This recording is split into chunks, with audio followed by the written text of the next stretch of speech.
sort of like erratic and all over the gaff.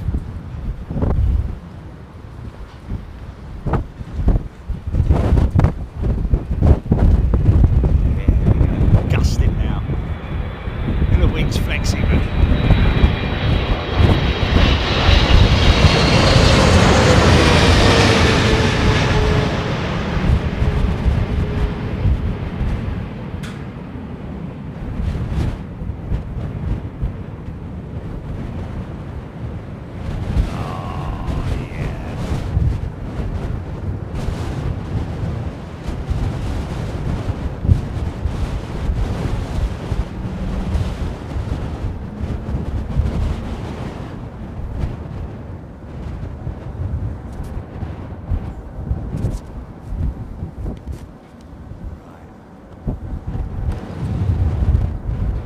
Well, I think it's blatantly obvious, isn't it? Hey folks, how you doing? Hey! Look at this, isn't it lovely?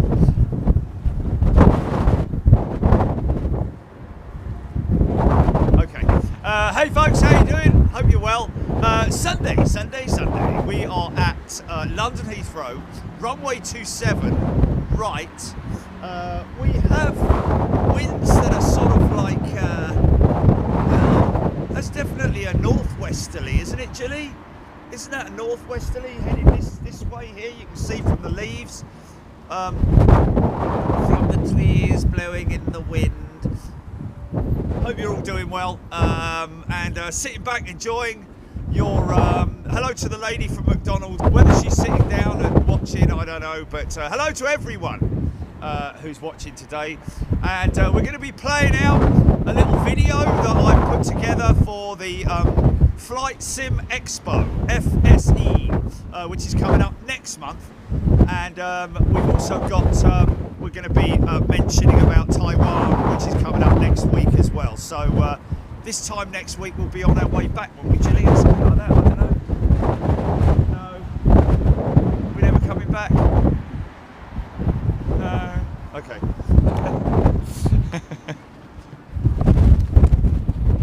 Oh my good God. Really? Okay, so we'll see a little bit of crabbing activity. It's interesting, isn't it, that I remember the first time I couldn't quite get my head around the whole business of an aircraft crabbing when I first started Big Jet TV, or started filming these aircraft in crosswind environments, or not so much heavy crosswind, but there is a crosswind element in there. I remember Bob saying that Neo's a little bit harder to land.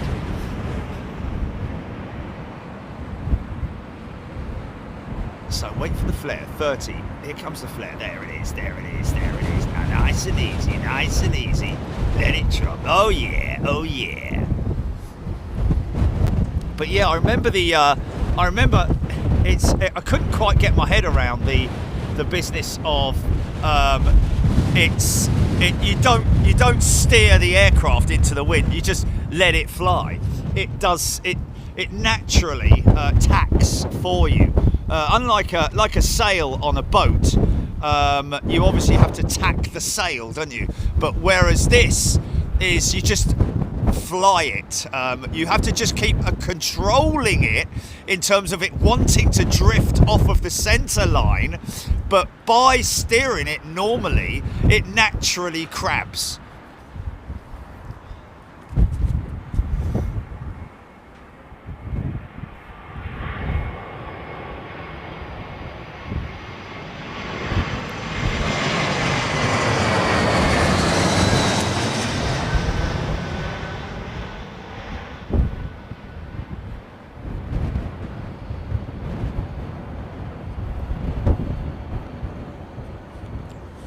Wow, kind of nailed that one.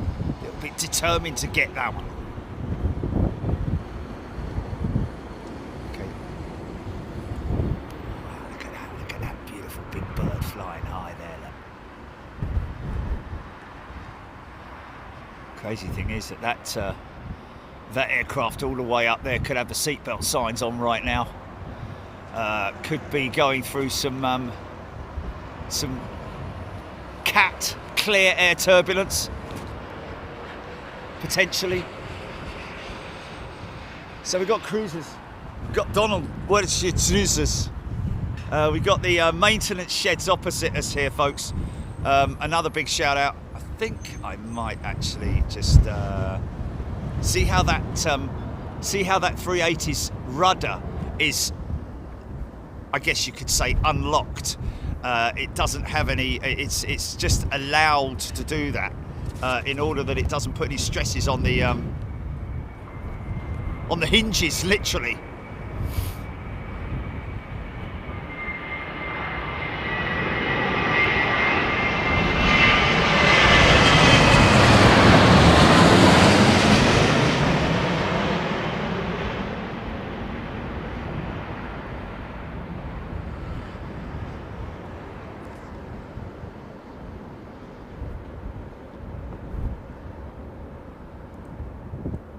Nice.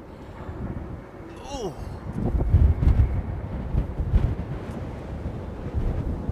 Nick Gray looked like an American 777 over the top. I don't know for sure. I'm just going on all funky. Funky with a lamppost. Getting funky with a lamppost.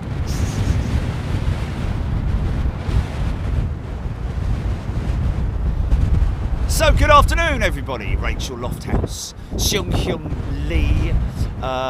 Hope you had a smooth experience. Seung Hyung Lee, of course, well versed in these kind of conditions. We'll know the score. One thing I did learn from the A320 pilot, the sim pilot, although he is a fully qualified and operational A320 pilot, although some people think that he's a 787 pilot. The jury's still out on that one. Flare at the 30-foot call out.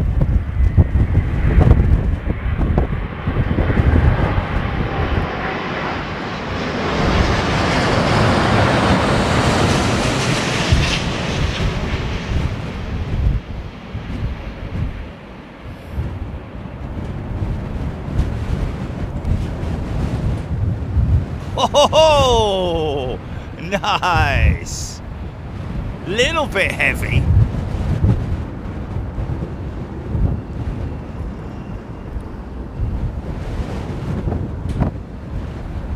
Yeah, it's I was talking to somebody else the other day, just Ryanair came up in the conversation, you know, like it does sometimes, every now and then.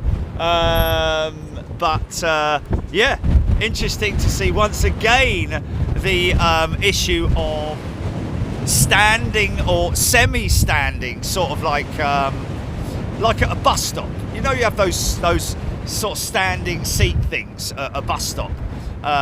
They're planning that they have developed a seat to allow more passengers, obviously, on the aircraft. My big question with that is, obviously, the aircraft has the capability of taking more passengers, I'm guessing. You know what I'm going to quickly do? I'm going to quickly phone the old Bill after this, just to give them word, because I need to get the cat number sorted out. So give me 2 minutes after this.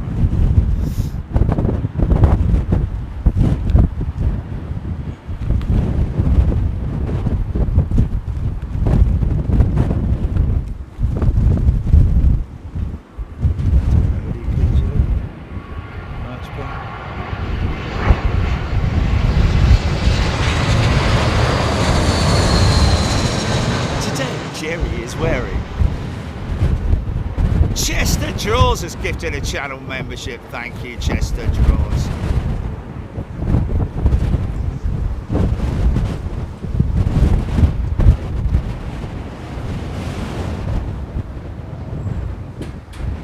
Wow, that was quite long, man.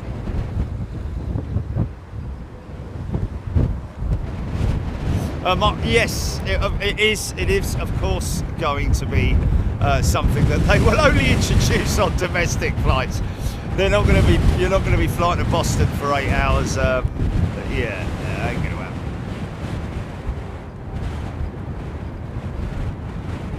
It wasn't from the Daily Mail. It wasn't a Daily Mail article. It was something else. I think it was actually one of the channels that I read on a regular basis. But certainly, no. It's been developed, mate. It's been shown at, I mean, it's being suggested, isn't it? But it's not that, Oh, I don't know about the FAA regulator. If it gets passed by CAA or FAA, then they're saying that potentially those who choose those seats will be able to get like really cheap airfares, like dirt cheap, like almost like a bus fare kind of thing. David Blaine has gifted a channel membership. David, thank you very much indeed. And there's somebody, Jason Bostock, has gifted 10 channel memberships. Thanks, David. Yes, just seeing Concorde being moved. She has been moved. I'd love to get the lowdown from the engineers or the technicians or whoever it was that towed her, because it can't have just been immediately. They must have had to have given the wheels a bang, or unless when they stored it, they made sure that she didn't have any braking components. I don't think she's got any brake components in there, just the hubs. So theoretically, it's just on the axle, if you know what I mean. It's not clickbait.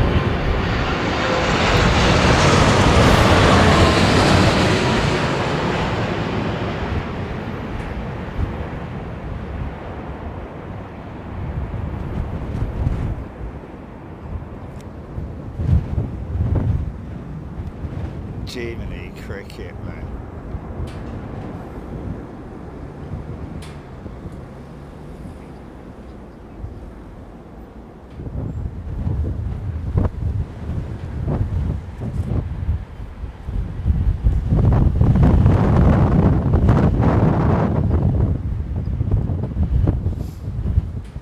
Yeah, there is a chance, yeah. Reason why I chose this. What? Okay, you wonder why I chose this position, rather than asking me why I chose this position. I know. Well, what do you think? Sorry, man. Sorry.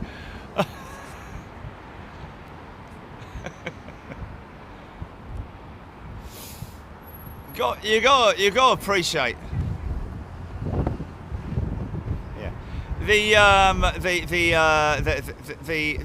issue with I mean, these sorts of news items and stories have been doing the rounds for quite some time. The stand-up seating and the single pilot operation, all those kinds of stories which rear their ugly head every now and then.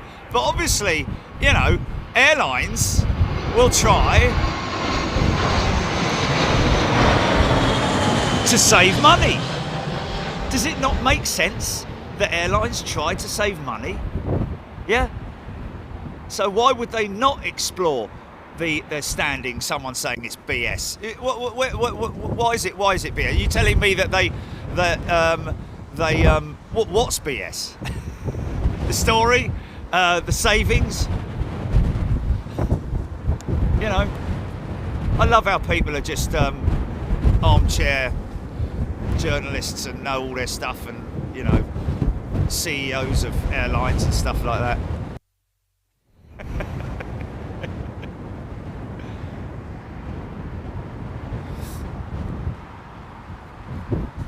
Yeah, so interesting that Concorde has been moved, and that is for the British Airways Family Day. I think it's great they've done it. I think it's really great they've done it. It looks amazing round there, I've got to say. When we switch over, folks, at 3 o'clock, we'll take a drive around there and we'll have a little look at her.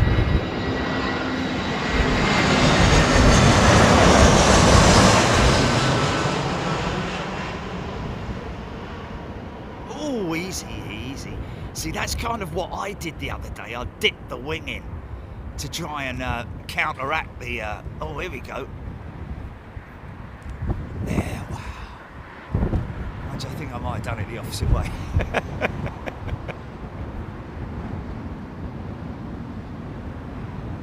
Oh, yes. Sorry, I was...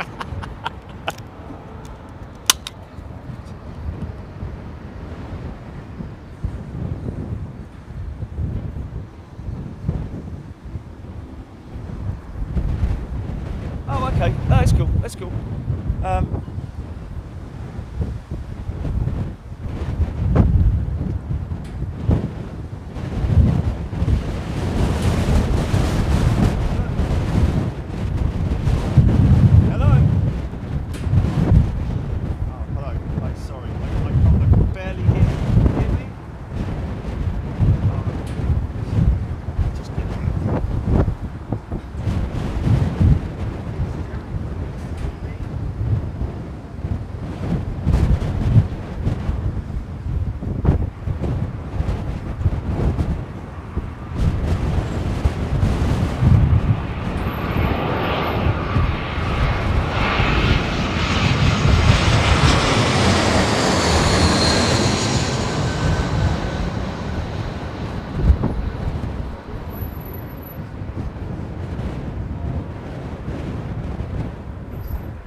Technology, eh?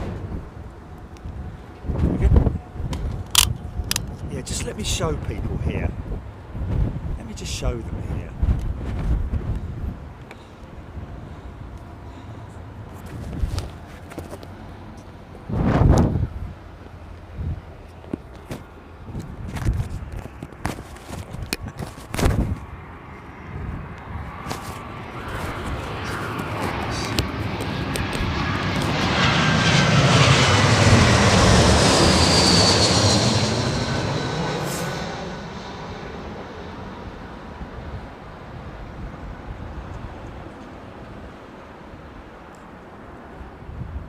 You there, Jelly? Okay. Oh, a bit long. Oh, nice. Right, just let me show you this quickly, folks. You know, because people think that we're complete amateurs and we don't know how to control, you know, winds and stuff like that. Because there's so many armchair specialist audio crews out there. I just wanted to let those specialist audio crews, along with all the amazing journalists out there who know everything about everything. This is called a dead cat, folks, or other words that you can have. That's it. Check.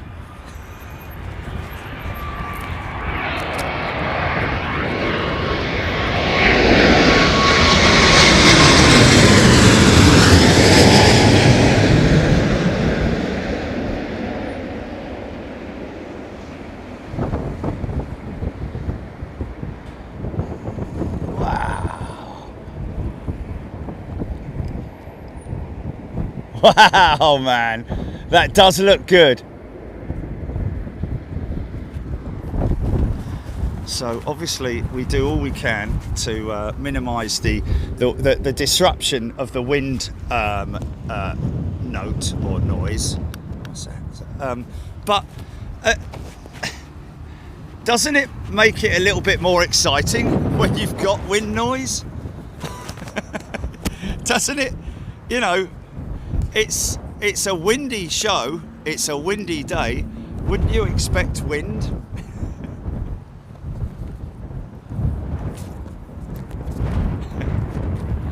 Oh, I can't handle this. Oh, I'm not watching this. Too windy. It's too noisy. Can't do with the wind. Oh.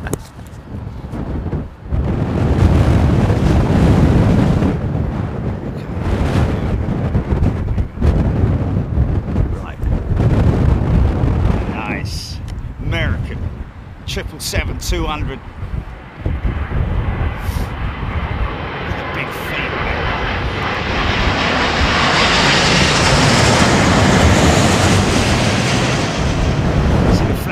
Watch the flaperons moving away there. Watch.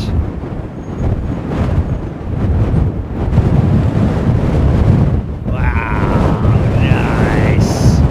Yeah.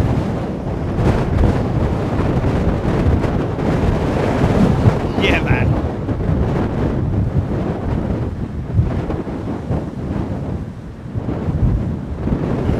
99.99% of you guys are always happy.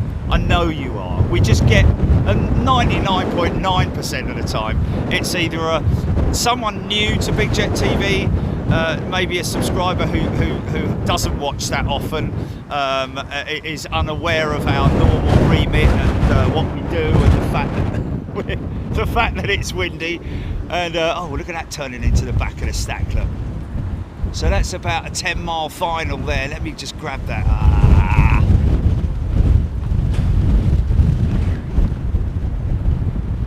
It's a big lad, isn't it?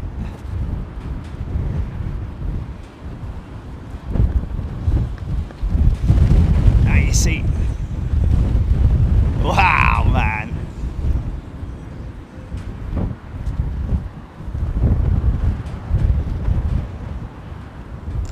We're going over down to electric. Mike, good afternoon.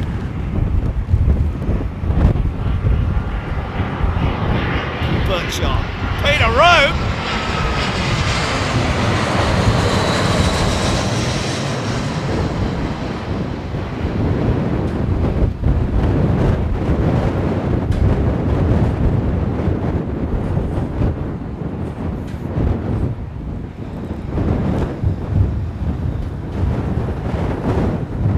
He's getting a lot of five, retard going on there. Haha. Skilling, nice stack shot. It's either you got a gear down shot. Yeah. She's a big old bird. Yeah, her gear are down already, man. That's a load of drag coming on there. Wow. Maybe they just wanted to slow her down naturally. Paula Collins, flaps 15 and gear phase. Love it. Love it. Thank you, Paula. I think Paula's an engineer, isn't she? Rob Van Roy, welcome back, Rob Van Roy. Keep those. Oh yeah, here we go. Turning in 10-mile final. Oh, look at that. Now that's she's crossed. Wow, she's missed. See the Lara is just a lot further out, and you'll see that make her. Is she going, wow, look at that.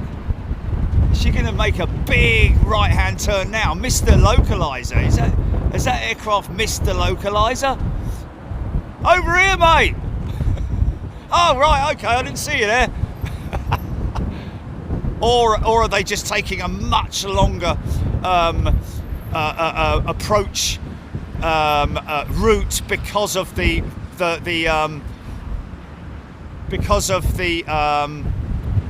wake from that 380 possibly.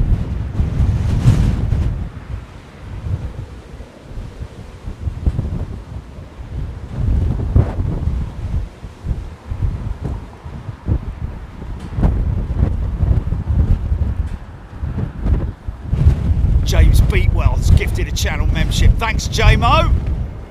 Good afternoon, everybody. I hope you're doing well. Thank you, Susan New.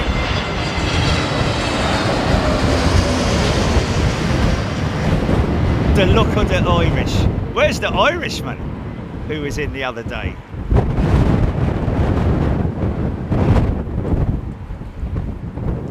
had a feeling it might have been one of the golfing mates. Turns out it wasn't. I didn't grill him. Sure it wasn't you, Larry?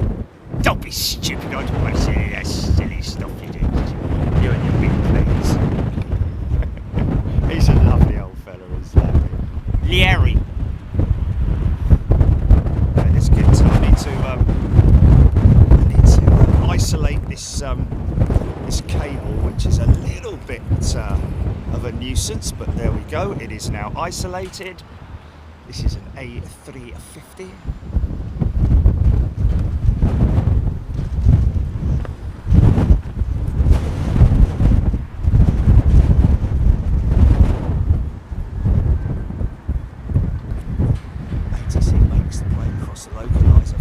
There we go.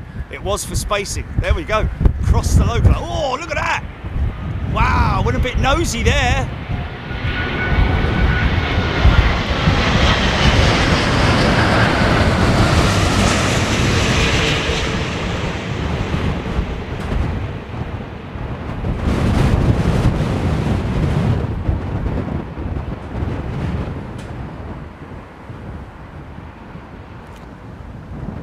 Bosh!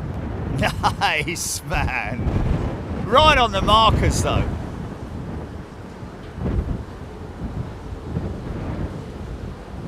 Harry flatters, yes. It's quite hard for us to... Not in the dark, though. That's why I like flying. I like flying. My preferred conditions are at dark because the airport is visible from miles away, man.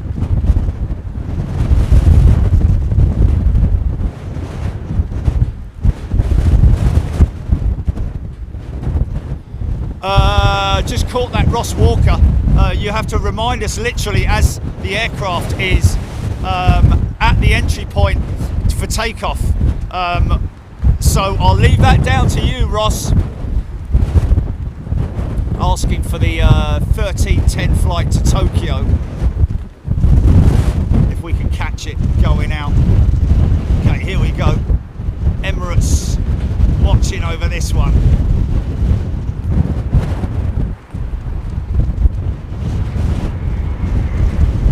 Big old tail on it.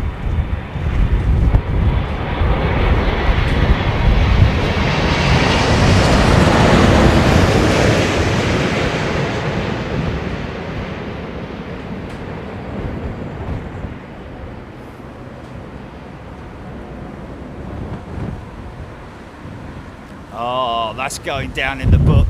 Oh yeah, that's going down in the book. Man, they must train these guys hard, I'm telling you. The Rubbish Mechanic has gifted a channel membership. Thanks, mate. Appreciate that.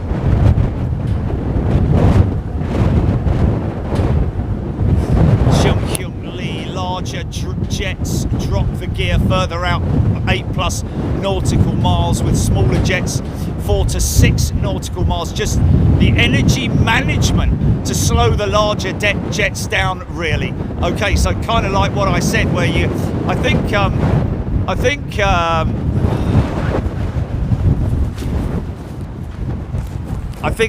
Screaming Emu once called it free drag.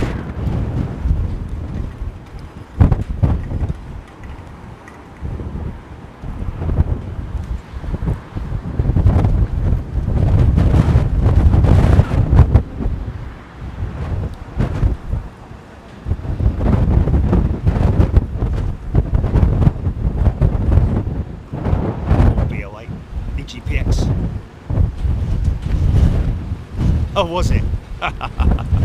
James Dayton's gifted 10 channel memberships. Wow. That's a lot of new members going to be joining us in Taipei next week. We can have some fun out there, man. Yeah, no, see.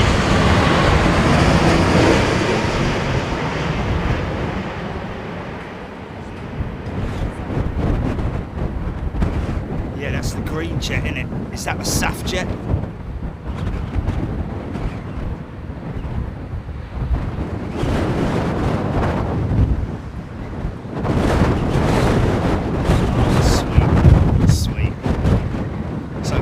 Turned into almost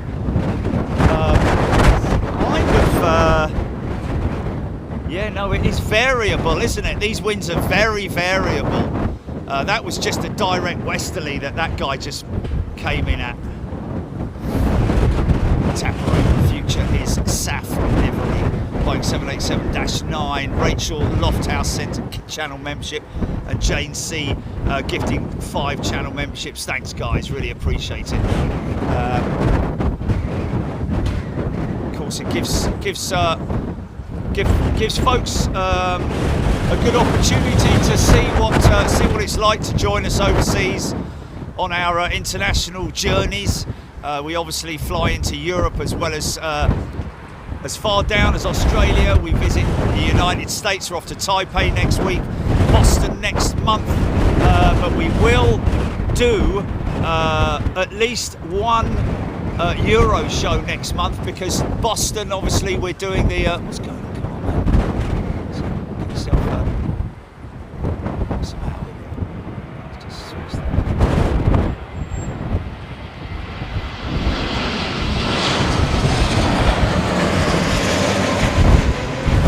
So keep me posted if there's anything big turning on 10-mile finals out Greenwich way.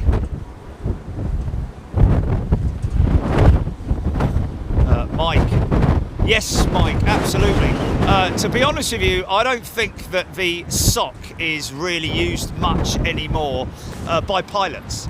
Obviously, you all right there, mate? Hi, mate. How are you? Good, mate, you? Yes, thank you. What's your name? Jerry. Jerry what? Big Jet TV? Yeah, what's your surname? Dyer, D-Y-E-R. You got a CAD number? Yes, I do. Can I have it, please? Yeah. Have you not phoned through to the, because we're on a street boat permit, yeah? Yeah, I don't know. They're just going to check it out. I don't know. They just asked me if I could get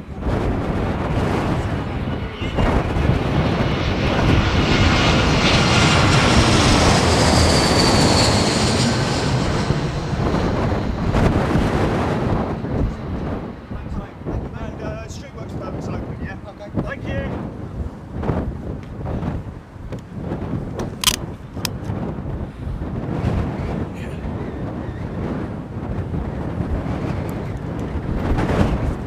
What's that now? Yeah, like I was saying, folks, the windsock is something that's not. I mean, you could look at it as you're taxiing up for departure, but yes. Firstly, you're getting your info from ATIS. Is it ATIS? The latest ATIS. You're also getting your METAR. You're also getting your winds are literally before you take off. Sometimes no Heathrow do it. Clear takeoff 27 right winds. Normally they'll say winds gusting northwesterly or whatever it is, or west northwest, or I don't know. Stack shot.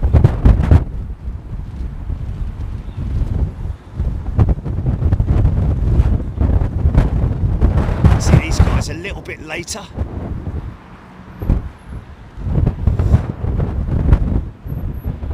Energy management, I love that. Here come the gear on what looks like a B787 possibly. There's a few wide bodies out there in the stack. This guy's a little bit unstable.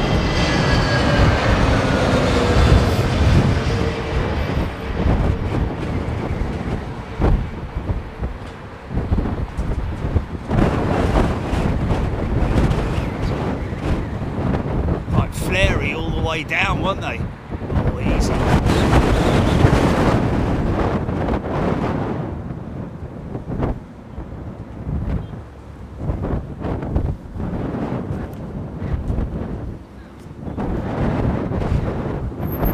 You know what? I don't think the future is SAF.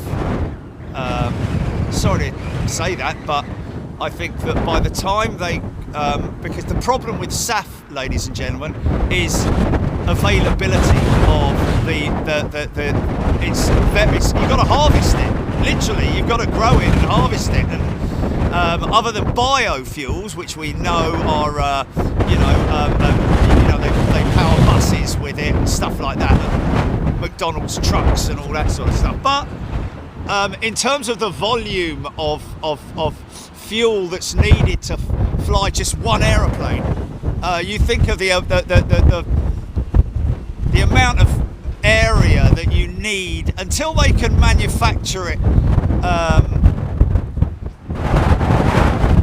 in vast quantities, sustainable aviation fuel is not really going to be. I think that open fan technology is. I think they've kind of not given up on the hydrogen fuel cell technology, but that's very expensive to. Certainly, Airbus have delayed or put it back by 10 years. The hydrogen fuel cell technology program, and now are working more on the open fan technology, because it is still a combustion engine, but just far more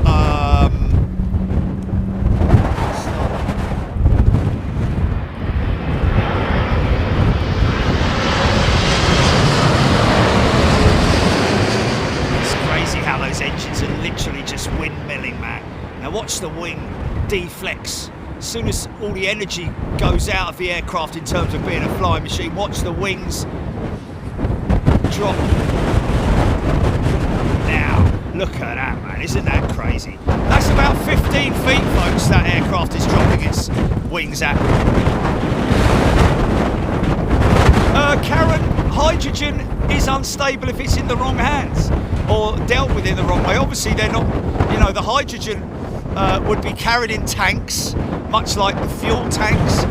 There would be fuel cells, which is when you mix the hydrogen with the air, that creates electricity, which then gets stored inside the cells on board the aircraft.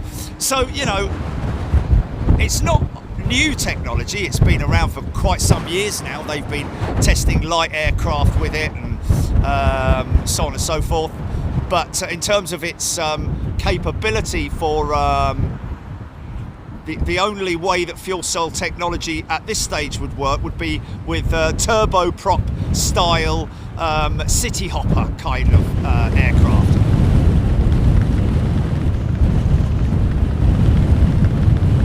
$767.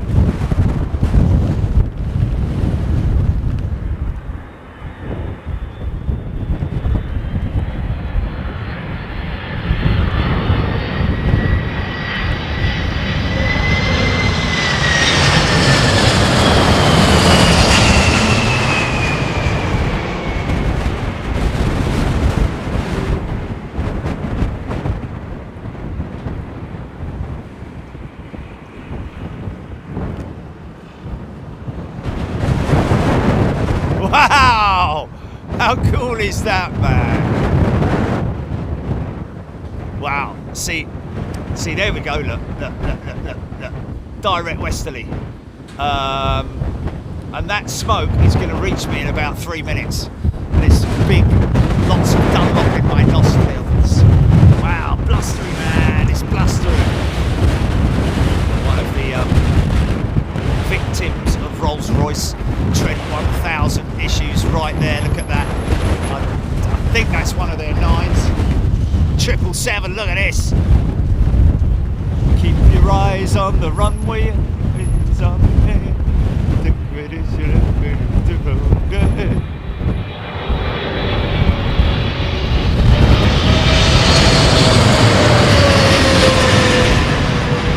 Big old triple, man. Wow, listen to the vortex. Drops about 20. Wow. Oh yeah, nicely done. Oh, look at the elevators. Fluttering the elevators, look at that. Just to bring the front end down nice and soft. Look at that, man. Now off the elevators. Now he's done. Look at that. How cool is that?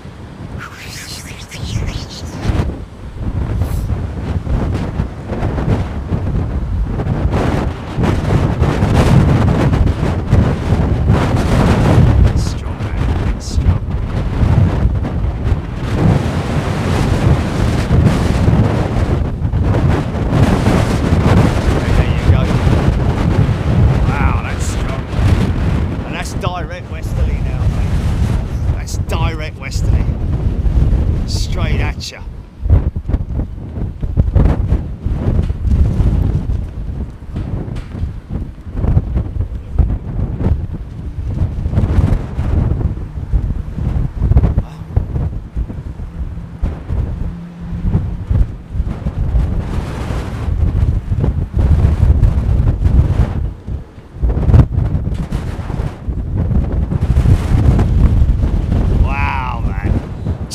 going on in a minute. Quite cold, that wind, man, I'm telling you. This geezer down there, shorts and shirt on, fair play to the fella.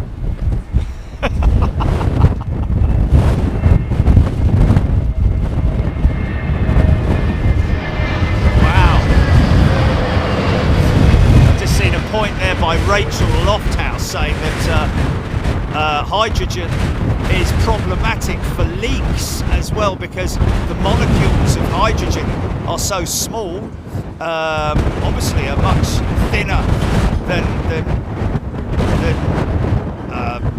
natural gas, if you know what I mean. Oh, start up.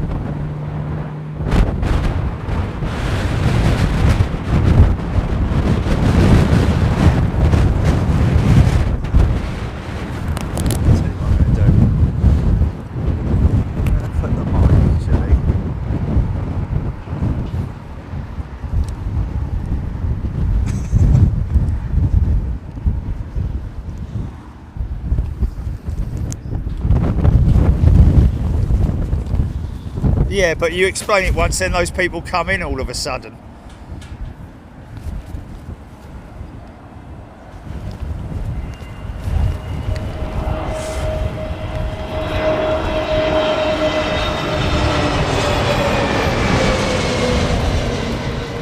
I'll tell you what I'm going to do, just to maybe shut those people up. I'm going to run the mic without the dead cat on it for a minute and let you have a go at that and see whether you prefer that or not. Yeah. Okay. So to you amazing audio specialists out there, how about that? Better?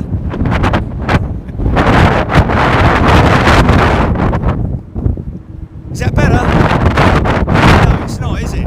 Why? Because I haven't got the bleeding muffler on it. Now I'll put the muffler on it. Yeah. Now I'll put the muffler on it, and how about that, eh? Hey? Yeah, it's better, isn't it? Hey?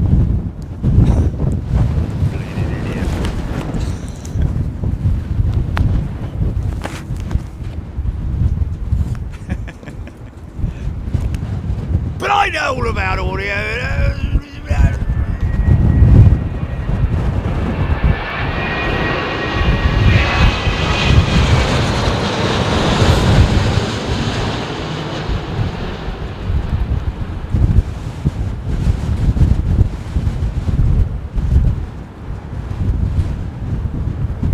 Wow, man. It definitely lends itself to smokier, heavier touchdowns. That would have been, you would have really felt that in the cabin, man. And you hear all, if you're anywhere near the galley as well, you hear that, you know, all the plates and the cups and everything just goes palang-a-lang-a-lang when it's something like that anyway.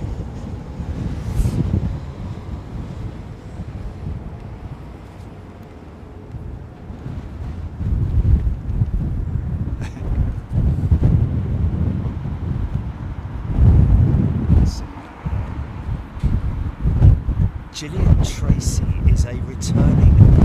Welcome back, Gillian. I got James Dayton's 10 channel membership gifts, didn't I? I think I did, yes. Oh, hold on a minute, what's that? Just isolate this lead once again after having to give the people information once again. I'll probably have to do it again in half an hour, won't I? I've just come on and can you not do anything about your audio? It's terrible. So where's, because it's bleeding windy, mate. Look at the flipping trees.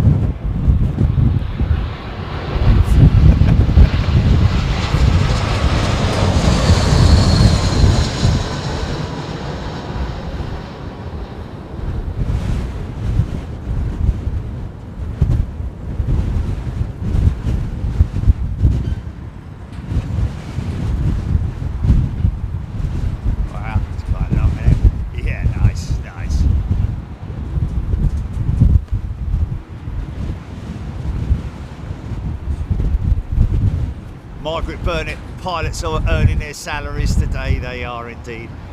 Apron looking nice and crisp out there. Nice bit of sun-soaked apron. Yeah, so I think potentially the only issue that bless you, the only issue that it's a car. The only issue that open fan technology is giving designers. Oh, is this retro? No, it's red nose.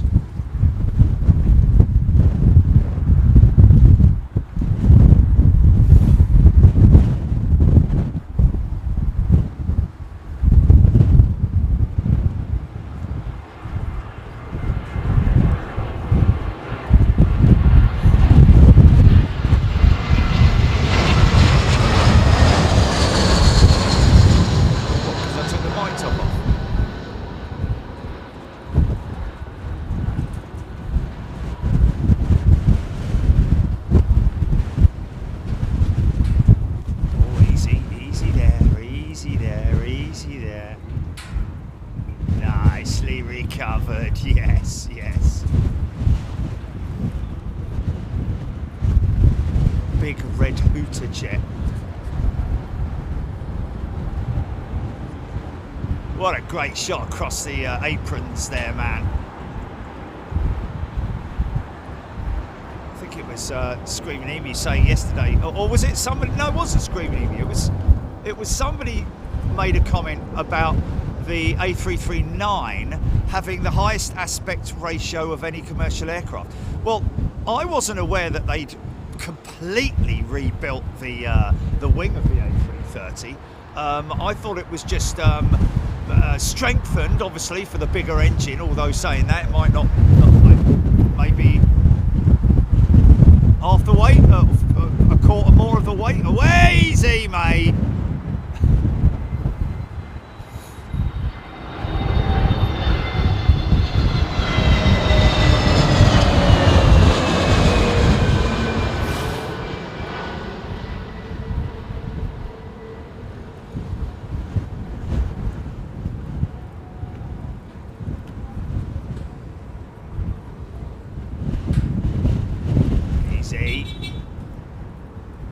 Nice. Bit of a heat haze, bit of liquid appearing on the runway now.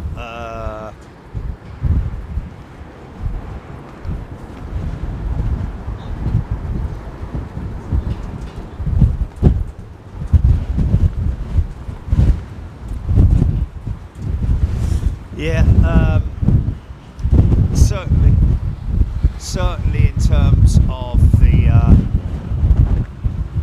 future engine technology, new technology. I mean, obviously the Ultrafan is a new, highly advanced Rolls-Royce, but combustion engine, super bypass.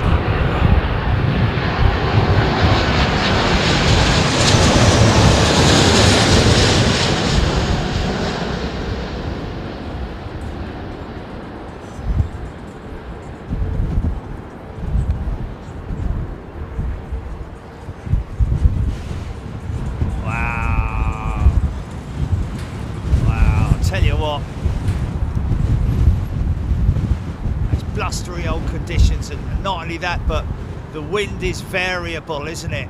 It's like north, northwest, west. Wow, it's going heavy, man. Big old decel on that triple.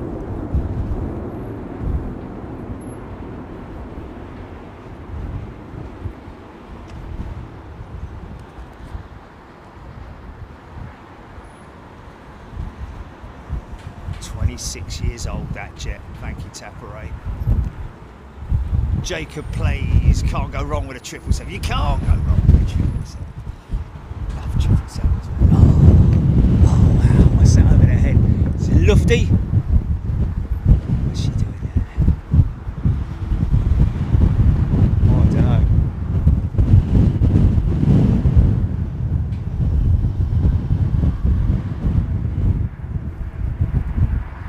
Keep your feet on the rudder and your hands on the steering. United from Nice.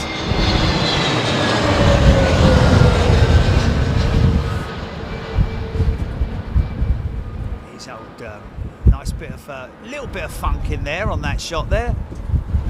The departing aircraft. Oh, beautifully, but they're used to a little bit of crosswind action at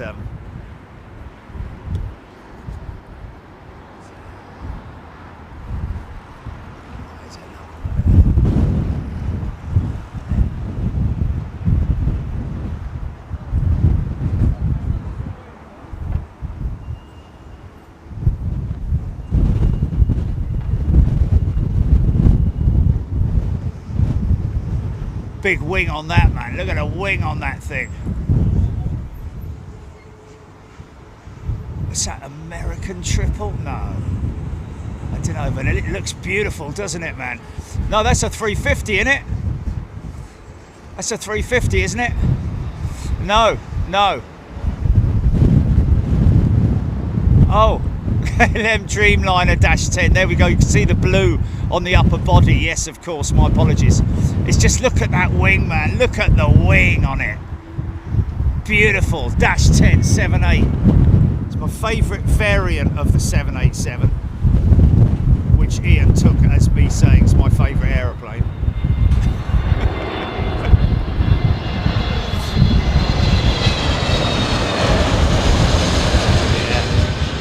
Are we on the 10?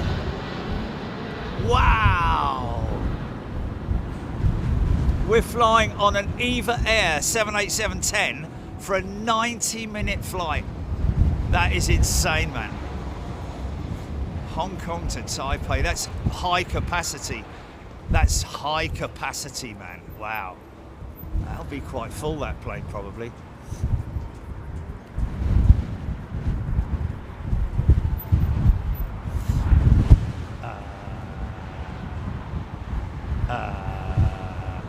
Just remind me what that is. That's a.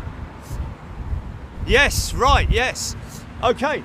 After this one. No. I know. We say because we made two, didn't we? Did that? We've got the VAT Sim, the Sim Expo. Yes, I know. Right. Okay. Stand by. We'll fire this one at them.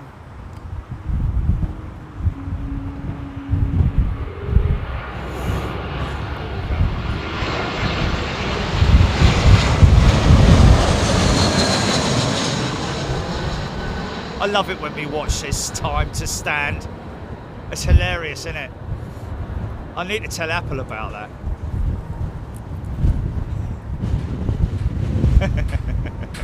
Time to stand.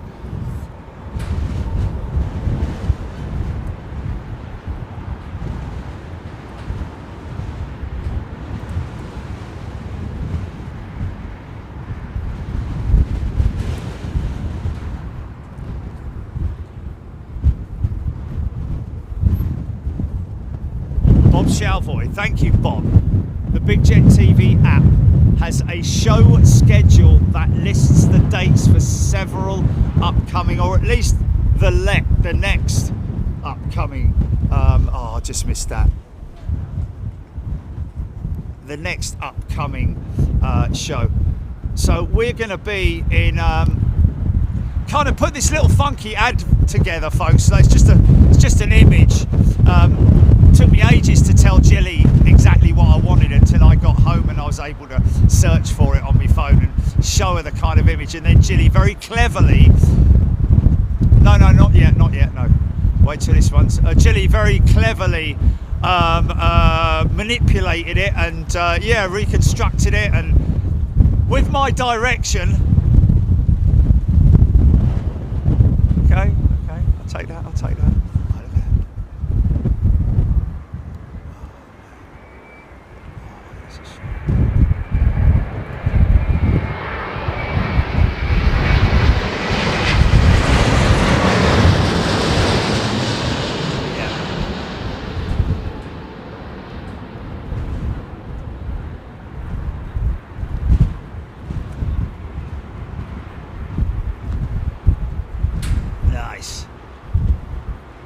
Ian Prothero, thank you, Ian. Picture quality is excellent today. Thank you, sir. Right, yeah, Jilly just run that picture just to show that we're going to be in Taiwan next week, folks. So if you're wondering where we are next week, the information is on the screen for you there to see. Yeah, it looks pretty cool, huh? It's something a little bit different. Tom's QR3 just turning on the finals. There we go. Taipei, Chuyuan International and Shuangshan International, yeah, lots of cool stuff coming up. Oh yeah, you did get the big jet on the arm like I asked. That's brilliant, man. Yeah, cool, man. Oh, okay, yes, because I was going to ask you, can you sort of like do it as if it's across his forehead so you just see the T, you know? But no, I thought, no. It's, yeah, cool. No, that's brilliant, man, that's brilliant. So we'll run that on Twitter next week, and or whenever, or whatever, just to say that we're looking forward to... Oh! Easy there, see? See, that's very quick reactions from that pilot, because that pilot must have felt a big left-hand gust, I'd imagine, possibly. Mind you, that's direct headwind at the moment, but it is a little bit variable at the moment, and made an adjustment very, very quickly, man.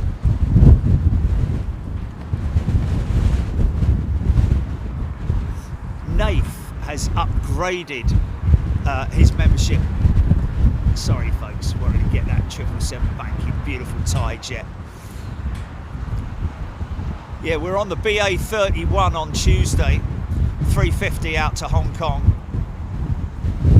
and then Hong Kong to Taipei, 787 with Eva Air, and that'll be 330 coming back as well, isn't it?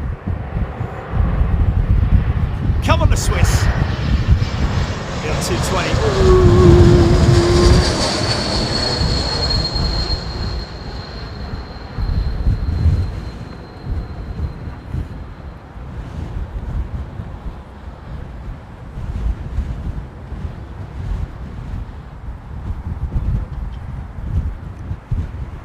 Bosh. Nice. 3%. Is the glide slope here at London Heathrow, kind of more or less that around the world, really. Still gear up on the... Wow, look at this, man, look at this.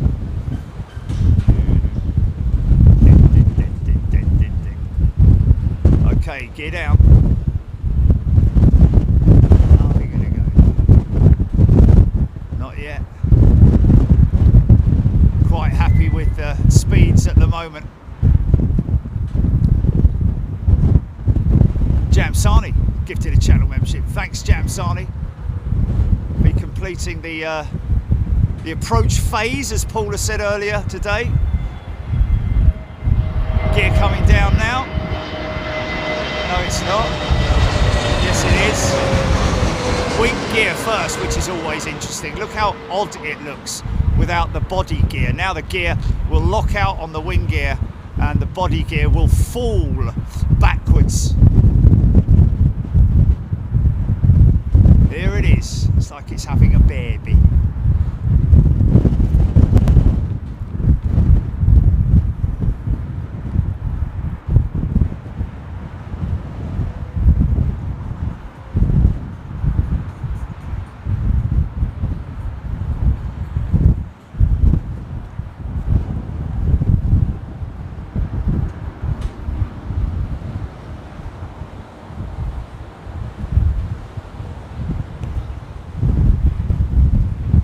Established in terms of its approach profile, literally in the final stages now, giving a big old load of spacing behind it as another one joins the back of the stack.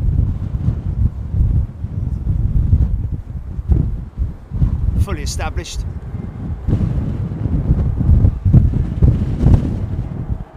Screaming emu in an ideal world, I throw the gear a few seconds before intercepting the glide slope. Interesting, that way the extra drag keeps the airplane slow as we start the down slope. Right, interesting. Yeah, other pilots will go flaps 1 before the turn on, and then once on the turn, then bring the gear down. You know, some pilots have different procedures, don't they? Some companies also have their procedures, standard operational procedures. Certainly Emirates have very strict regulations in terms of when the gear is, well, their entire approach profile, no earlier and no later, so to speak, with the gear extension.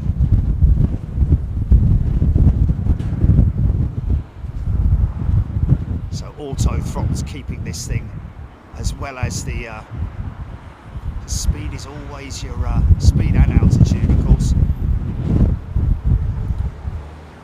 Off autopilot by now, flying this thing in manually.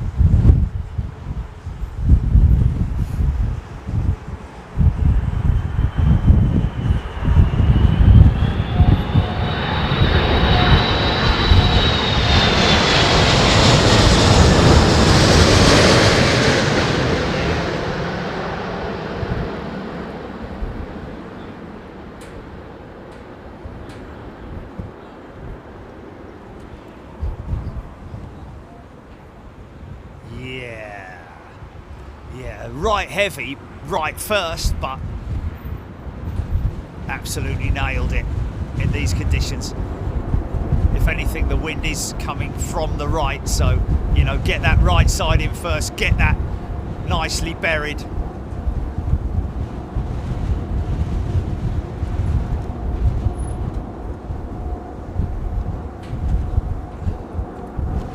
Nigel Armstrong has gifted 10 channel memberships. Nigel, thank you. Still going on the reversers.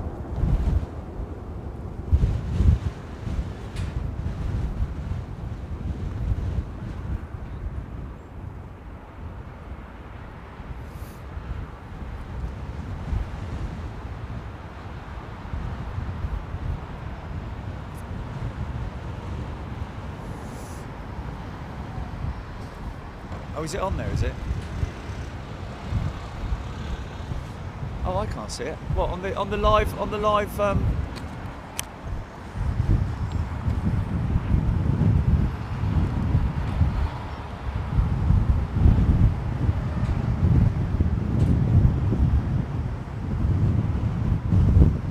another KLM jet, man. Look at that. Isn't she beautiful? Glide slope. Glide slope. Yeah, I know it's gone. That's why it wasn't there. Wow, smell that Dunlop, man.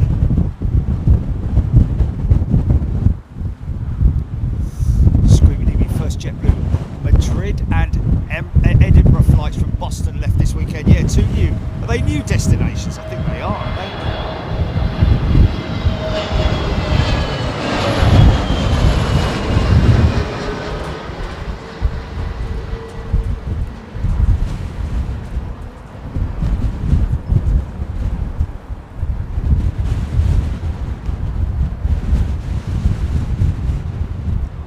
Go on, son, get it down. Get it down, get it down. Come on. There you go. Yeah. That was quite late, wasn't it, man? There's a long way down the runway there.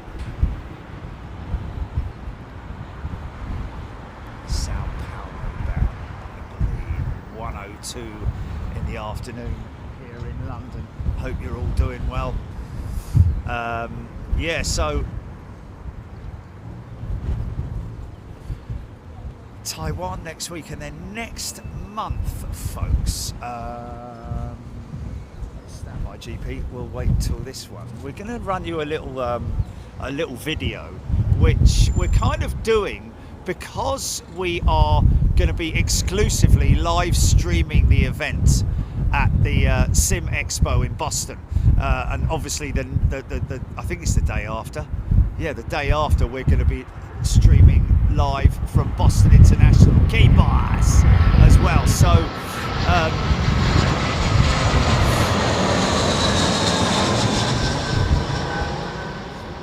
mean, obviously it's going to be a really interesting show to stream in terms of, well, it's going to be very applicable, obviously, to people who are flight simmers, of which there is a huge community around the world, and so many existing pilots.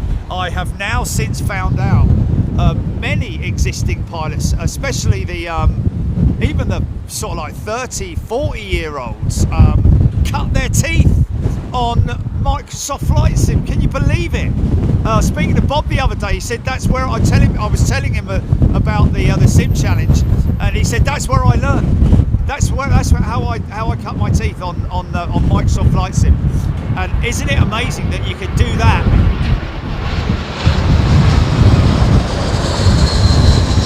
Obviously, whether you go through the whether you go through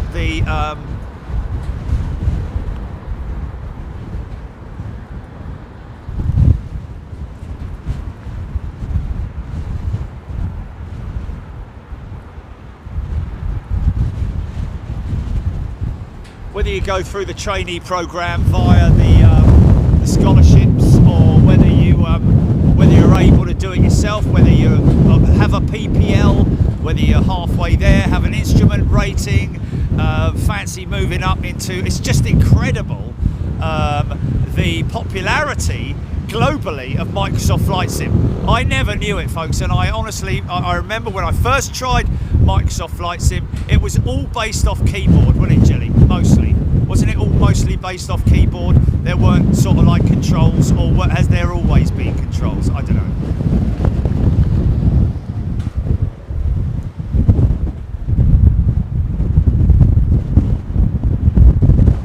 Shuk-Kyung Lee, it looks to be moderate to heavy rain for my arrival, Jilly. Look out for the reverse thrust spray from our jet. Wow, yeah, go for it, Shuk-Kyung. Don't you worry, I'll be ready for it.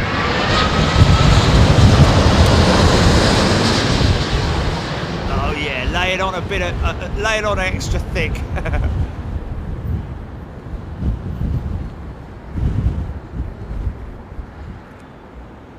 Nice, man. Wow, look at that lurch, all that energy, man. Because that becomes a vehicle, doesn't it, folks? It's no longer an aeroplane, it's a vehicle. And that's why, as soon as you touch down, bang, you're on the rudder pedals. That's, and, all that inertia as well. If you get a big tank slide, so to speak, where the wind catches you and you sort of like lurch to the left, that's where you've got to be really skillful. Well, not so much skillful, but, know the feel of the aircraft, the steering and all that kind of stuff. Wow. Okay, folks, well, looks like we've got a bit of a gap. So, Jilly, do you want to run that? Hold on, stand by. So this is a little video, folks, of the... actually, stand by, hold on a minute. So, when you say, okay, run, can you tell me when it's actually playing? Oh, actually, no, I'll tell you what I'll do. No, wait, let me put it live now. Okay, there we go. Right, okay, so what I'll do is, okay folks, so this is where we're going basically, and this is the kind of stuff that we're going to be looking at. Run VTGP.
Ticket information top left there, folks.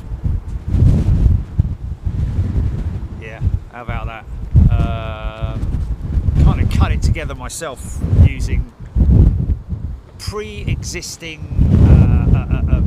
video files available for us. So yeah, we're going to be streaming that live, and of course I'm going to be on the Blag, folks, but it's also a great networking opportunity for Big Jet TV to meet the major people involved in hardware, software, and people like VATSIM. We're going to be doing something live with VATSIM, so it'll be a great opportunity to meet with them, talk about potential ideas that I have for future Sim Challenge shows as well, which will involve VATSIM extensively. So lots of interesting stuff to come.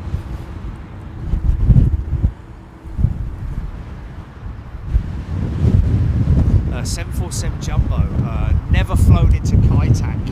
Of course, Kaitak, the old Tokyo airfield, no longer with us, unfortunately. Was that redeveloped, that land? Or is the old runway still there? I'd imagine, being Japan, they would have probably dug it up and redeveloped the area.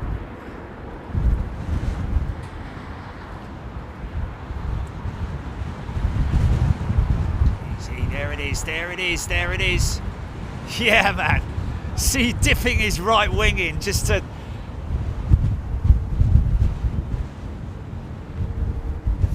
Nigel Armstrong, is the APU of an engine by the same manufacturer of the main engines? Not generally, no. I mean, the aircraft as an aircraft, the engines are decided on by the operator, the airline or the lease company or whoever it might be. But the oh, funky, nice. But the APU is a standard piece of equipment across all aircraft types. In other words, Boeing 777s, 787s, etc.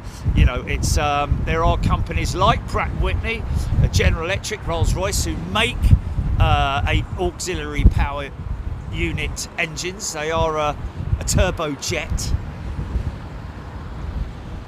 a bit like the kind of thing you'd find on a turboprop, but without the prop.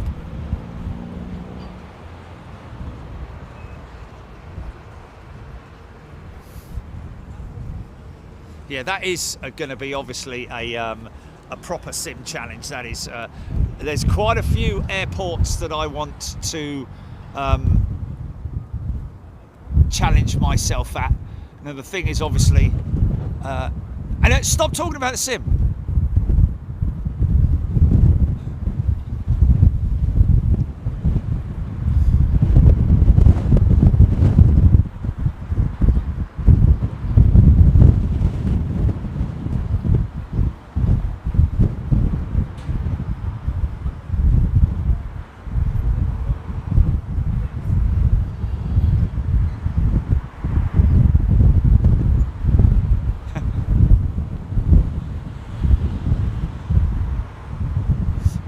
W saying Kaitak runway strip of land is still visible but built up with apartments and a stadium. Wow, parts of it's still visible.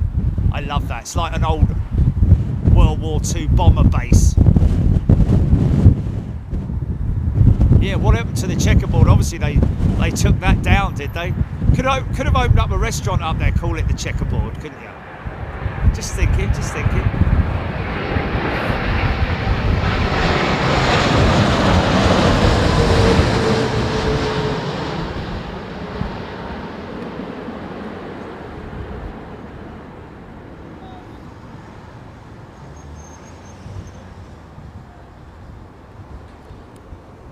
Nice. Look at all the boards come up, man.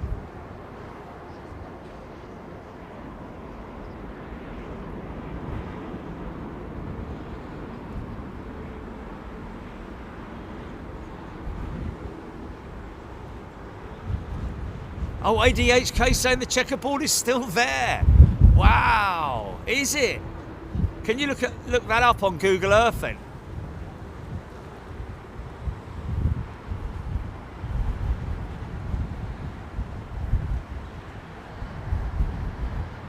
good question from ID Coxall. I'll answer that because he's a subby or they're a subby. Does the exhaust from an APU add to the plane's thrust? No, it doesn't, ID Coxall. Not on these commercial airliners anyway.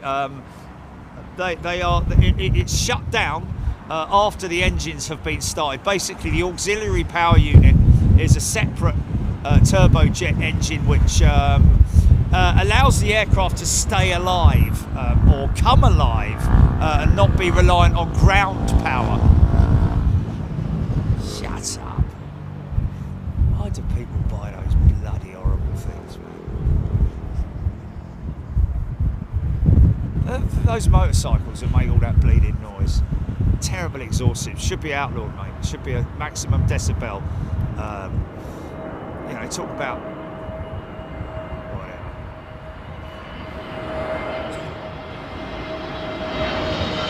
Pop music. Talk about pop music.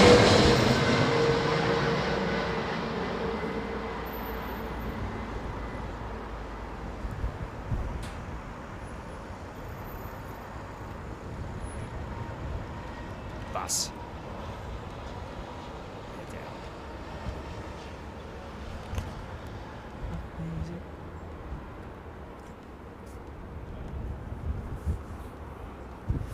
John Singleton says, I'll take a photo of the checkerboard. I can see it from my hotel. Wow. Gilly Graham, got a new laptop sorted. What a difference from watching on my phone. Wow, yeah. Kind of makes sense.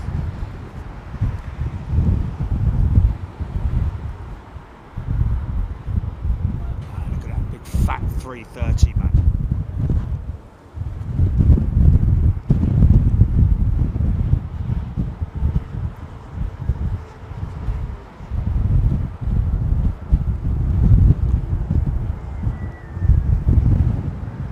Trent 7000.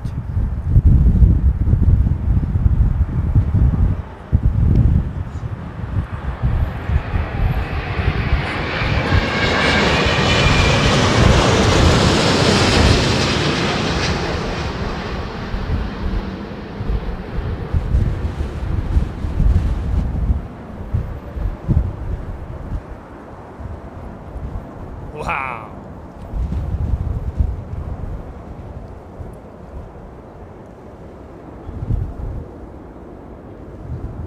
Screaming Emu mentioned the other day about that aircraft there, the 339, having the most highest aspect ratio wing. Is that based on the modified wingtip, or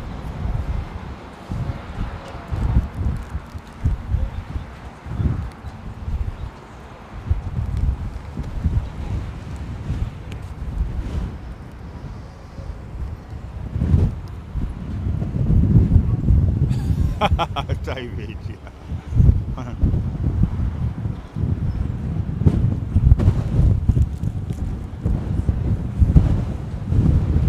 Usually float for a while. Love it, man. Love it.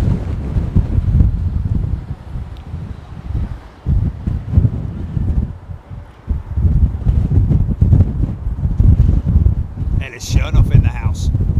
One of our old school pilots, folks.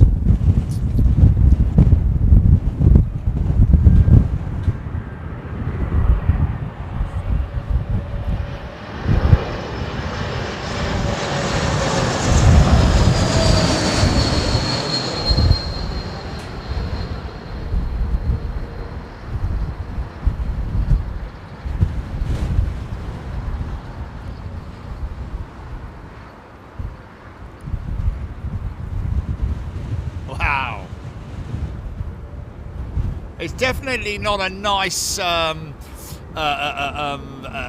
controlled, soft sink, is it? It is some of these landings, the last element, the last 10 feet is quite slammy in it.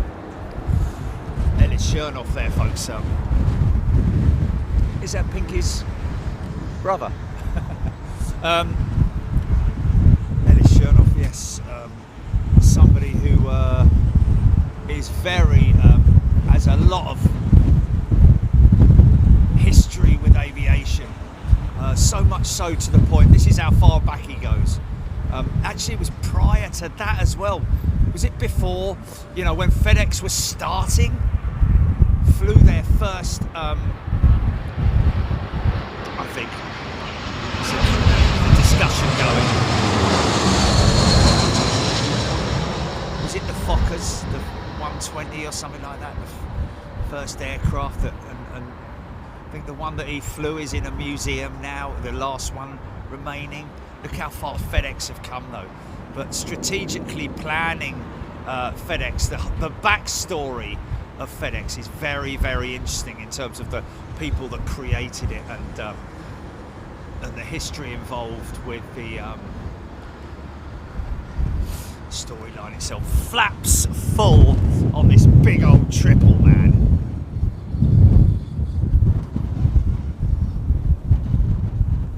Ross Walker, British Airways flight to Tokyo now, taxiing to runway. Well, taxiing to runway. Tell me when it's at the runway. What's the flight number, Ross? There's a lot of BA jets taxiing towards the runway, but obviously not lots taxiing to Heathrow, for Heathrow. But give us the flight number, Ross. That's important. We need to know that. Thank you. This big old flipping trip.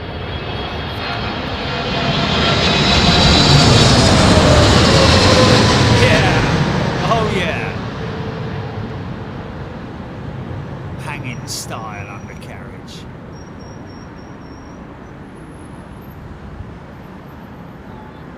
Nailed it.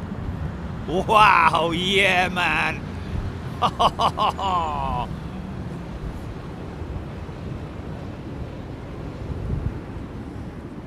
Seung Hyun Lee, flaps 30 on that 777 is equivalent to flaps full on the Airbus. Yeah, isn't it? It's 5 through to 30, isn't it? Seung Hyun Lee, I think, on the big Boeing, flaps 5, or you know, not all the way through 30, or is it? Or am I wrong there? 5, 10, 15, 20, 25, 30. Yeah, I guess so. Sort of like flaps full. Four detents on the flap setting. See, now this doesn't look as big a flap on this.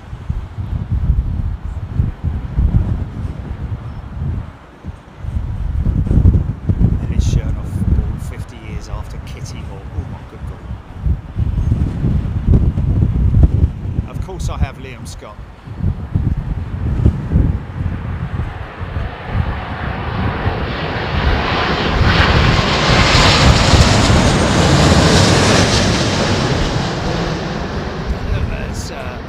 Flappy as the other one. Is that possibly flaps 20 or something like that, maybe? Mind you, wow, look at that, man. Seung Hyun Lee must be loving this. BA5 to Tokyo. GP, you copy? Okay, BA5 should be taxiing out now. Barry Quinlan has gifted 5 channel memberships. Barry, thank you so much. It's a very kind thing to do.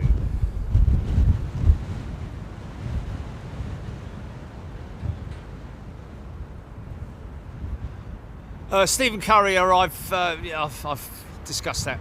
We've talked about that quite a few times. But yeah, my plans originally were to join the RAF. I wanted to fly, obviously I wanted to fly aeroplanes, sort of like always looked up to me old man because he was a pilot. Used to love that. Used to fly a lot with him on his DC-8. Flew once with him on the Britannia with British Eagle. Of course he flew the old Constellations as well, but no, unfortunately my path didn't cross into that because my career path started, drifted away from it, let's say.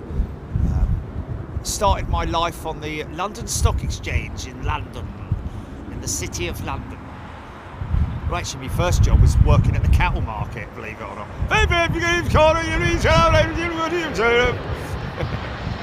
It was like that. I used to go home smelling of cows. No, I worked in the offices at the market, but also I also worked in the when they used to do the auctions. They did have those ones back in the old days, man. At Hayward Heath Market. It's now a Sainsbury's, of course. Anyway, whatever.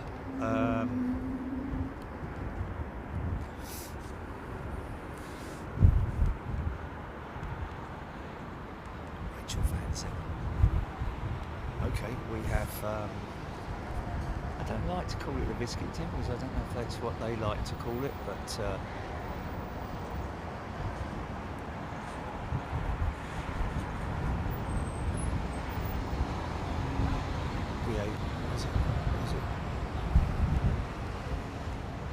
Yeah, did that and all, Avro Arrow.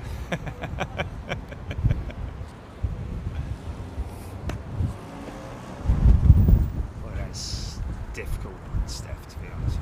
I had my time back. If I had my time back and I knew what I knew now, to be able to do that, I'd be a multi-billionaire, wouldn't I? Is that the Tokyo-bound jet?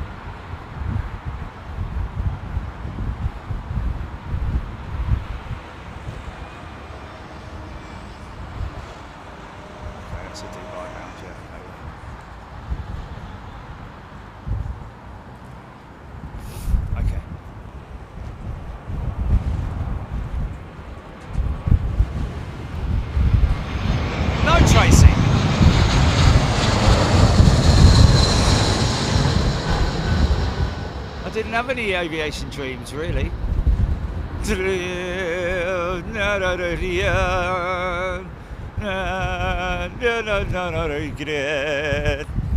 No, I don't have any regrets. There's really, to be honest with you, I mean, apart from some of the people I've met throughout my life about having regrets about meeting them, that's about it, really. It's nothing that I've done do I have any regrets of, because each part of my career path has led to another thing, but you know, but it just a lot of my working life and my things that I've done have resulted from an idea. You've only got to ask Jilly how many times I ring her up. Jilly, I've got an idea. Quick Google. No, they've already done that, Jerry. Ah, okay then. Yeah. Great idea though, but no. Anyway. Susie Q. Sunil P2. What's the quickest way to become a millionaire? Start. Well, what's the quickest way to become a millionaire and then owe the bank a lot of money? Start an airline. Be a millionaire, start an airline, and then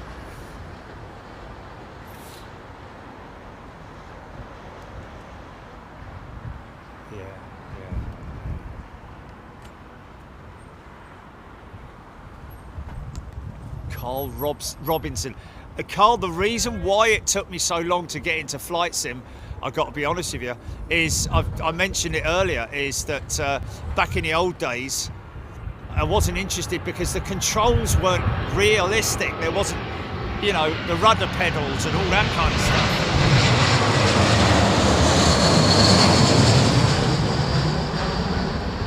It's a bit of a speed up, is it? Wow, still got auto throttles.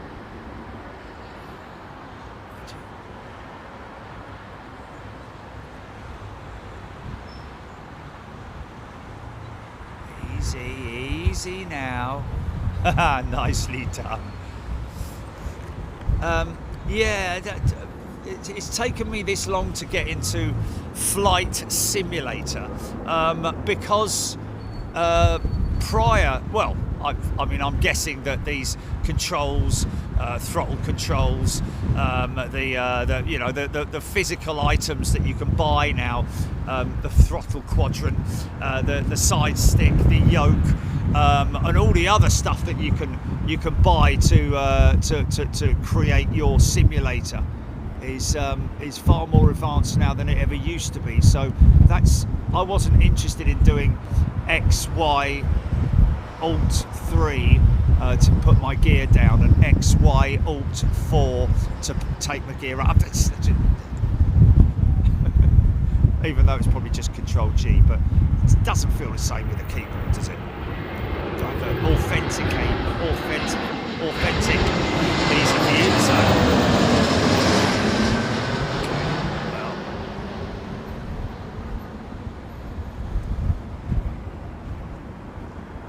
Wow. Aaron Thomas. 2004, 20 years, wow. I've been on flight sim for 10 years since 2004. Well, surely that's 20 years. Or you meant to put 2024 or 2014. And yeah, he's going to come on in a minute. I meant.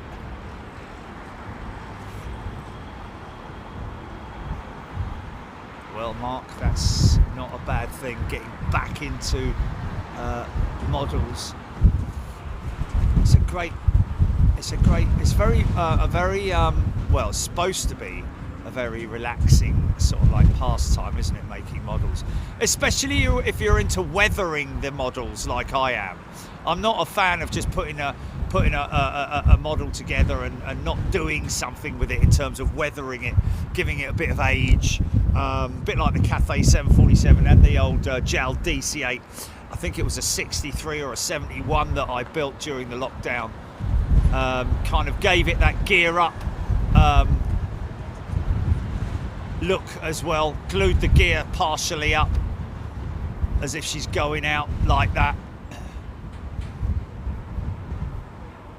Steve Best saying looks like BA5 might turn and burn when it gets into position.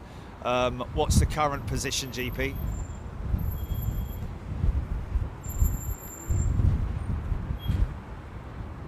Okay, not lined up. But...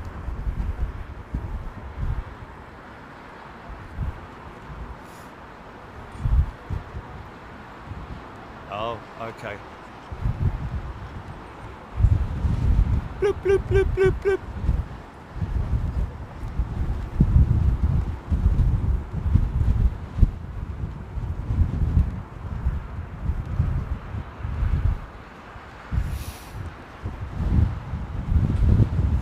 You mean radio controlled RC models? I'm a big fan of those as well. Especially with the little mini jet engine RCs that are out there. The Germans are particularly good at that, aren't they? Radio control stuff, the big things. I've actually got that fella who built that A350. He's an artist at building models. Germany, isn't he, Jilly? Is it Germany or you know, the fella that follows me and I follow him on Twitter, the builder, the easy radio control.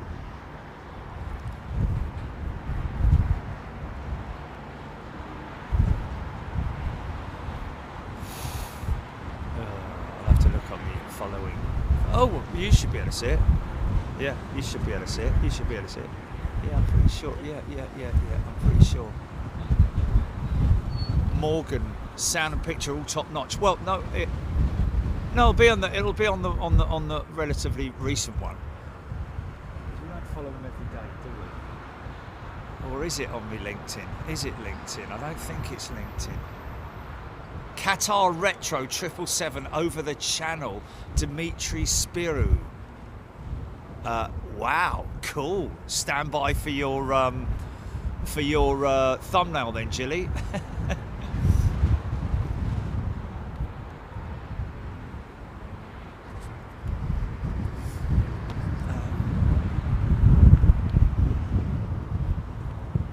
That's him. That's him. That's him.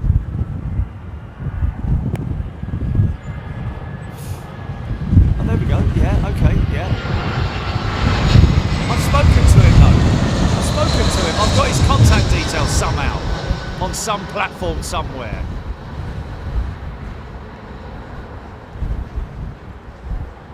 I said amazing work, and he said I love watching your shows.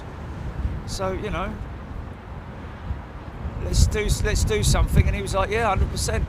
Just never got rid. Wow. Okay. Maybe will have to be on LinkedIn then, won't it? Probably. Wind 280 at 32. Tapare saying 280 degrees. That is. So yeah, obviously a little bit off. Northwesterly, as you can see there, 280, 32 kilometers per hour, but gusting. There must be 40-mile-an-hour gusts up there, is there? Or I don't know.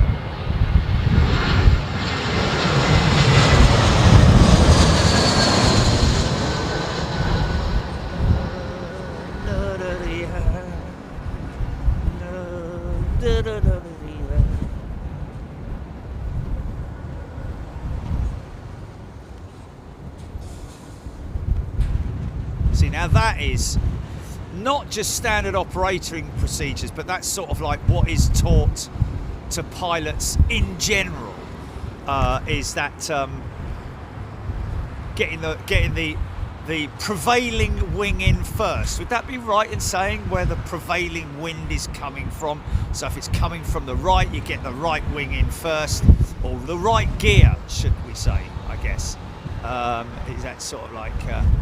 If you want to do it that way, but it doesn't always work out that way, especially if it's gusty. Pico 7, Gina Graham, Kev Miller.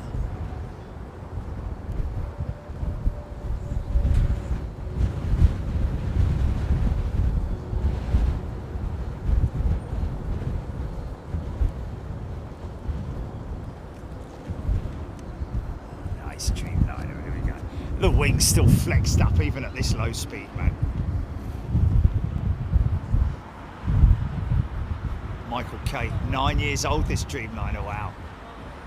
Kelvin Grant, just off Essex coast. Watch out for your Tokyo-bound BA jet, GP. Rachel Van Zeller now turning onto the runway.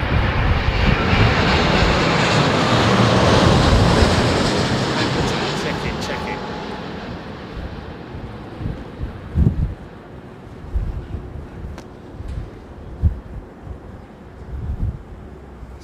Just turning on. No, okay.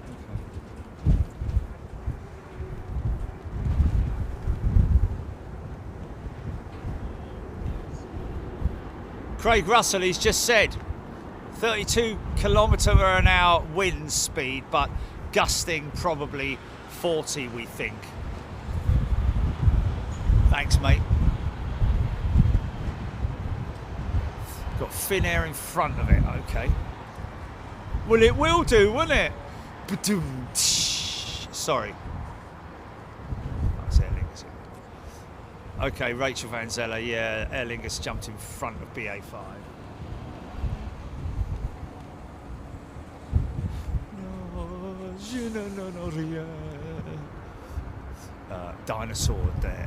Dinosaur Dad tuning in from a bedtime in Melbourne. Wow, all the way down there, mate. Hope you're well. Thank you, John Francis. Paul Skilling, Gillian Tracy, Beverly George, Aer Lingus just jumped in front of BA5. Okay, so when I see that Aer Lingus jet rotate, I'll know.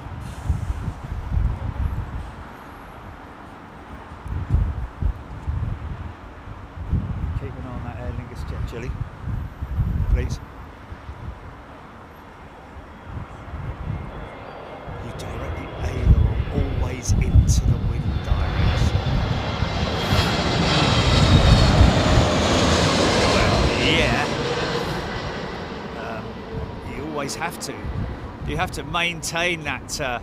You have to maintain that that angle of attack, if you know what I mean, into the wind, because obviously the wind is trying to push you away from the centre line. That's what creates that crab, isn't it?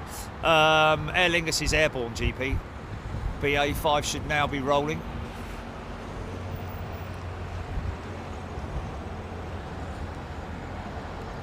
Get all the buses out of the way, yeah?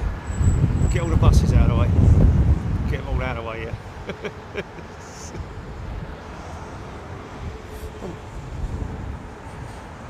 Okay, I think BA5 is rolling.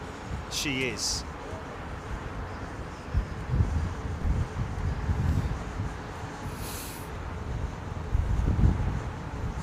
Sue, they have moved Concorde. Concorde has moved. She's around the back of the bike sheds, around where she used to be parked, literally on a daily basis. And when I change position later, I will. I'll head over there.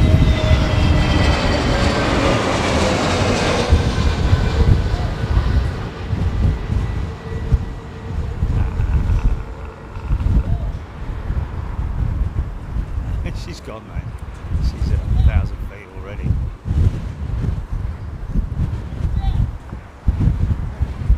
Hello. I can't see you through fencing, can I, mate? No, you're shouting at me.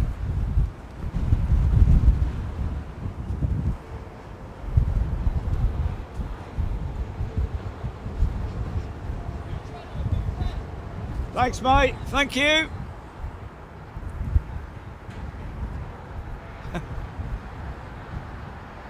I can't see you through the fence, mate.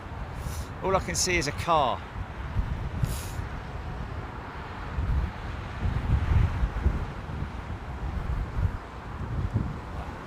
Look at that.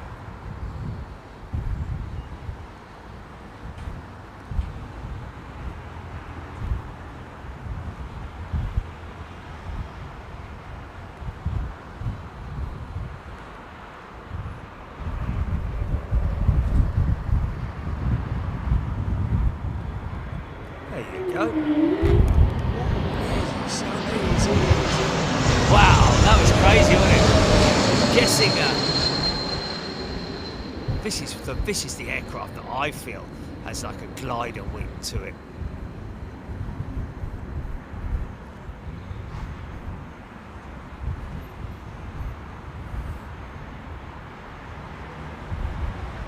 As soon as they're down that rudder, big kicker rudder. Hold it on that centre line.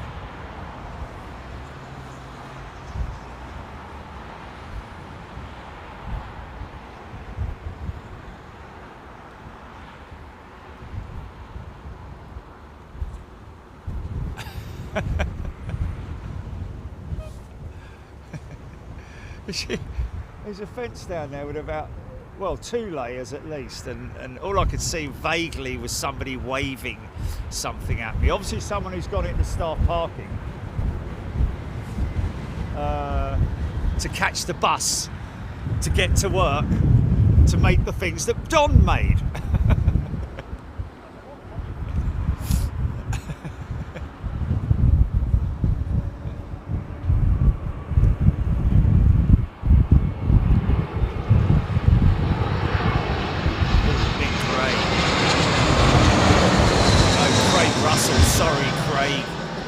A380 from San Fran on the downwind leg. Is that north of the field, I'm guessing?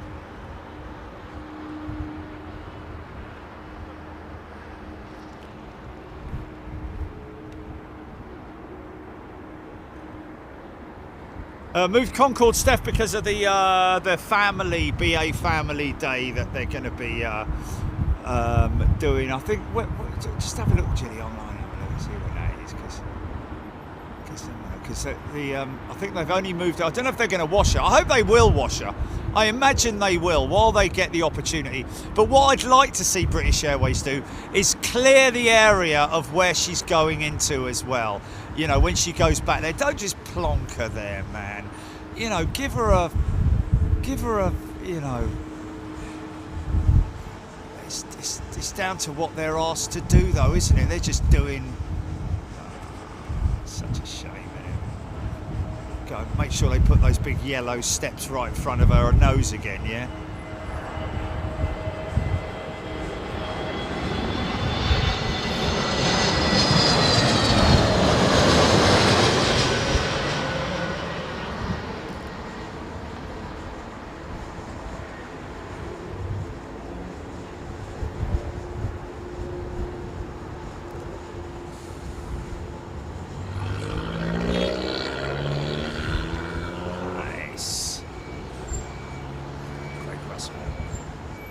FLR.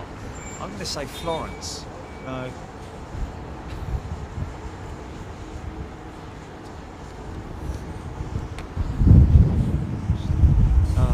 Where's that BA380? Is that turning on at the back there? No, that's not her, but look at that. Look at that aircraft turning in, man. Just joining the localizer now. 10 miles out or 8 miles out. Wow. May have been given a more direct route by ATC. Nice 330.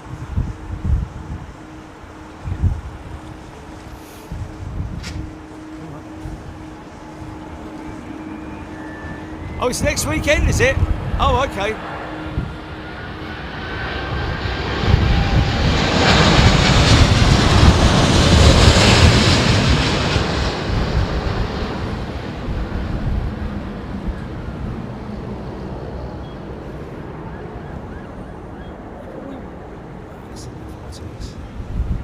Wow, yeah, look at that, man.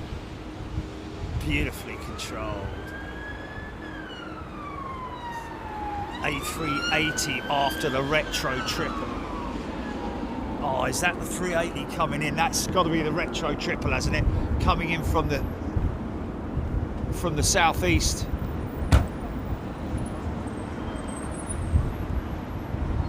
No, that's the 380, man. Wow, it came from the south then.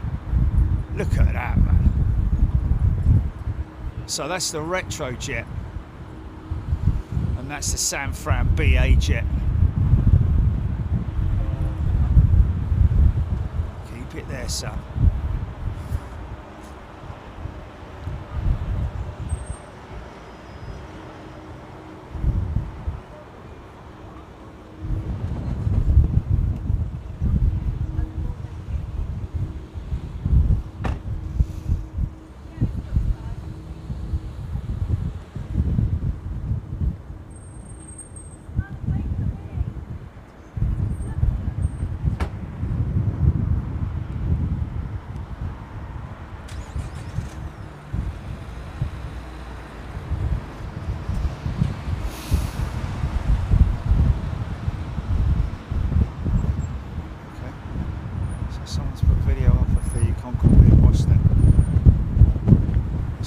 Quite clean, I have to say, when I drove past her earlier on.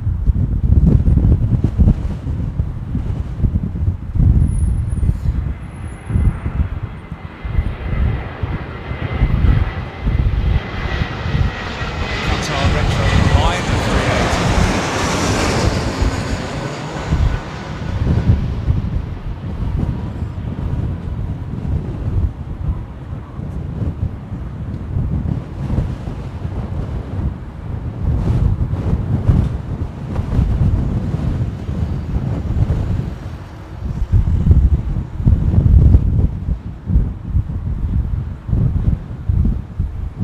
About 8 mile finals now.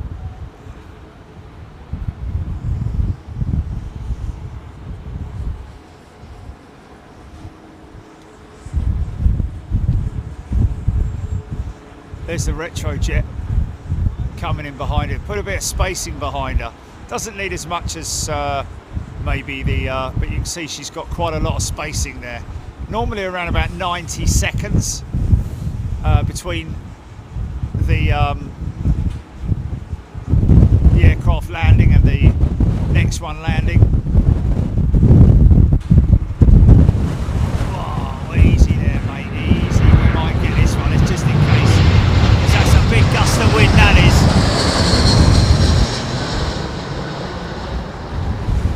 Wow, that's heavy now. Straight down the middle. Yeah, no issues. No issues, man. No, yeah.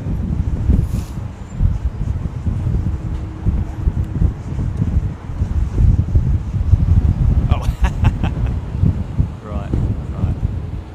Oh, is it?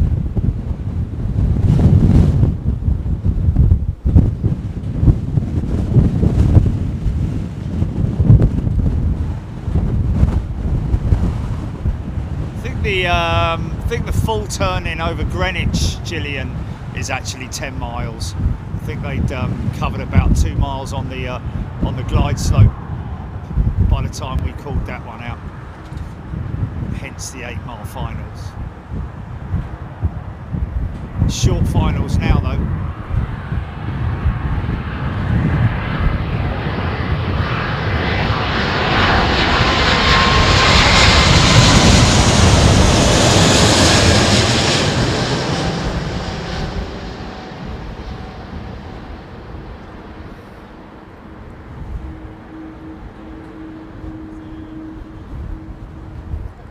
Nailed it.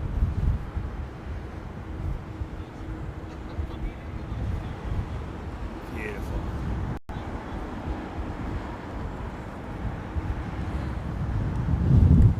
There she comes. Okay.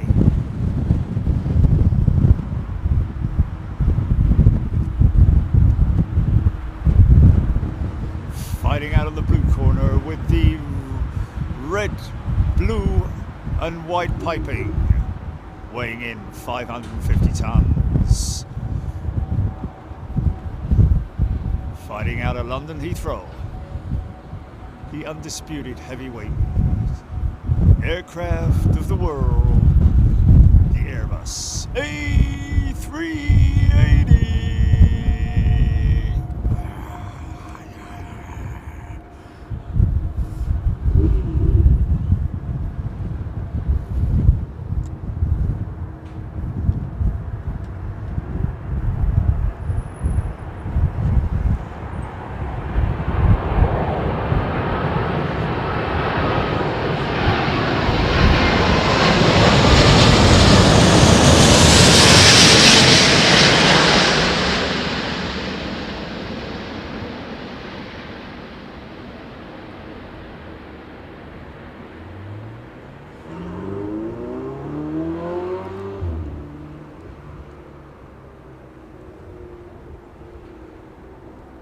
I say, how very British.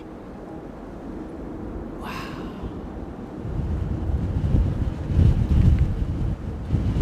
Smooth, man.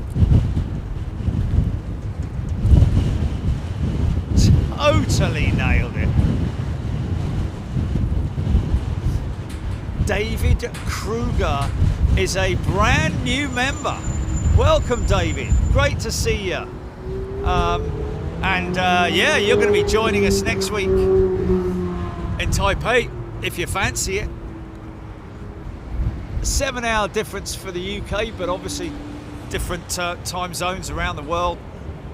That's why we travel to different places, because we like to obviously appreciate the fact that our members are from all around the world. Here's our retro jet. This is a good looking aeroplane. Stand by for possible GP.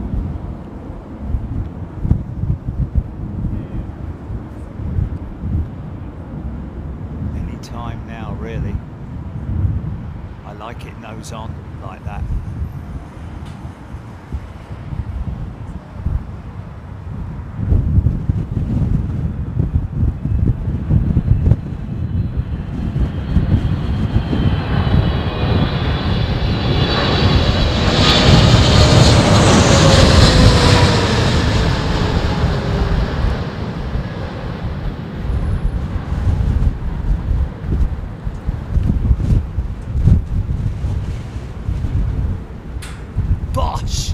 Nice, man.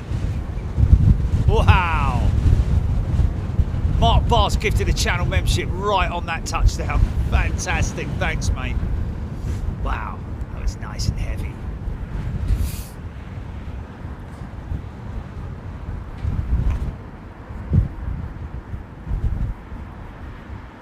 Yeah.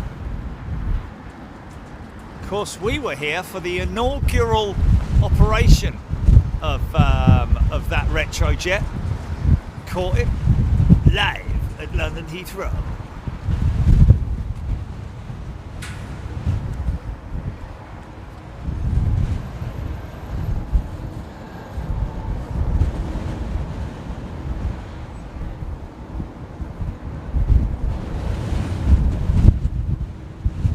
Russell took off and landed 4 times last week at Heathrow and missed you every time. My God. Oh, Russell, how about that, mate? That's crazy. Sorry we missed you, mate.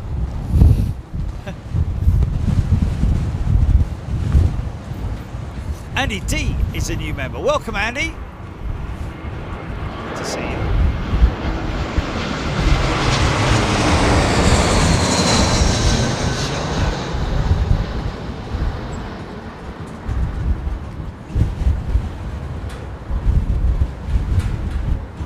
Oh, possible, just a possible thumbnail there, GP.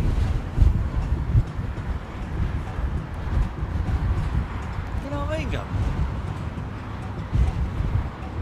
Or did you get a nice one of the head-on shot? Okay, all right. Yeah, but time stamp it.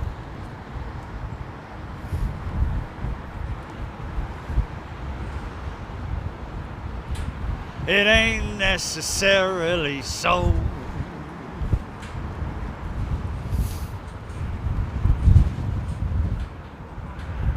David Kruger and Andy D. 2 brand new, homegrown, naturally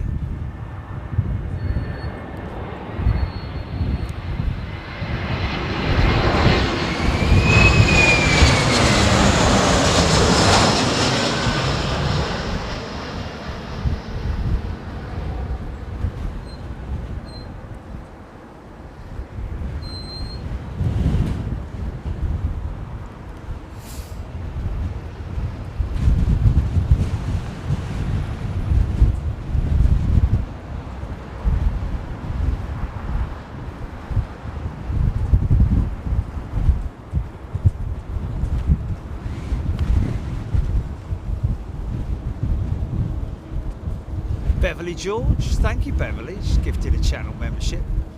Yeah, the plans are going through the kind of discussion and the new airport for Staines on Thames, folks. International, Staines International, the new Staines International. The plans are now being worked on.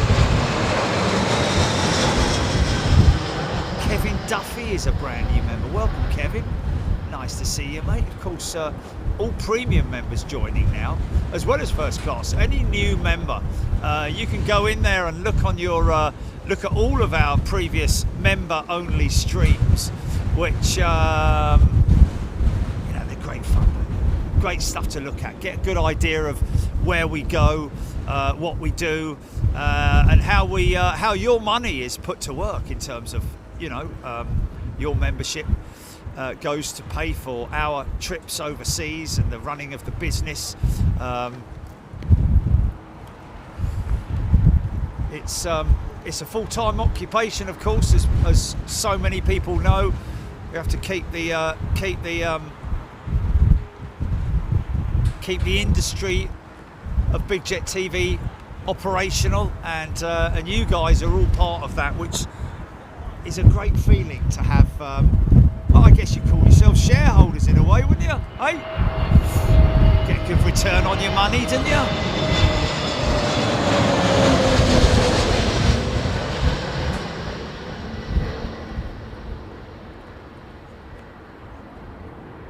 Flare at 30 feet is what I was told.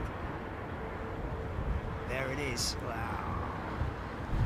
Wow, little bit. Whoa, yeah, would have felt that. That's cabin feedback, I think we get there, wouldn't we? Blimey.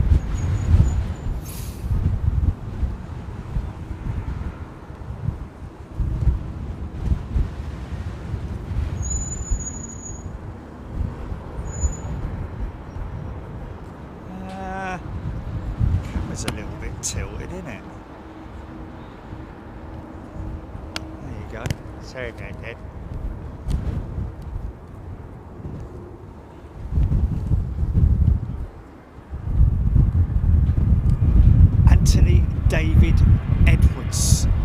is a brand new member. Welcome, Anthony. Great to see you, mate.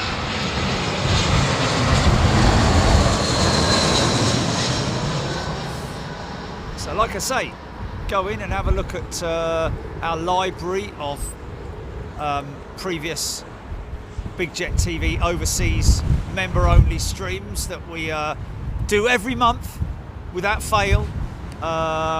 Next month, because we're just doing a single day in Boston, we're obviously doing the Expo, but that's specifically to I mean, it will be amazing. I've got to be honest with you, there's a lot of people who are not flight simmers, okay, who see what we do and are like, wow, I had no idea it was that advanced. I mean, there's a great friend of ours, Paul, who flies the A330 Voyager, and he was absolutely amazed at the quality and the realism of flight sim. So even if you're not into it, you might want to watch it. If anything, to see me get massively excited.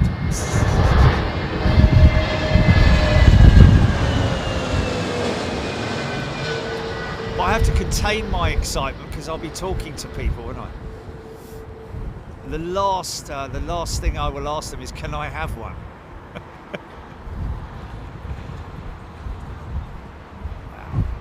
Wow. Dip that one in.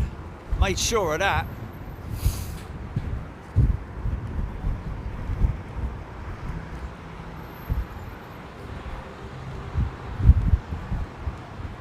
Yeah, the cost of, I mean, just the cost of running the tech every month.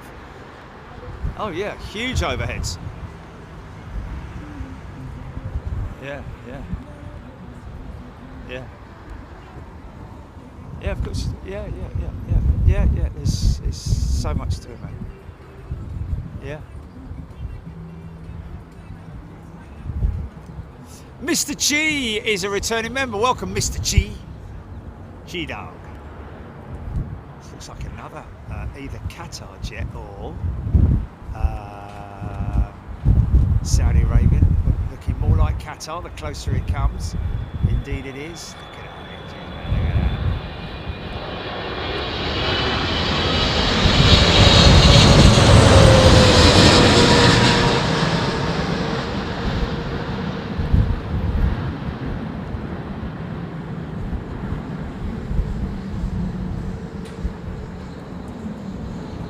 Wow, man. Wow, that was ow.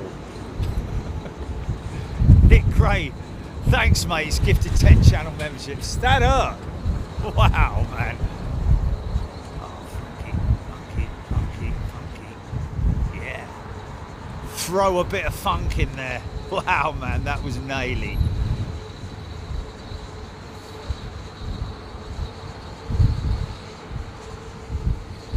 Yeah, so go check out all the overseas shows that we've done. Look at your perks.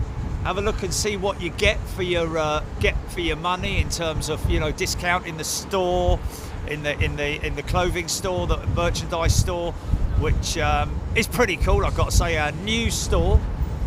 We left the other one. It was getting a bit mouldy.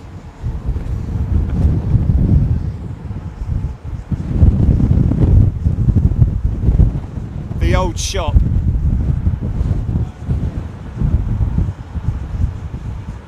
Dinosaur Dad, big bounce down it was, wasn't it, eh?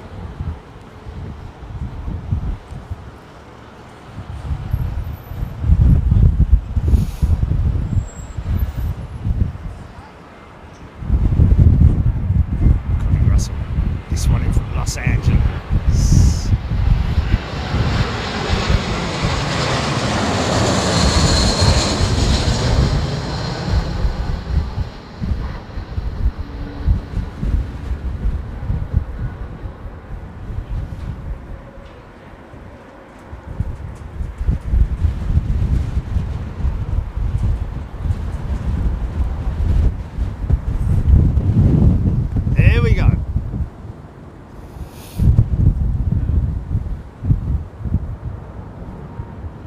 Dinosaur Dad, there are stickers in the shop, so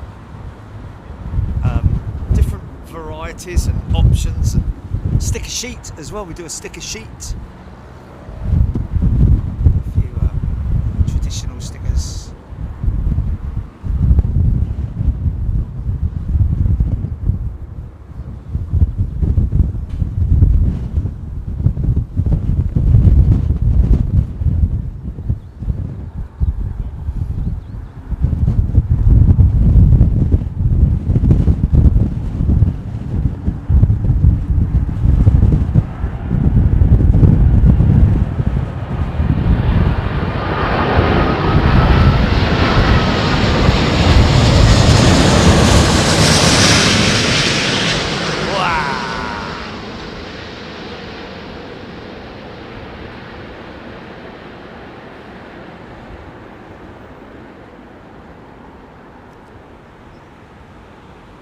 Beautiful, beautiful, man.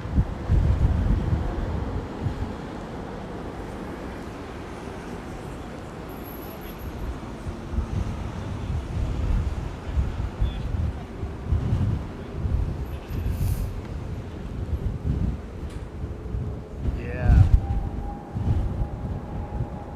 Awesome, mate.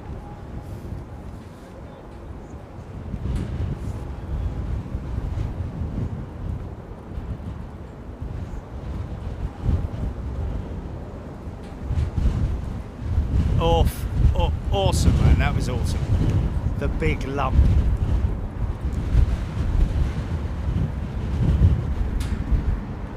Feel that wind, man. The wind gusts are pretty powerful, gotta be said.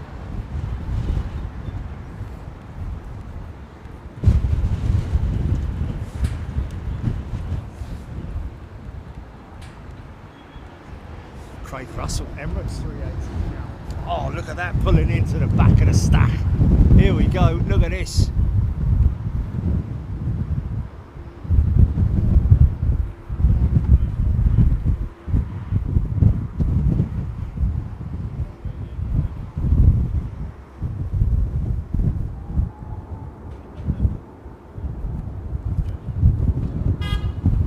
Oh, he cut in, didn't he?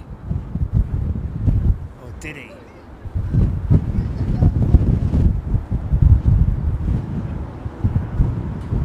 Oh, Penny Bateman, of course you get. Oh, look at this. I haven't seen this for a while. Of course you get a discount, Penny.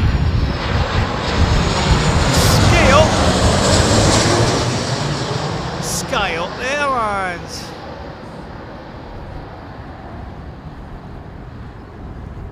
Big Steve-O has gifted a channel membership. Thanks, Big Steve-O. Well, Penny, you've got a chance to go in there now, and unless it just is gonna take a little bit of time to propagate, Jilly, maybe, I don't know.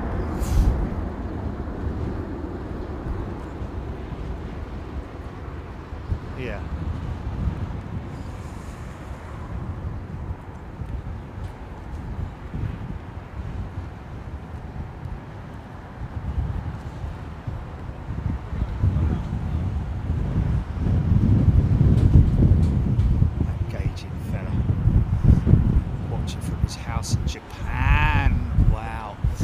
To live on Fags Road, yeah, wow, by the Green Man, that one.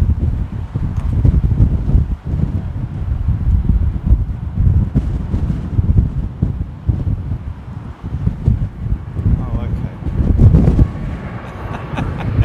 Brilliant, isn't it? Probably gone by now, no?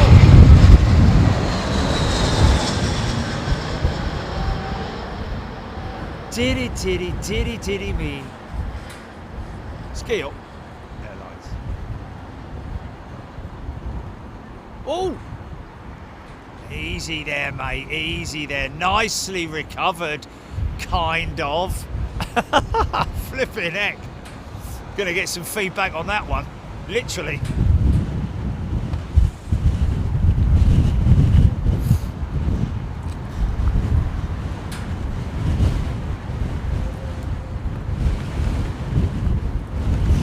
Hyung Lee Sky up on behalf of Air Algiers.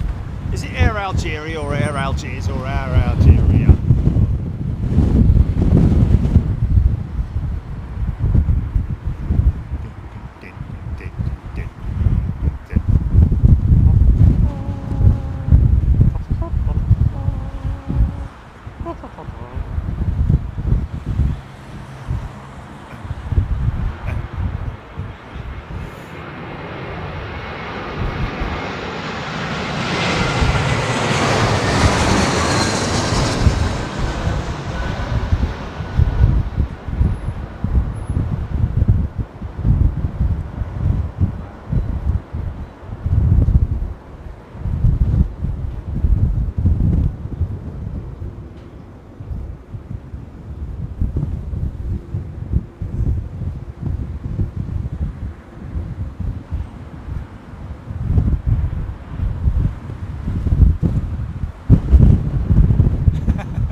good, some have really bad reviews. Oh dear.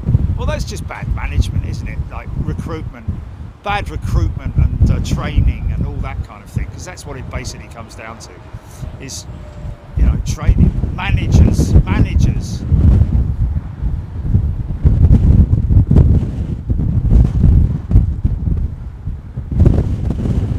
Felicia Pakia, loving the sound of the wind and the roaring engines. These engines are high right back on the D10s.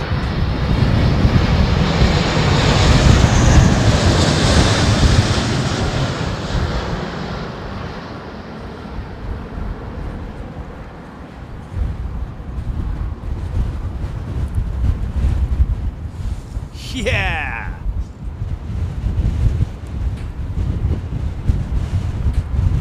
Nice! Look at that rudder input, man!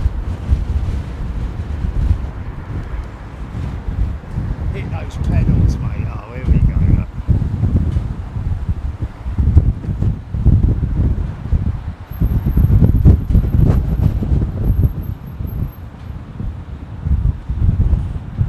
Isn't it great? Next 5 aircraft are all heavies.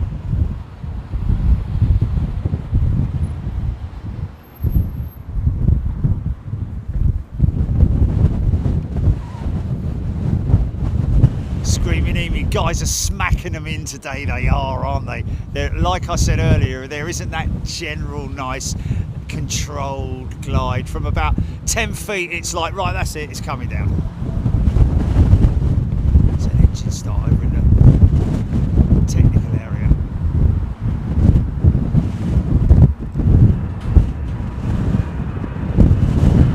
All but these guys.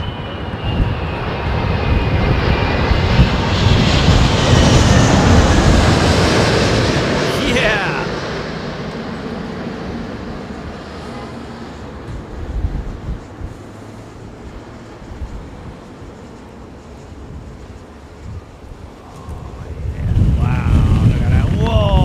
Downwash from that thing. Yeah, man.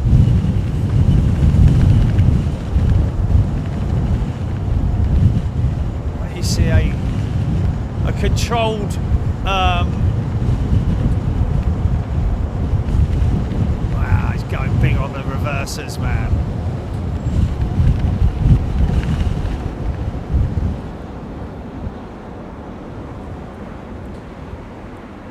When all that rubber smoke comes up, it comes up in stages rather than all at one go. When it all comes down at one go, you know that they've walloped it down. But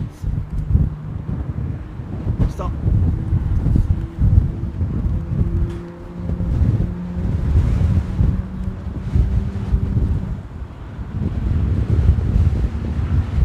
Yeah, man. The distant stoner noise of the GE90. Nice.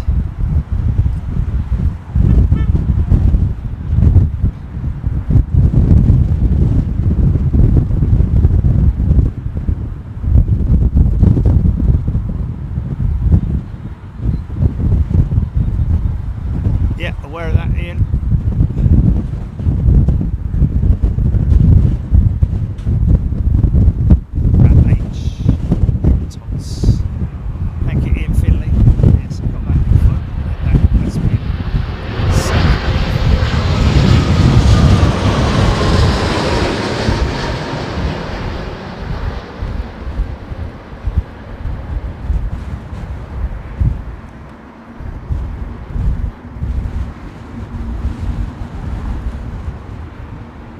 Oh yeah, beautifully controlled, man.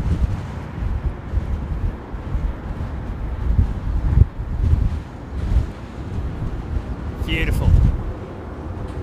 No need to smooth operator.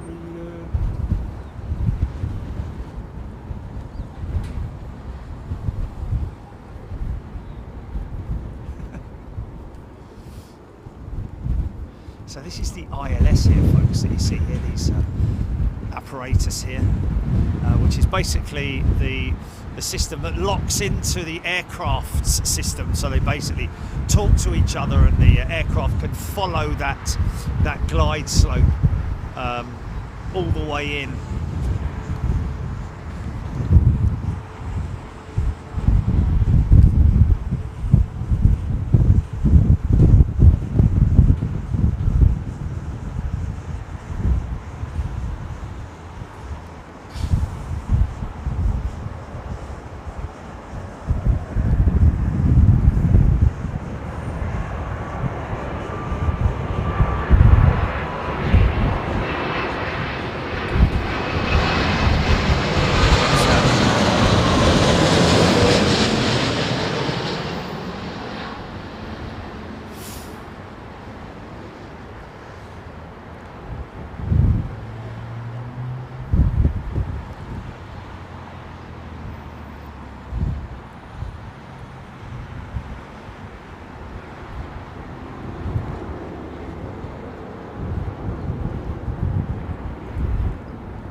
Totally, mate, totally. It's like he's written it himself.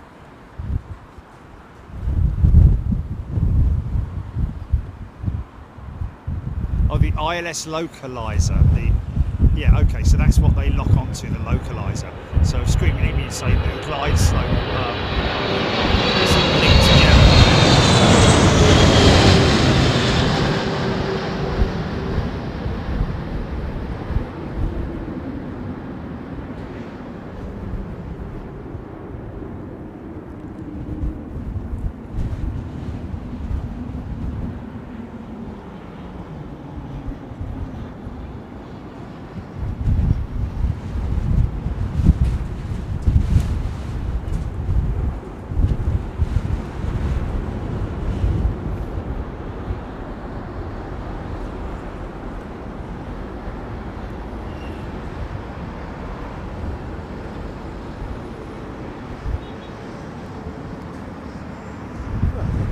Write it then. Write it and we'll publish it. You know, we could quite easily get someone to do that though.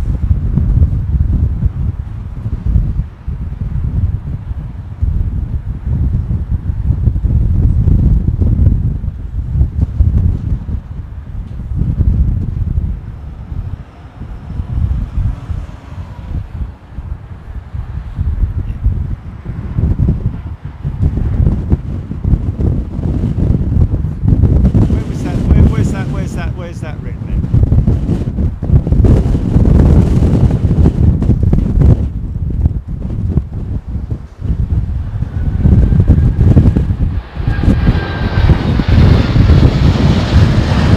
What's our mention in there then?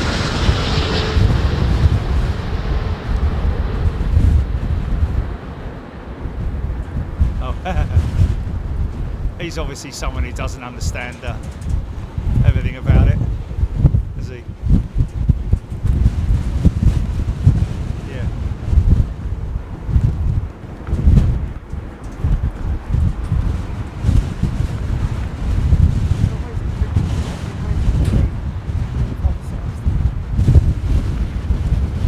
Jesus. Where? Well, I don't know. Was it a channel? Is it YouTube? Is it Twitter? Right, okay, thank you. Never heard of them. Never heard of them. Never heard of them, no. Okay. Alright, okay. Yeah. Okay. No. Well.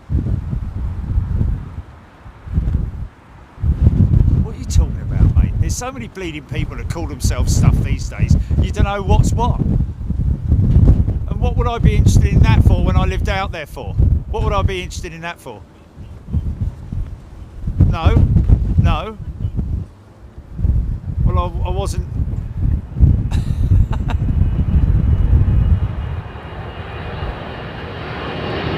Aziz!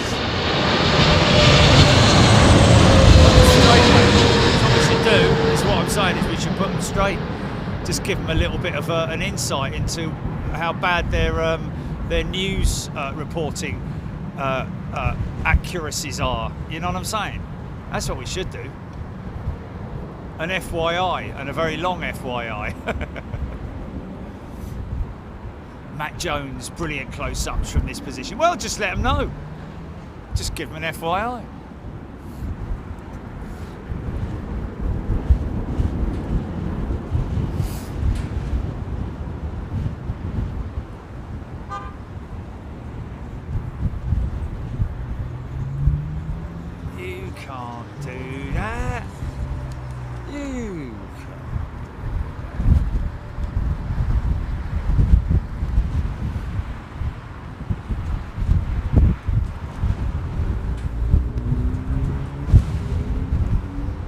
Glide slope antennae are on a tower adjacent to the touchdown zone. Is that it there then? Is that the glide slope? Oh, go around. What's that all about then?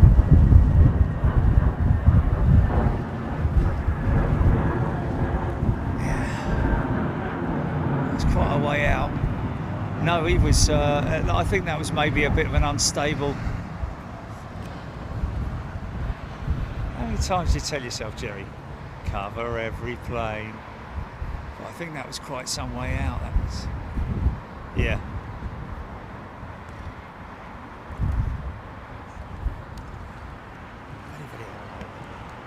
Here comes the little fella. Turboprop. Susan Gerard has gifted a channel membership. Thank you, Susan.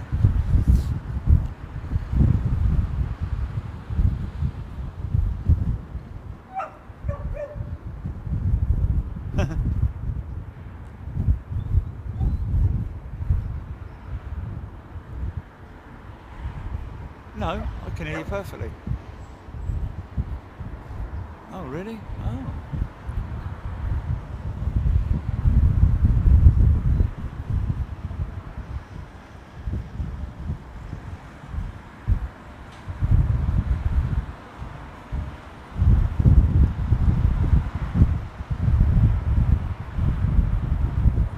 See the you can see the oh yeah,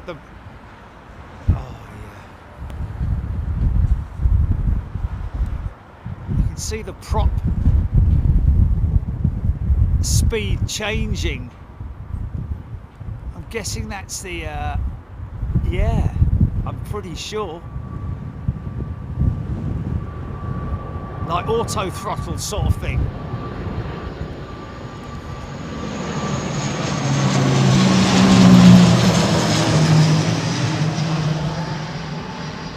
Nosy angle of attack for landing, man. Late flare on this. Look at that. Look at that, man. Look at that now, flare it.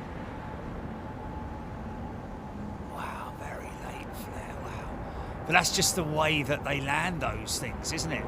Very attacky towards the runway. Crazy, man.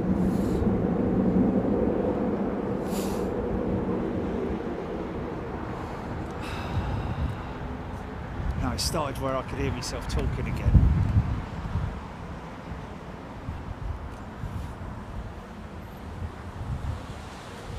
GG looks like it's flying in slow-mo, man. Carol H. London City Captains only approach. What's that, GP?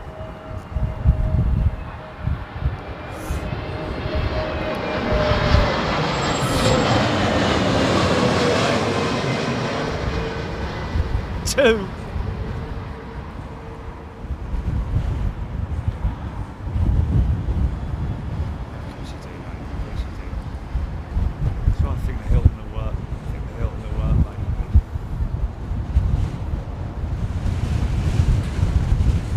GPX almost a three-pointer.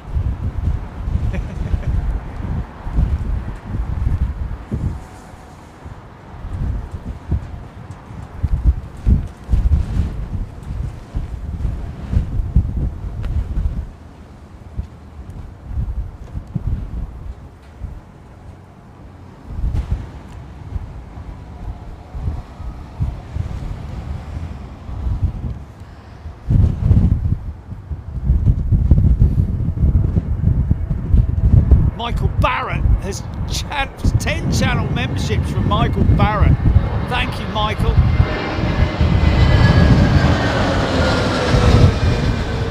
What a lovely thing to do. Aer Lingus quite used to high wind approaches into Dublin for sure. Every time I've flown into Dublin it's been blustery. Especially coming across the coastline on the approach. Maybe not so much the final stages of approach, but certainly crossing the coastline.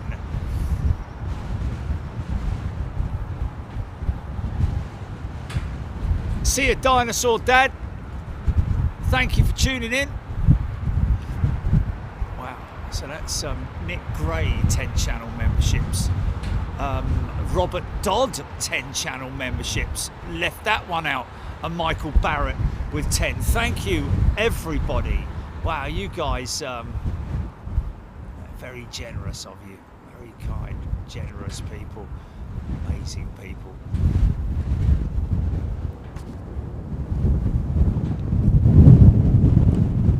Nice.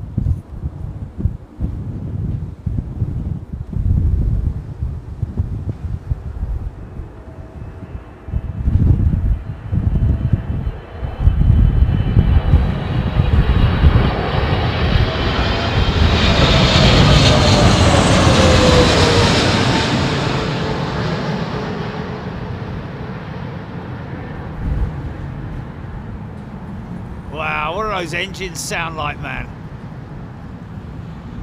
Look at the elevators, just controlling that touchdown. Now keep them up, soft, let the front end come down nice and soft. There it is, elevators to the neutral position, and off we go.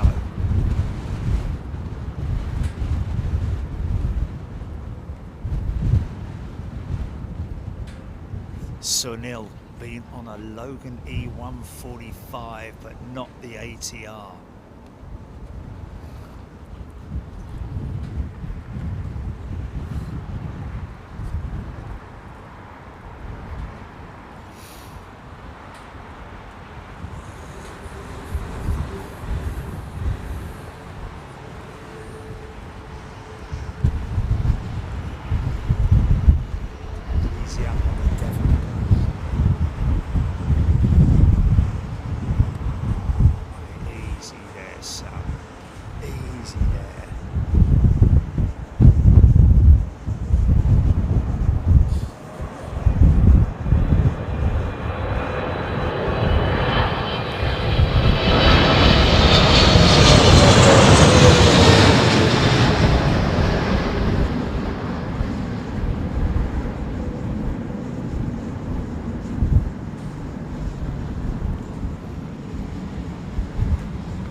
Wow, nice smoky main touchdown. Wow.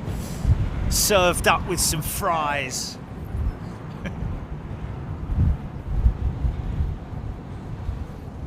Yes, indeed, 30 minutes to the switch, folks. Goes quicker than you can. Don't forget that it's not sort of like, you know, we'll keep going for another 10 minutes. It's like when it switches, it switches.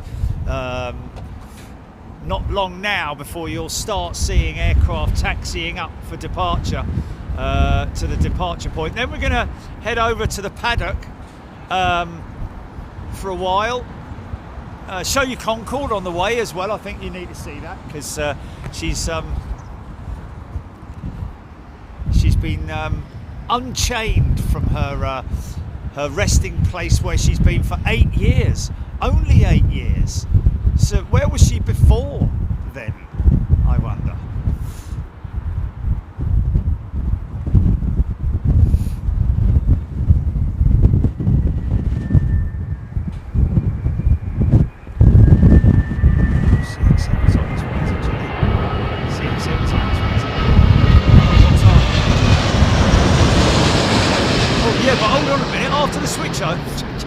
I've got to drive there first, mate. How long after the switchover? Oh, okay, that's fine then. Yeah, that's fine. Oh, okay.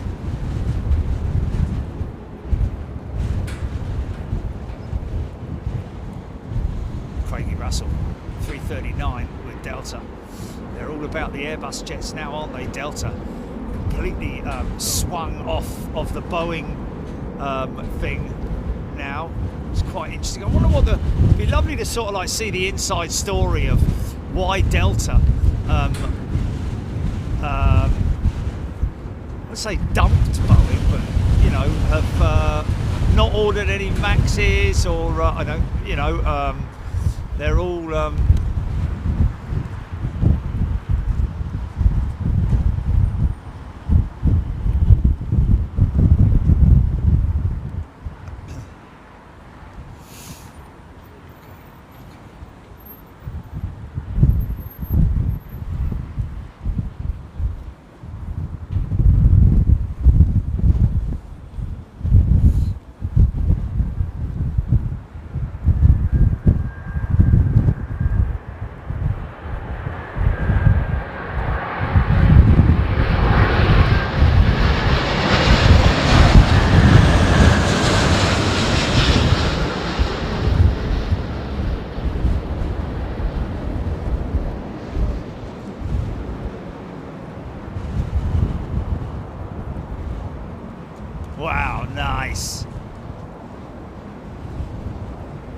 oh, great smoke dispersal there, man. Love that.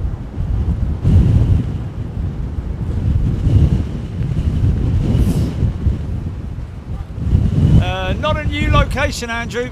Just one that we haven't been to a while, which is possibly,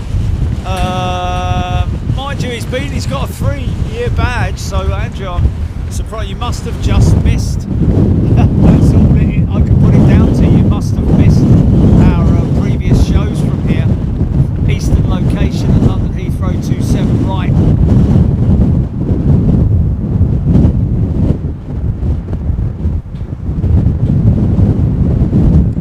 Paul Skilling's gifted a channel membership. Thank you, Paul. Very kind of you.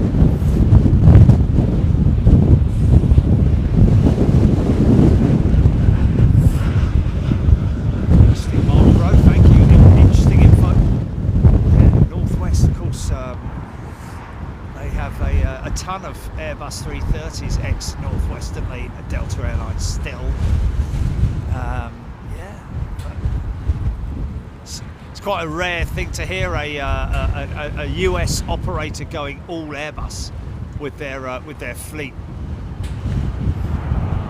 Craig Russell, negative. I don't think the well, I don't know actually. I wouldn't have thought so. I think they would have had special dispensation because obviously Concorde's transponder is no longer operational or working. Maybe the tug that pulled it would be on radar, ground equipment. I'd like to just know, you know, experience that moment when she turned her wheel for the first time, or wheels. And whether or not they needed a bit of help, or whether she came quietly.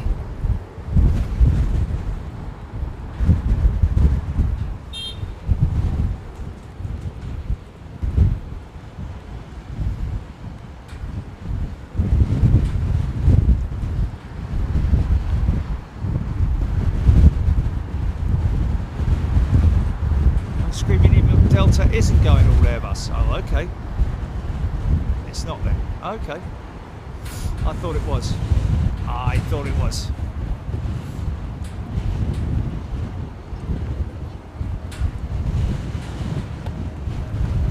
They got Maxis on order, have they? Oh, okay.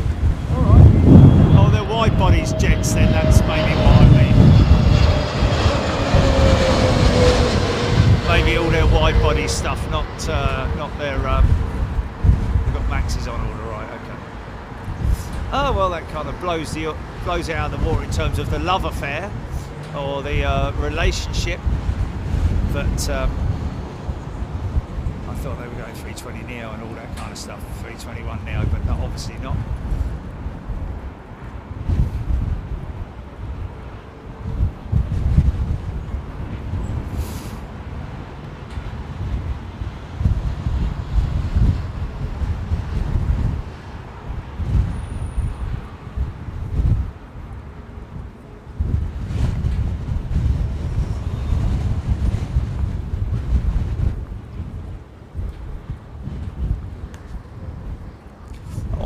Guy, yeah, we've called him a couple of times, haven't we? We've called him a couple of times. Haven't we done a couple of things with him before?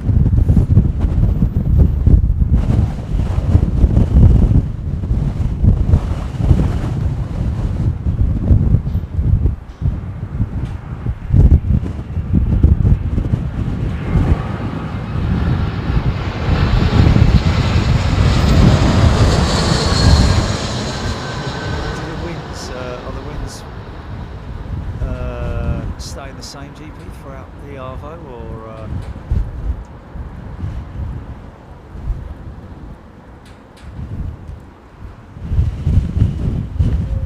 okay.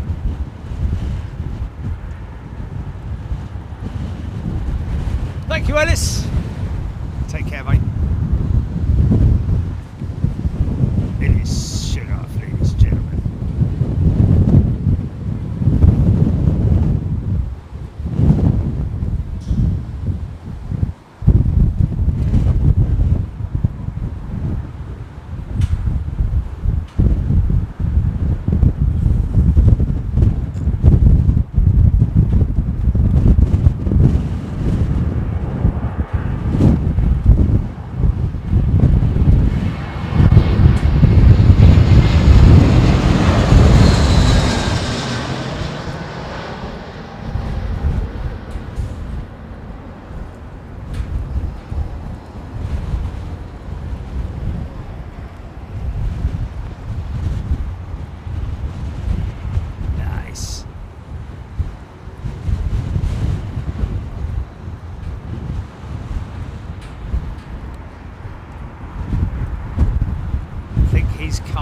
To line up for departure, this guy here, entering that sort of like zone down here where it's very you have to be very wary of the traffic around you in terms of wing clearance and stuff like that, especially if you're on a big aeroplane like this. Oh, he's going out through the top, I think. Okay.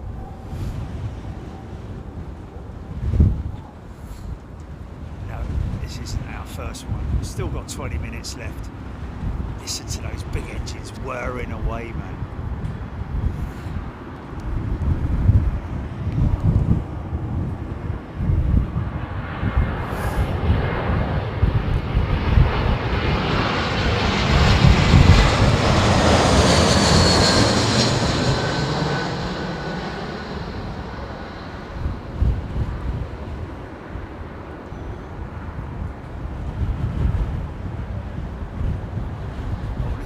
This is quite long, isn't it? Is this long?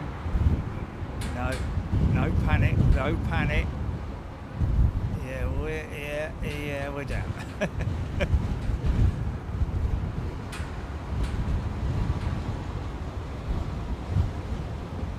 Bob Shalvoy, Windsor from 280. Yeah, not much of a crosswind. In fact, you know, even at times 270. Now it's going sort of like, you know, southwesterly now. It was northwesterly, so you know it's variable. These winds are variable. Wow, caught that one. That was a gust. 3-2 gusting 40, something like that, I think. Bit of crabbing going on, look. Natural crab.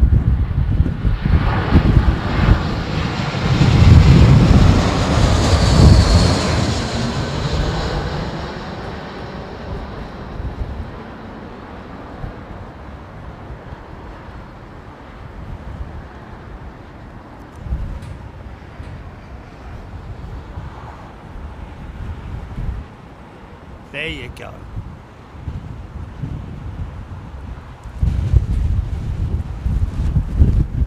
Wow.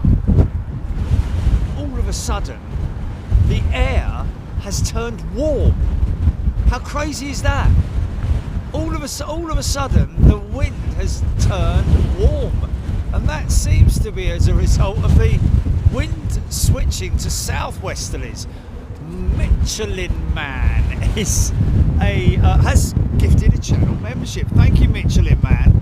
So now these aircraft will literally be pointing away from us now to their left, our right. Now it's a mix.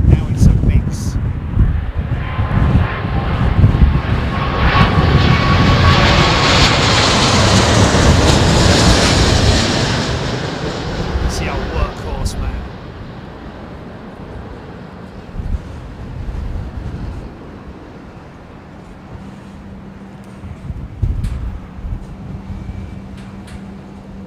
Nice. Nice, man. Wow.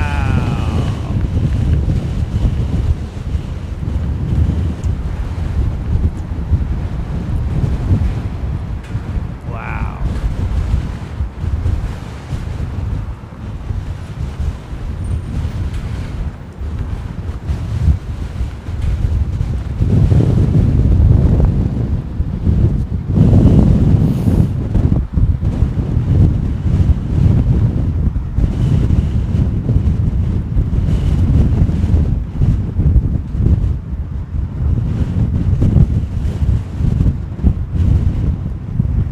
Nice, man. Eurowings 737.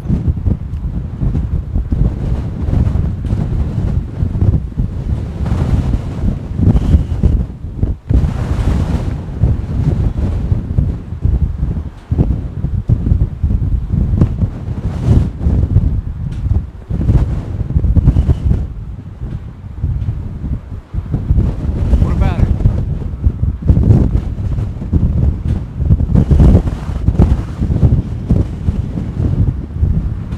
Oh, cool. Oh, Jet 2737-9, thank you.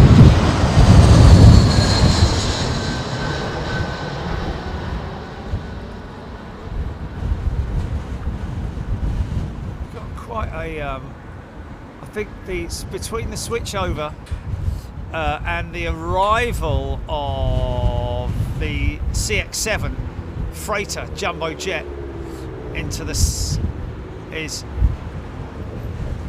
what is? Oh, for God's sake! I was just talking about Cathay, man. Completely threw me off there.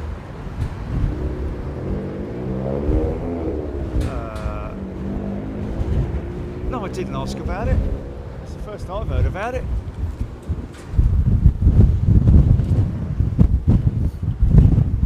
Oh yeah, sorry, I didn't put that in my memory bank and remember it all the way through from last Sunday. Yeah.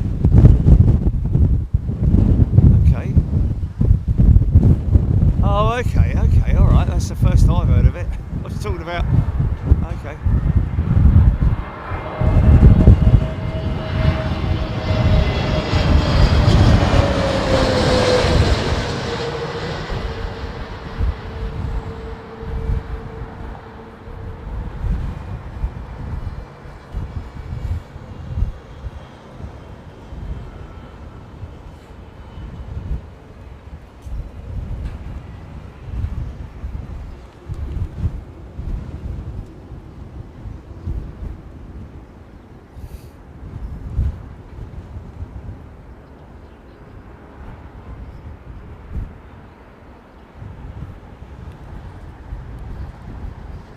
So we've got a member who last week mentioned that they're going to be flying out for the first time on the A380.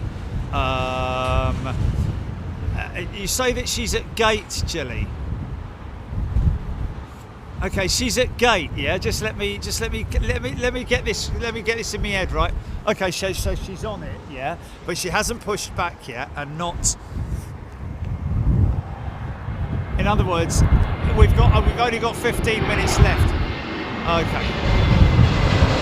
And I need to get from here, you know, I'm on quite a tight turnaround. And it's Carol Cupcake, isn't it?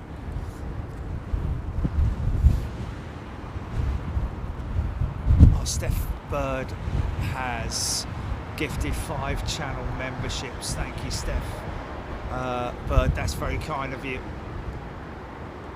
Okay. So Carol is flying on the 380 for the first time ever. Well, say first time ever. First time on the A380. Kelly, tuning in from Colorado. Good morning to you. Sat on BA 413, did you say? 213 to Boston. There we go. And Steph is flying in from, is it Milan to Heathrow? Yeah, but my concern for Carol Cupcake, obviously, is the fact that she's not on radar yet, and it could be half past. It could be 3 by the time she. Well, keep an eye on it, Julie. Just keep an eye on it. No, we're not. We're not gonna do that.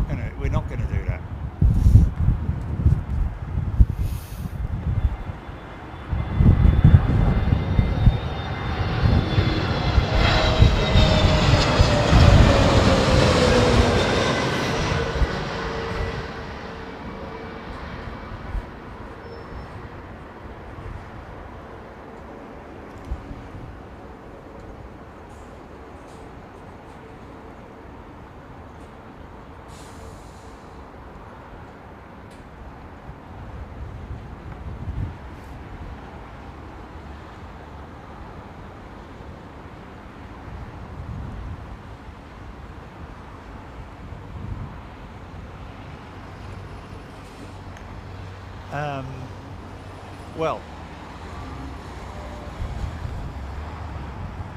so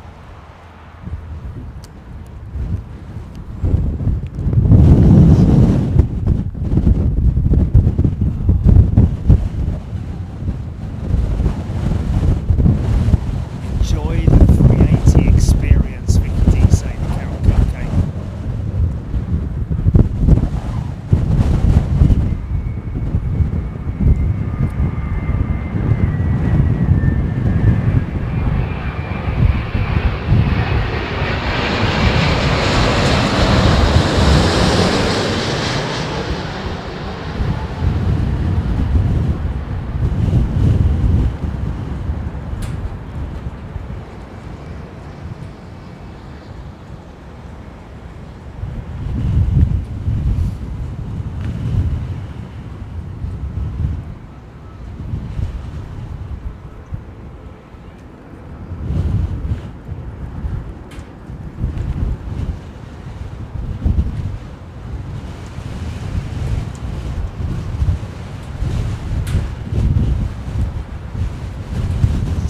Saying BA321 could be the last last arrival, sorry. Wow, these winds are really strong now, man. Well, just this getting a little pocket of strong wind now. Constant as well. Good 30-35 mile an hour.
Yeah.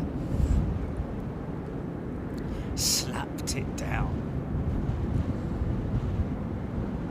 12 Dunlops screeching away.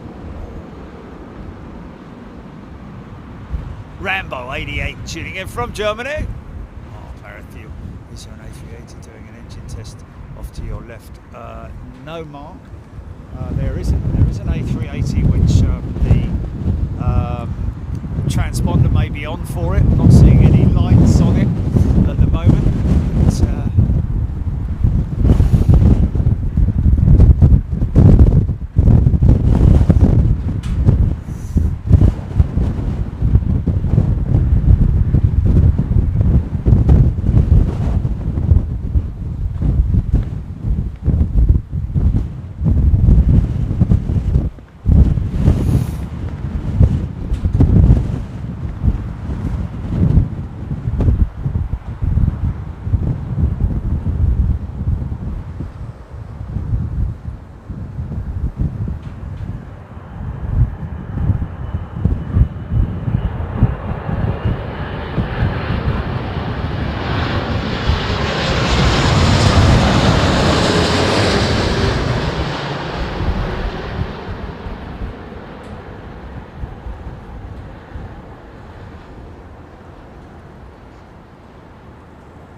But, jet, I think, start trundling out towards departures. Looks like the wow, they turned that round pretty quickly, really, didn't they?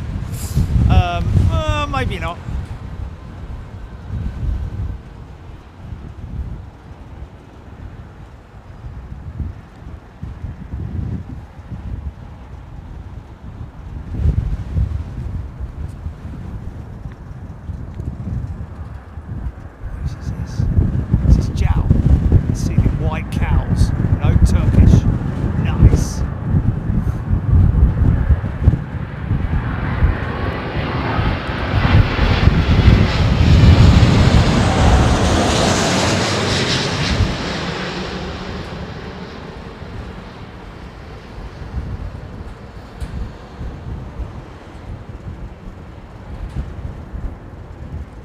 Yeah, man, that was quite a deep flare, wasn't it?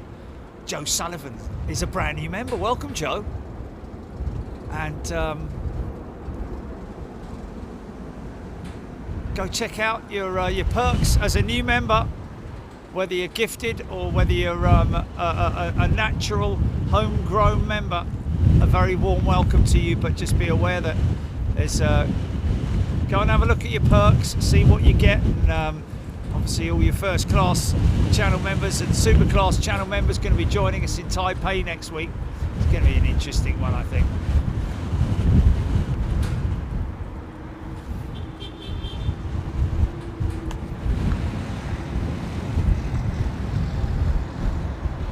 Sorry about that. Yeah.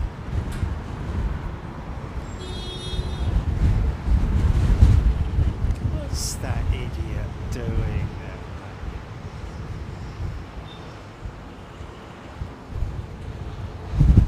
How did he ever pass his test? Really? Bloody hell, mate. Honestly, some people.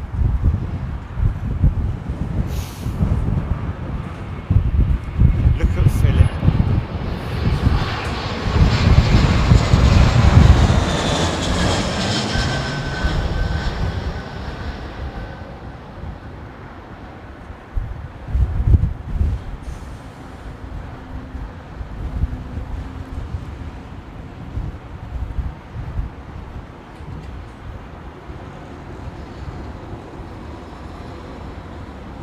Loco, Korean Air send their 747-8s to Taipei. There you go, Chile. Know that, mate. Didn't know that. kind of made sense, obviously. Wow. Craig Russell, Avianca 787-8 from Bogota on finals. Screaming Emu. Oh dear.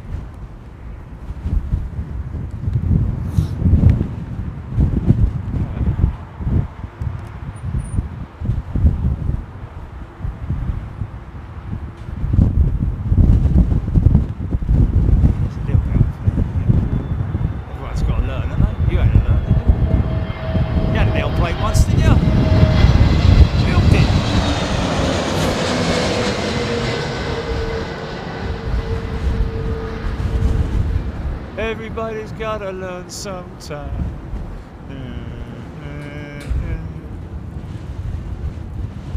Yeah, yeah. There's another one. There should be no entry signs there, man. Is what it should be. Yeah. Here's our first one going out. Oh, that's it. We're done, aren't we? No, we've got one more.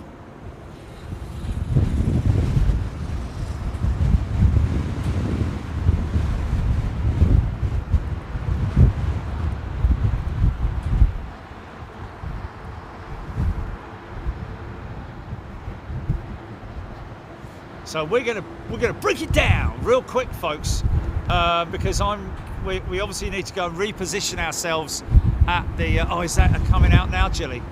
Is that a coming out now? That has got to be a coming out now, isn't it? Well, that's going to be another 10 minutes before that aircraft makes it up here. Would I make it?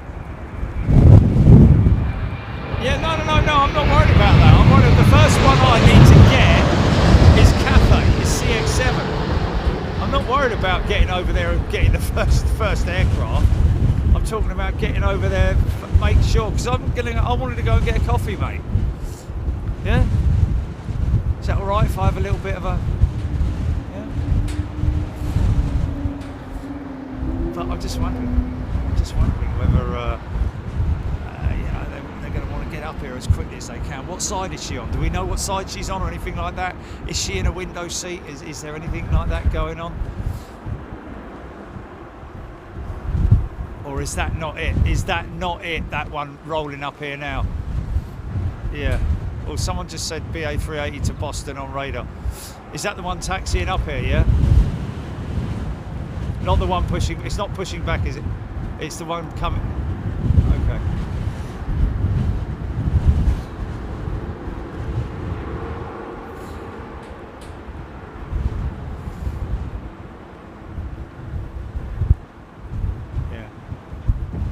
We'll definitely have something on the Thistle in that regard, won't we? Sunil saying A220s are seriously cool. I think you're right. I like them. I like them.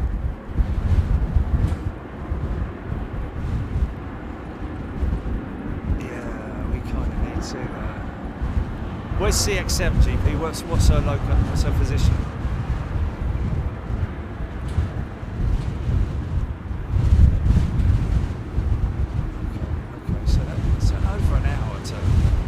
If she doesn't, we need to hurry this jet up, man. Is she taxiing or is it seems to be just sitting there?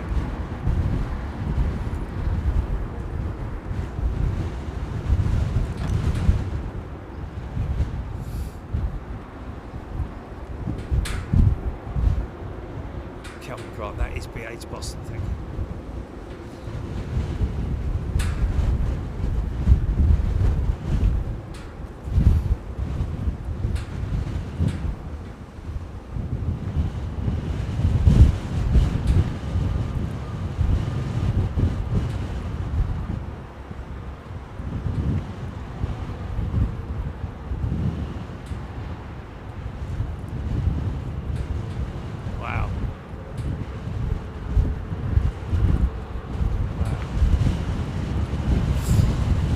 Tell you what, I'm going to give it a cut off. I'm going to give it a cut off of 15 minutes, GP. I'm going to give it a 3:15.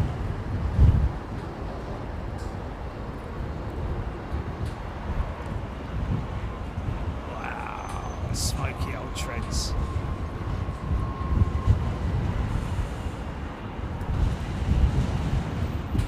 Well, she's taxiing now, Julie. She's here. I can see her. What I'm saying is that she could be up here. Yeah, okay, but there's a lot of other aircraft. It's not a big queue up here. It's not a big line up here. Wow. She's moving. 15 knots, you know.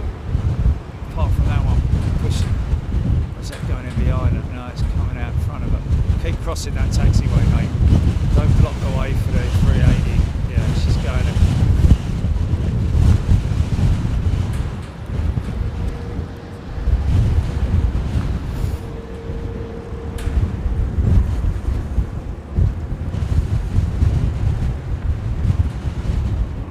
Paula Collins, like it. Nice remark there. Look at the rudder working. Yeah, because these winds obviously blowing this thing, wanting to blow it to the right. So the corrections that you're seeing for the rudder, the steering of the aircraft, basically. So if they want the tiller, they can use the tiller, but it's obviously the rudder pedals that most pilots prefer to operate. Only up to around about 60 knots. Then at the 60 knot mark, the front gear steering will lock out, and then the rudder is being used to steer the aircraft left and right, literally.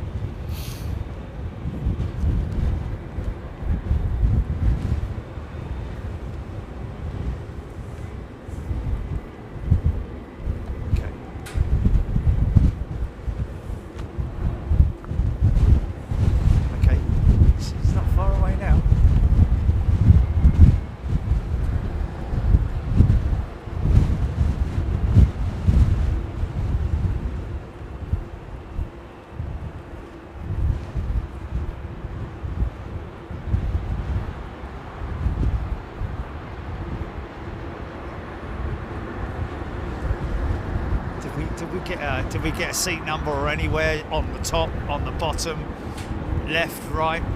Okay. Screaming at you once you're on the runway, hands off the tiller. Oh, okay. Okay, well that's different than what I've heard from 320 pilots before about, you know, where you can steer with the tiller up till 60 knots and then, but yeah, I kind of understand that because it. Yeah, maybe caught up in translation somewhere along the line on that one. I can kind of understand what you're saying there. Maybe it's some different on different type. I don't know, but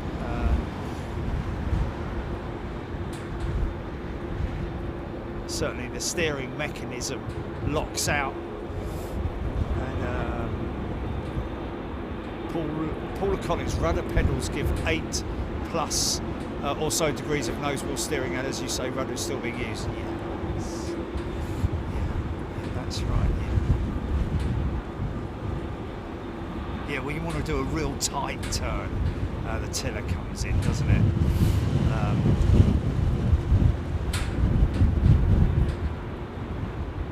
Yes, right, okay, so generally you will not use the tiller once on the runway, I'm guessing, or if you're turning tight onto the runway, if you're making a tight turn on, which is why most of these turn-ins to the runways are sort of like a decent angle. You're not sort of like going out turning 90 degrees left. Most of the time anyway, it's a nice controlled on slip, I guess you'd call it. Someone's left the Jenny on underneath the United jet. How the irony of that, eh? The irony of that. This aircraft, which is supposed to promote the beautiful green energy of sustainable aviation fuel, and yet she's got a dirty, great big diesel smudge under her nose where someone's left the Jenny on, man. Or just a very smoky ground power unit. Poor girl.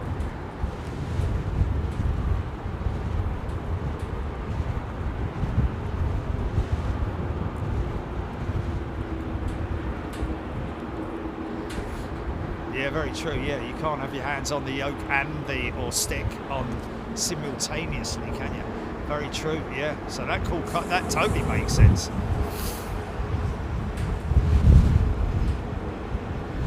Because you're also operating the throttle, aren't you? Your hands are on the throttles for takeoff, obviously. So you can't be. Yeah. So it's all about the tiller, the rudder pedals, of course. Do we know whether she's okay? We don't know anything. Anyway, we've got her going out. So this is one of our members that we've been waiting for, folks. Carol Cupcake is on this jet, obviously very excited to be going out.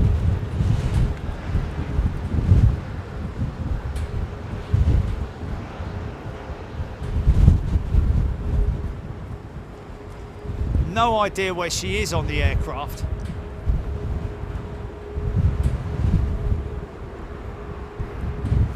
Paul Collins, 737, always likes her little rudder pedals on taxiing with the tiller. Well, I'm a you know, in my one of the biggest things that I was obviously nervous about with only the sim, but using the rudder pedals and all that was actually steering the aircraft, and having heard that. Many pilots prefer to, or some pilots prefer to use the rudder pedals to steer all around at all times, apart from obviously those big, very, very big tight turns. Although I have to say, I just don't use. Anyway, I can understand it, because once you get used to a certain way of going about it, you sort of like have your own comfort zones, don't you? I guess.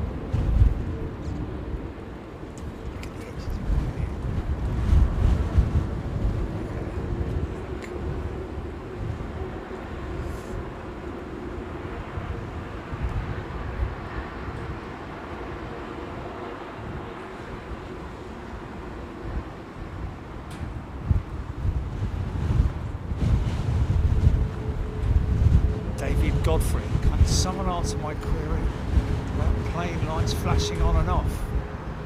Well, there's a whole big thing about that, David. It's quite aircraft lighting is the ground lighting in terms of the you can see the lights on the end of the wing there. That's one set of lights. Then you've got the strobes, you've got the taxi lights, turn on lights, illumination lights. Engine and tail illuminators, you've got the navigation lights, you've got the anti-collision lights, which are the big flashes on the wing. On Boeing it's flash, whereas Airbus is flash, etc, etc. So there are whole culmination of lights on these aircraft.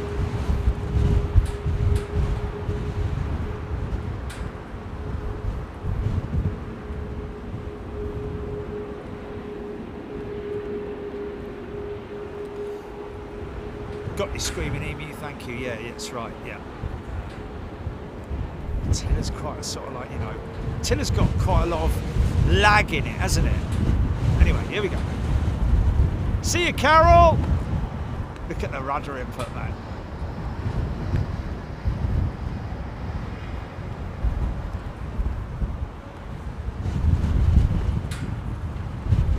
Wow, look at the rudder.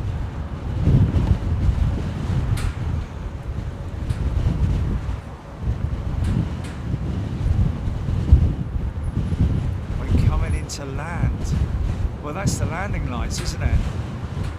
And the flashing lights would be the strobes at the end of the sorry, would be the anti-collisions at the wingtips. The strobes would be the red ones.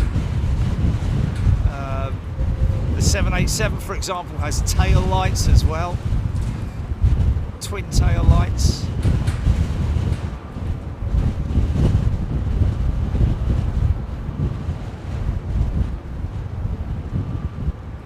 Amelia, no flashing of the red and green, the nav lights. The nav lights are static. So red on the left, green on the right. Port and starboard, much like they have been for hundreds of years in boating, well, thousands of years really. I mean, ever since they started building boats, they had the well, not all the time. Anyway, there we go. Certainly the galleons had them, didn't they? Anyway, listen, folks. Let's just hold it right there.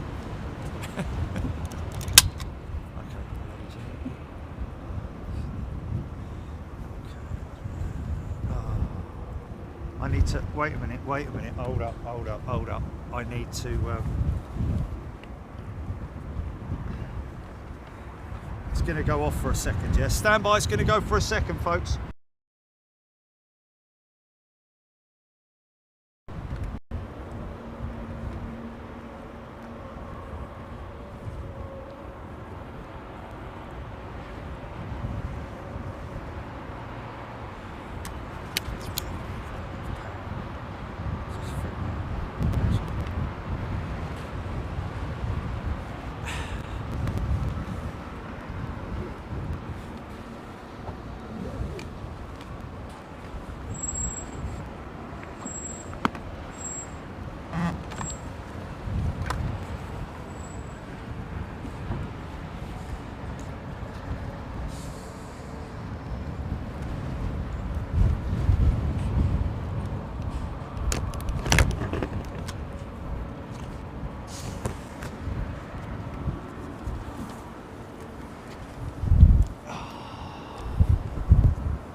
Calling.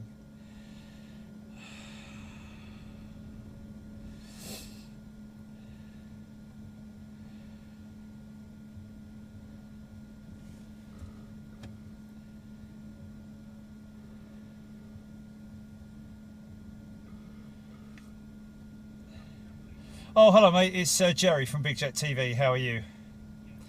Good. Just to give you a call, let you know that I'm closing down CAD number 3277.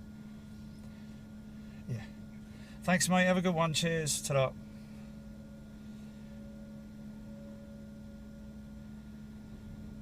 The bare necessities of life will come to you. Do-ba-do-ba-do-ba-do.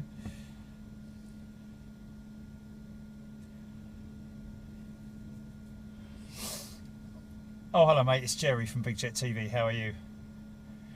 Good, yeah, not bad. Just closing down street works permit. Hold on a minute.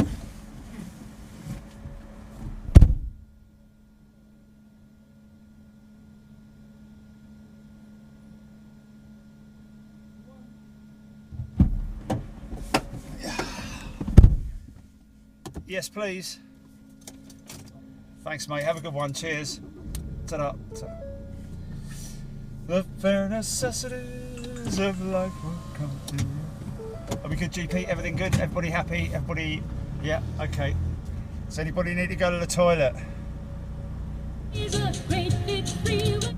Have you?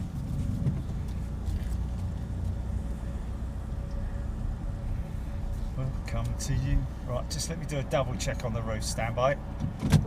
Holding point.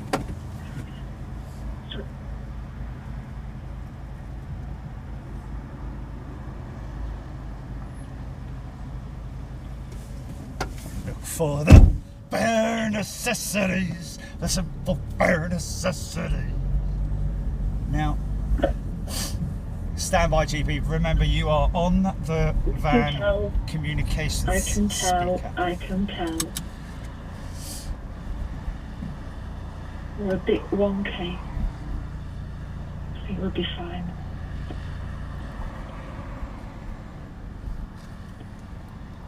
Necessities of life will come to you. Oh, bloody hell.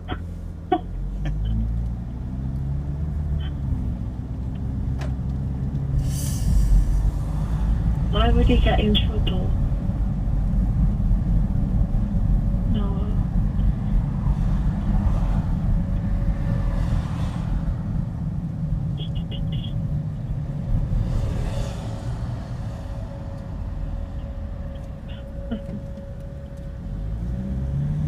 Oh, Melody's got the cutest month-old fuzzy baby kittens.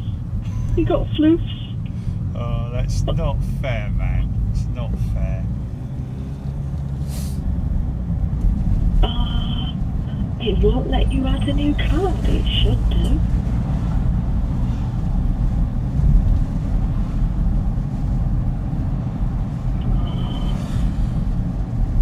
You should have, it him.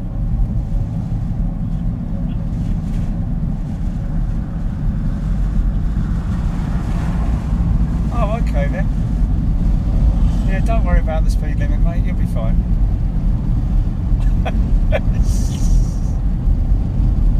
Yeah, that's all right. Yeah, you carry on. Yeah. Oh, yeah, of course. You got special thingamajig, haven't you? Yeah. Go as fast as you like. Yeah.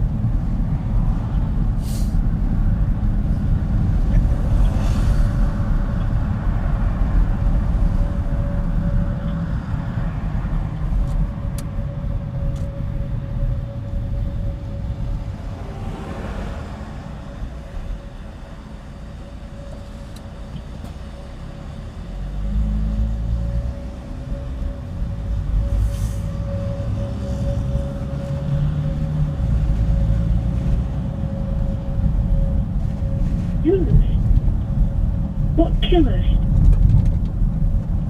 what now? Because I now feel like I'm in Twilight Zone today.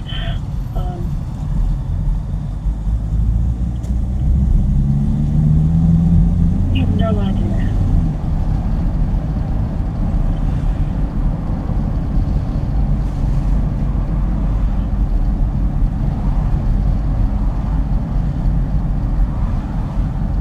Amazing, isn't it? 8 years, over 8 years of doing this, and I still feel as invigorated and excited and everything as I did the first day I came up here and stuck my phone up against the fence, man. Just never get, you know, the butterflies never cease.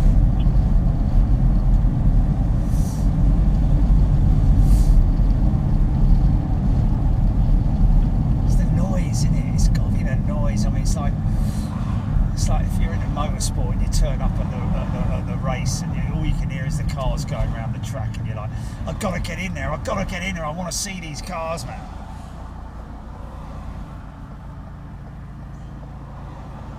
Just like out here. Okay, what have we got? 20 past. We're good, we're good, we're good. Because it is literally a, because you've got the high roof has been removed because of weight. Believe it or not, folks, the upper roof platform that I had, weighing in at about 1/4 of a ton, if not more. So that's come off, and we've got, when I get back from Taipei, got all the parts on order. It's gonna let me through. Thanks, mate. Thanks, mate.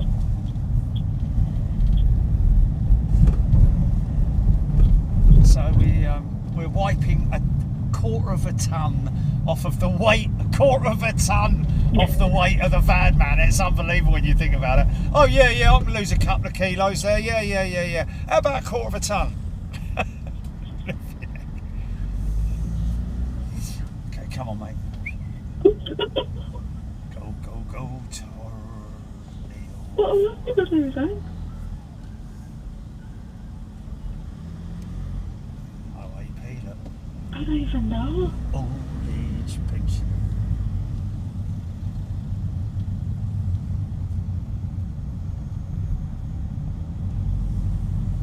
Play that video again, Jilly, while I'm in here, can't you? Easy, son, flip it. Can do if Look you where you're want. going, mate. Right, I'm going to back her in here so you can, rather than.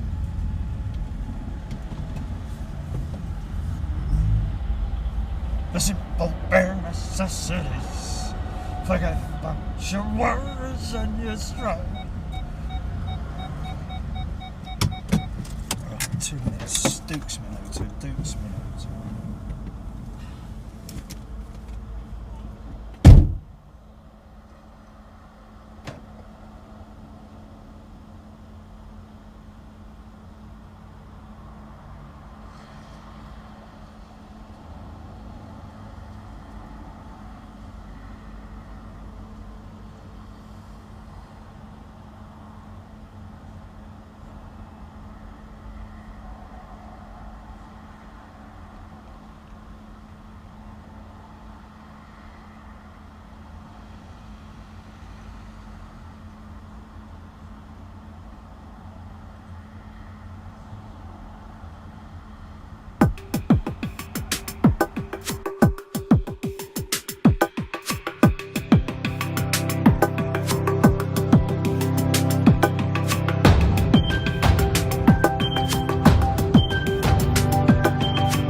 Yeah. Yeah.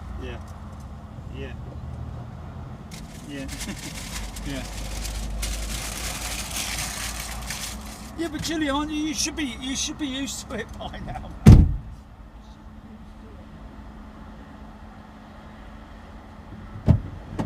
I know, but after her there'll be another one that will come along, mate. You know, flipping it, you should have a thick skin for that kind of thing, man. So whatever, just we'll turn it off then before we start. You know? Oh no, man. Oh no. But you know. Look for that. Okay. Just quickly here. Blah blah. Yeah, okay. You're just about to go on the van, yeah?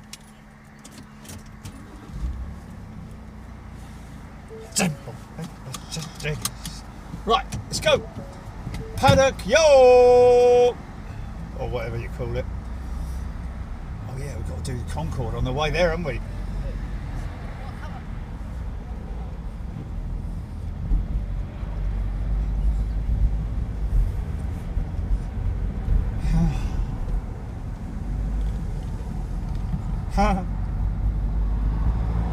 What, you doing a bit of whack-a-mole? They're trying to kill us. Right, you're on the van now, Gilly, yeah? I know. I can.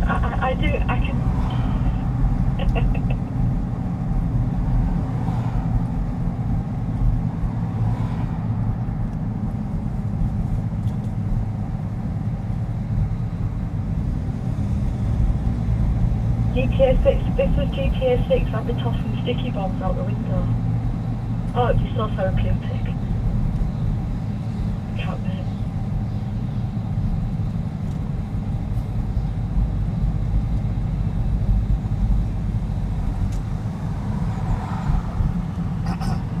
Okay.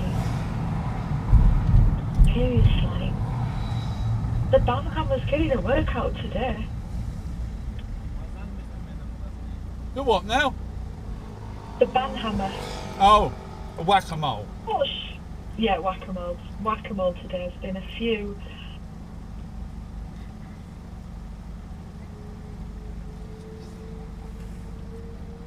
Mind you, we call it whack-a-troll, dude. Yeah, whack-a-troll, yeah.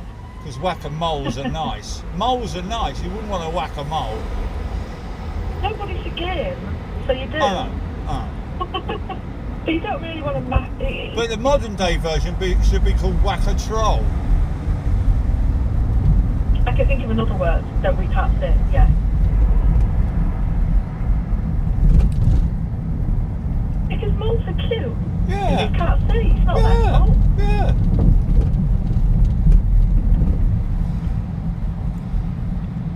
Okay, so ladies and gentlemen, we're making our way around No, you say stinky mole, you're alright. clockwise around London Heathrow.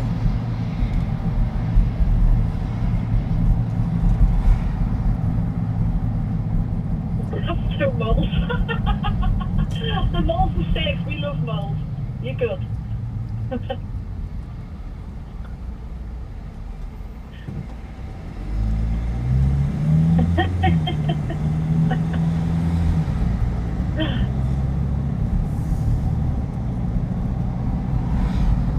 They can come make a mess of my lawn, I don't mind.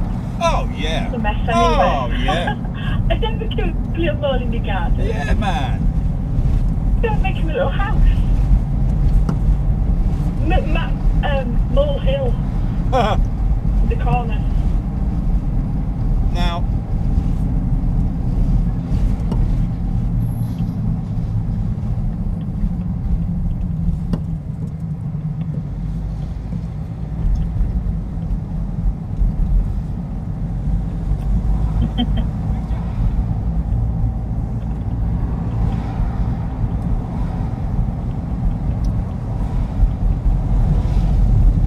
Yeah, we're good. We've got half an hour for the extra.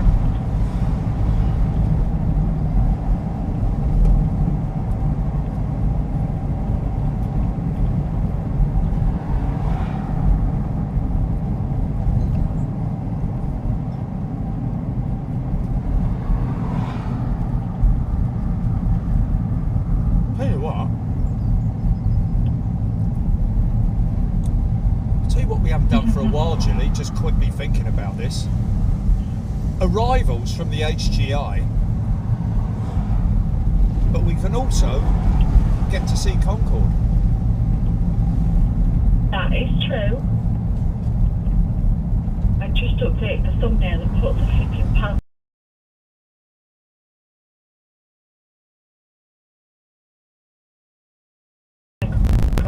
I forgot to change it all, but that's a good point. Not very often you get to see Concorde where, you know, like, and clean. Yeah, yeah. Oh, and we just lost, oh no, she's back on. I was going to say half frozen. I just think, do you want to put it to the vote? Because... Well, I'm going to make to do it. KLM jet. What's there? You mean you've made it? Why is there a KLM jet around here? Look at Concorde, man. Can you see her through the fence there? We're going to get a good shot of her. What is a KLM E2 over here? Okay. Is that Pratt & Whitney related? Is that engine related? Oh, wow, look at that, man.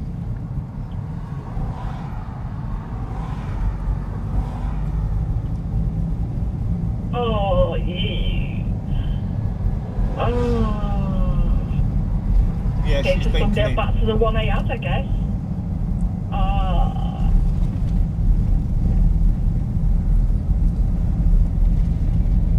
Oh, crikey.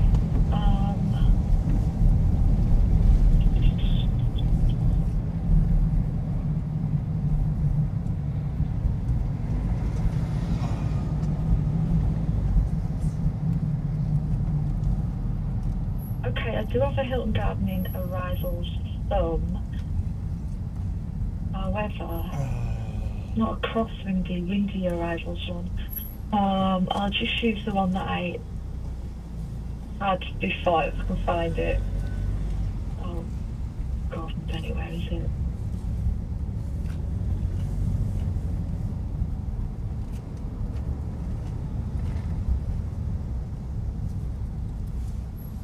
I can't remember to send myself the Taipei thumbnails. I need to do that as well. No, it had a windsock on it. Where did I look? Oh, it's there. Okay.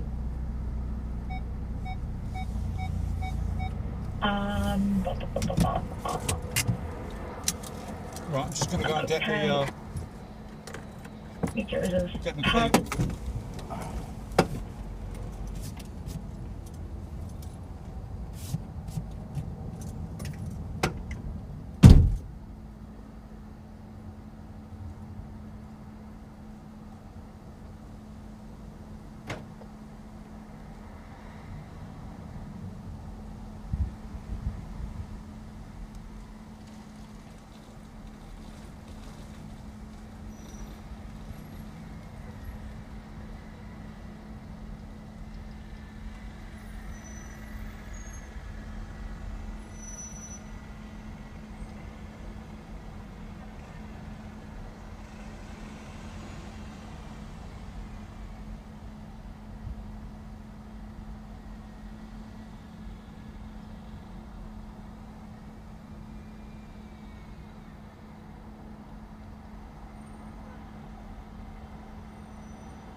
stand by. Battery, this will reboot it, won't it, Julie?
I'm going to.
See how quickly I can nick this coffee. Oh, it's hot. It's lovely, man. It's absolutely lovely, that coffee, isn't it?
Yeah, no, I know that, but I thought I didn't. I know that.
Okay, I'm done.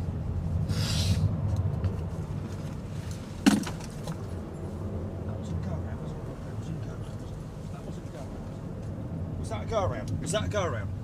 From what I just heard there, that sounded... Oh, well, where do you think I am?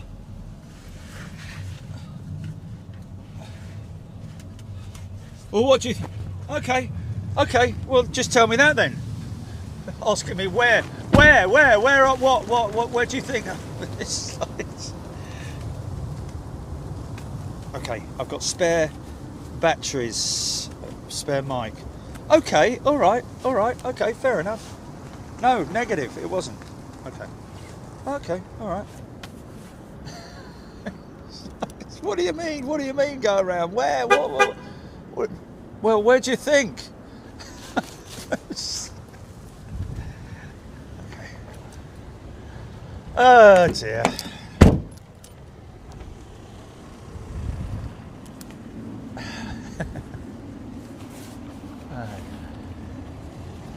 Oh, here we go then.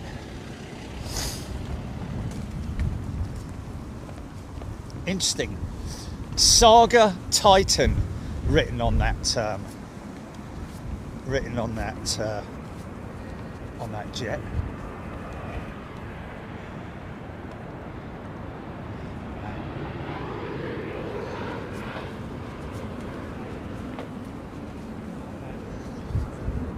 Philip.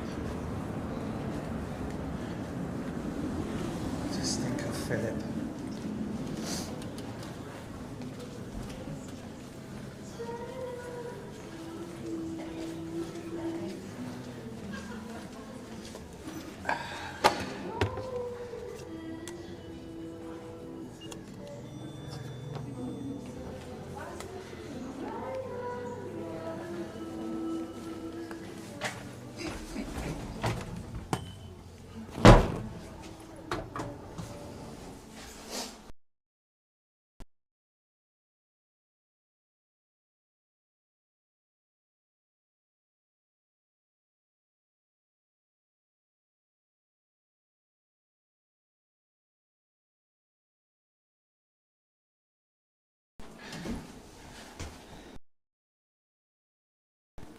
I like that top, mate.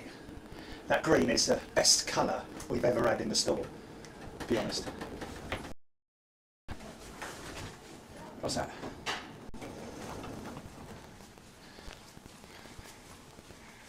Okay. Coming up to the room number that you want to stay in, folks. You know. Here's a stretched version. Here's the classic version. Mind you, that's really the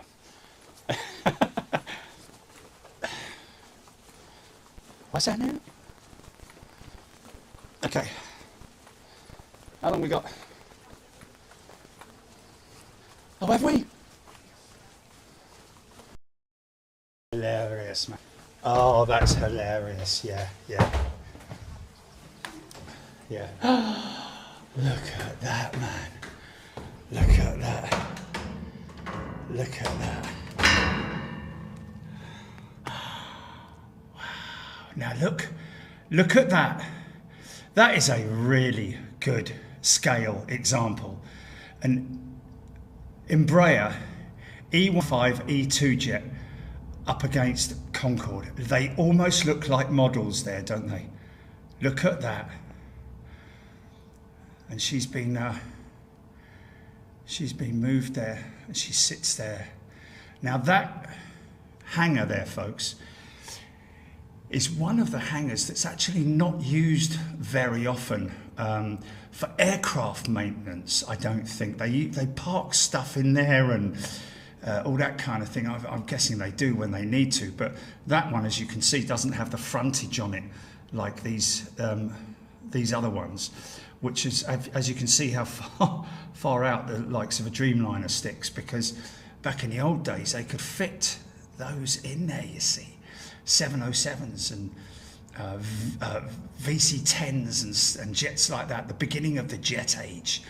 They built those hangars around, but very quickly, obviously the 747 was too high for that, but I'd imagine round the other side. Did they ever have any?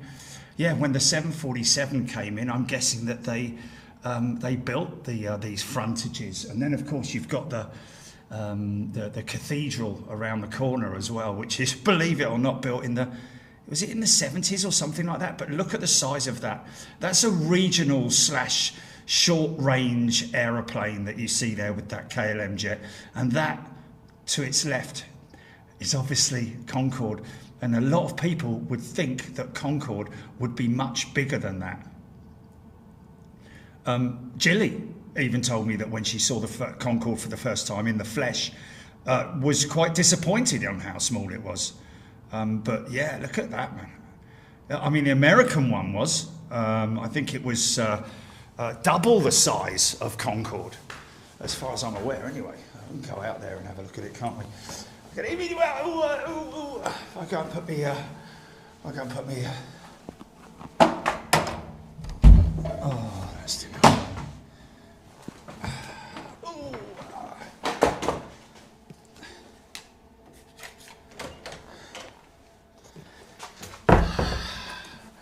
Get the sticks round there.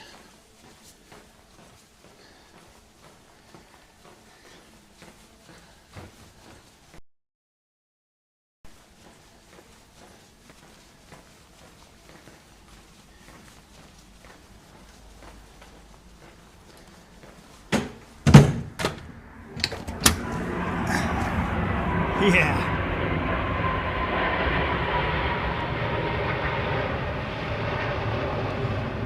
Yeah, man.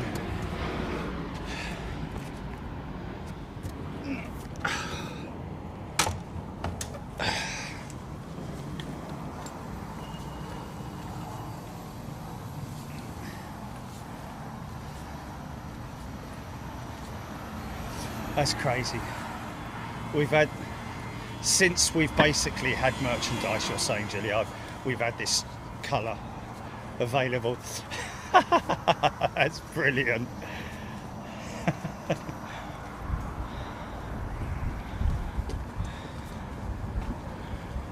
Upon the roof.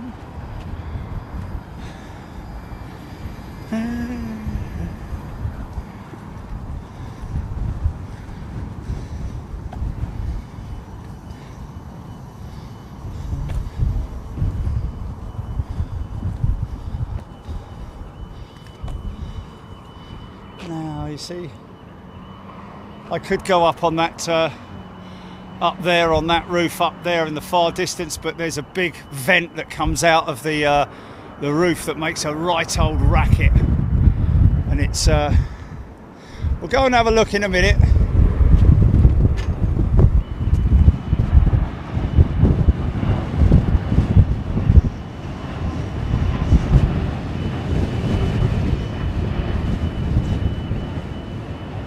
Oh, okay, now we got a problem. Oh, yeah, that's not going to be very pleasant, is it?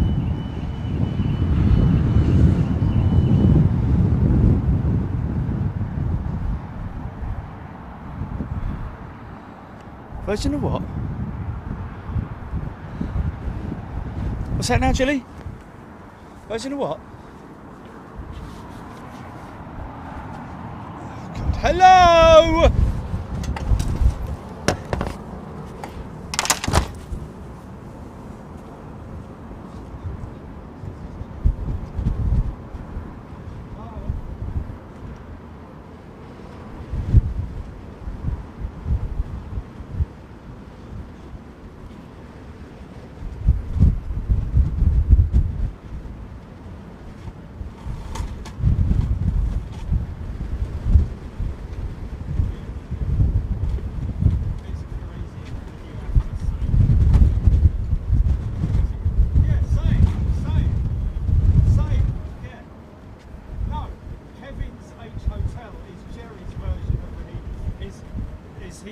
His version of Jerry's Hilton Garden Inn is the way it should be described, man.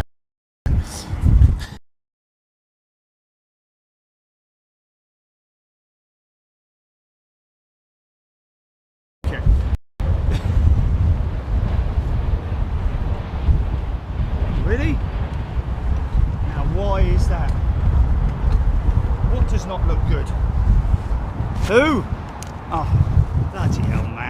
Stop talking of all different things at once, man. I'm more concerned with the fact that I've got a bloody... You've got... Oh, okay.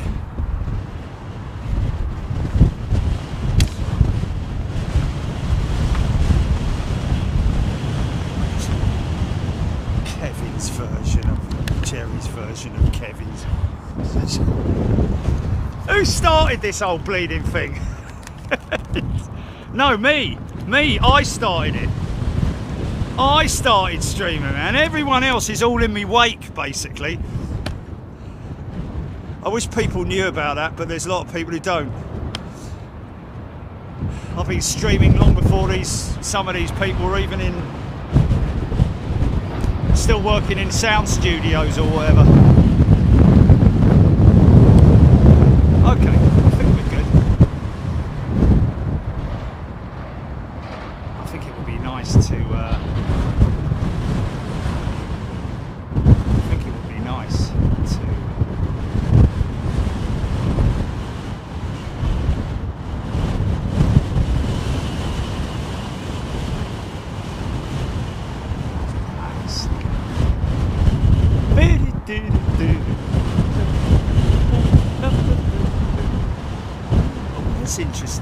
That's interesting to see a 777-200 with her engines covered.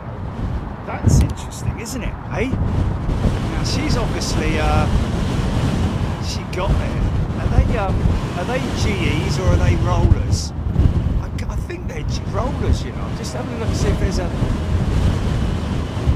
Yeah, they're rollers, aren't they? Is that a potential retirement aircraft we're looking at there?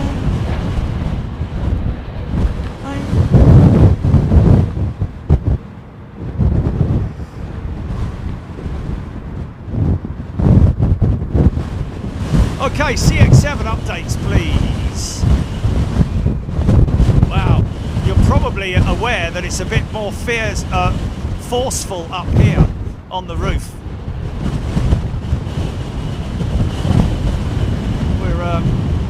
We're about 80 feet up, I think it is. We just missed that coming in.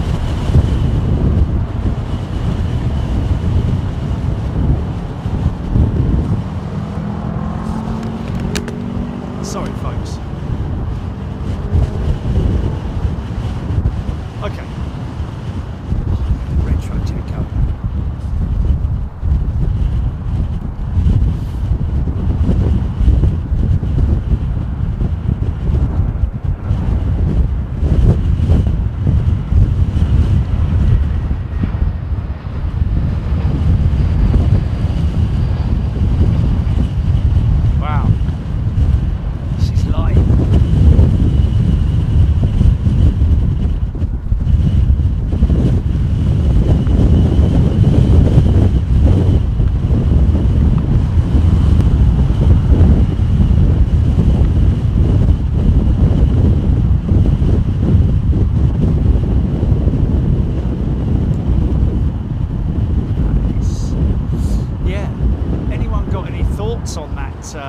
Might be I don't know what's his call sign. I can't remember what it is. The fellow who works at BA Engineering, isn't it?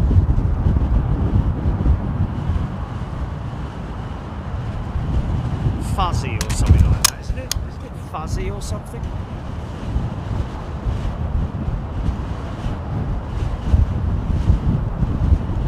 Okay, so I've still got live chat. They don't like it up, sir.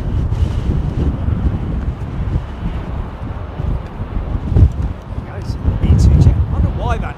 Ah, that E2 jet. No, surely that E2 jet's not parked round there for the family day. That just wouldn't make sense, would it? Unless KLM are. They haven't even got a relationship, have they? KLM and BA, one world, are they? KLM is Star Alliance, isn't it? Is it KLM Star Alliance?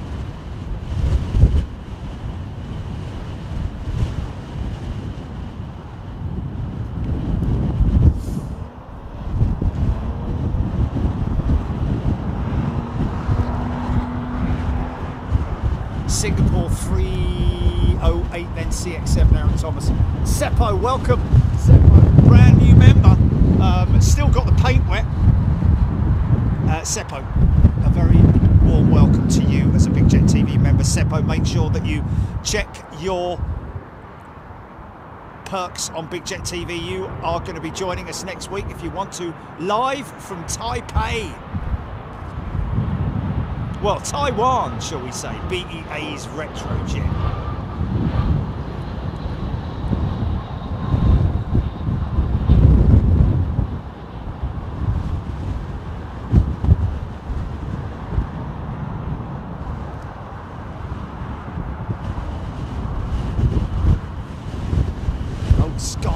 That's it, yes. EGPX, KLM, Air France, Sky Team, absolutely, you're right. Look at that. Beautiful use of the elevators there, man. Shows how efficient they are and how quick they are. Usually doesn't need that much movement, really. But pilot there liking that deflection. Nice responsive deflection. Rab saw a land at EDI earlier, there we go.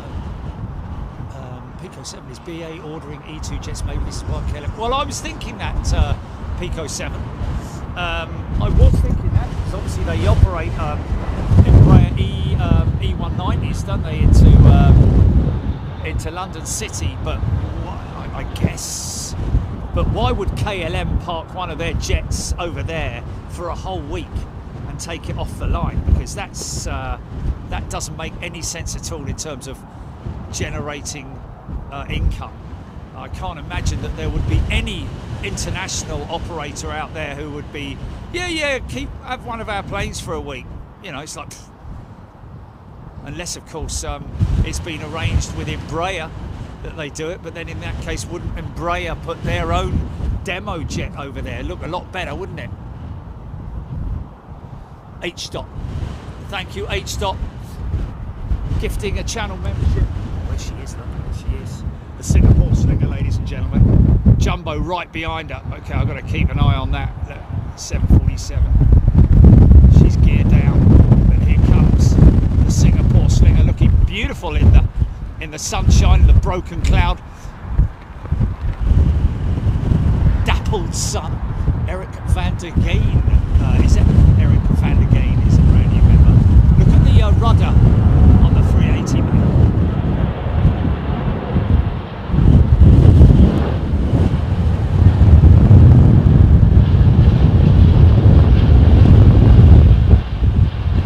See, the auto systems are working the rudder as well.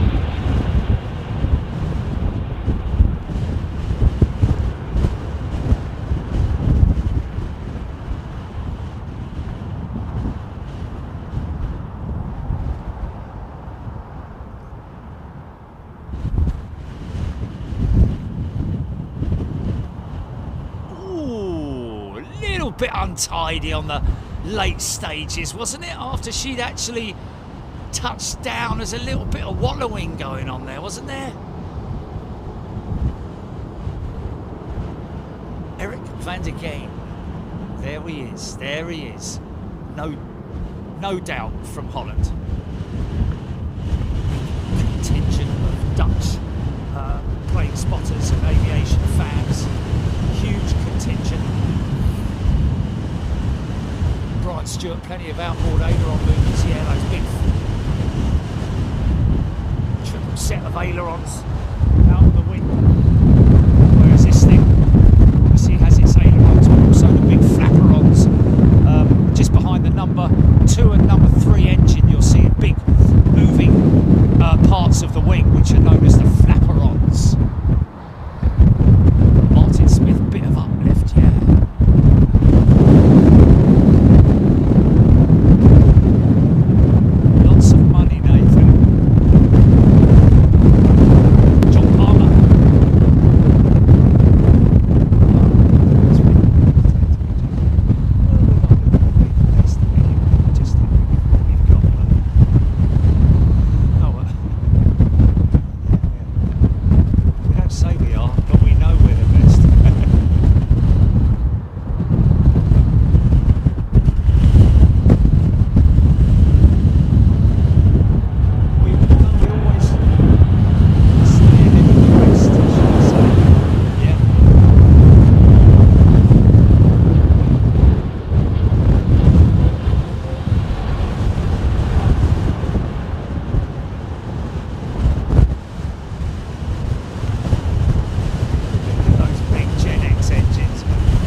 it is an engine.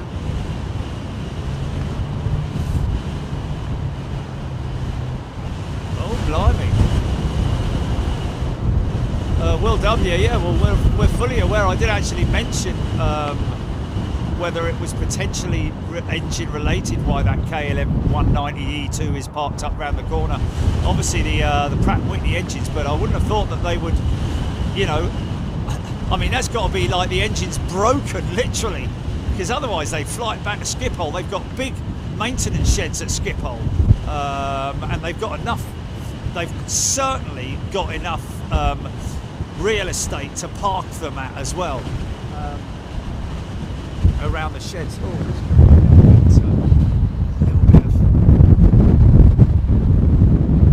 yeah, he's all right. He's all right. I just thought this guy might go around. If he's a nervous, you know, a nervous at all, but if that Qatar jet was to sort of stop or go slow.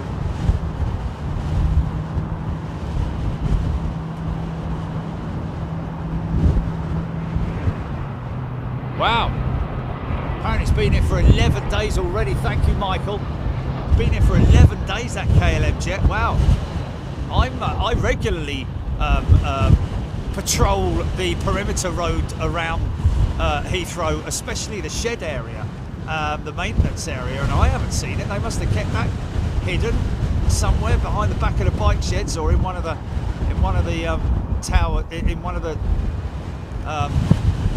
maintenance hangars, or maybe I don't know. Anyway, crazy scale difference though, isn't it, between come on mate, get a move on, going as fast as I can. Well, you know, we've got dinner on the way. Come on, you're gonna go left or right or what are you doing?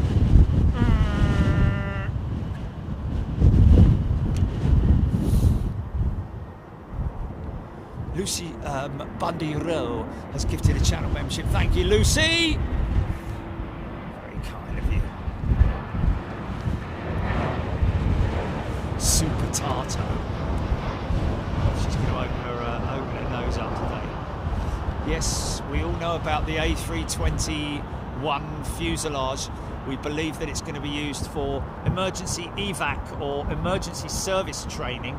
Obviously not a fire unit. Whether that's sitting there waiting to be moved to its final resting place, I'm not sure. They do have a training. There's a little training tug, which is parked up over there normally. It looks like a little aeroplane. Can't see it today. It's normally. Oh, it's got to go around, surely, mate. Is he? Wow, fair play.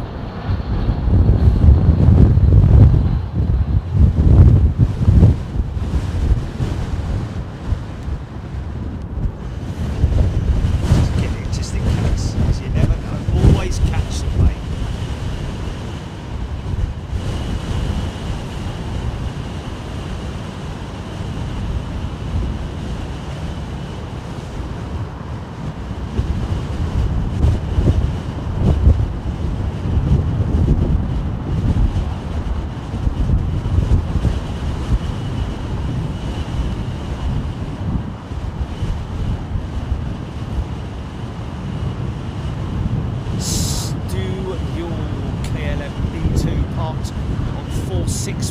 For a week or so, it moved to the top of T4. Cul-de-sac saw it with one right engine cover. Oh, open plenty of times over the week. Wow, Stu, thank you. So that's sort of like over there, is it? Wow, so that conked out over here. That was an unexpected. That was an unexpected stopover for that E2 jet. Wow. So they're going to have to call in the team from Schiphol, get the technicians out here. They might, well, you know, they're going to have to organise. Julie Mugridge has upgraded her membership to first class. Thank you, Julie. A very warm welcome to you. Oh, that's a bit long. That's a bit long. For what? Okay.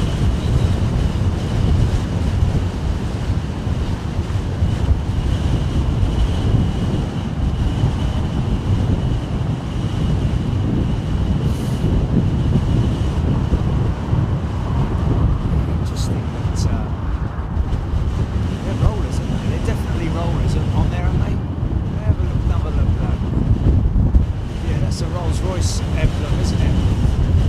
So is that one of the old 777-2s? Because, yeah, the first 777-2s that came to BA were General Electric. Then they switched to Rolls-Royce, and then they went back to General Electric. Or did they ever have? Did they start with Rolls-Royce Trent 8s and move on? I don't. At first. Mark Abraham has gifted a channel membership. Thank you, Mark. It's very kind. Very kind. Thanks, everyone.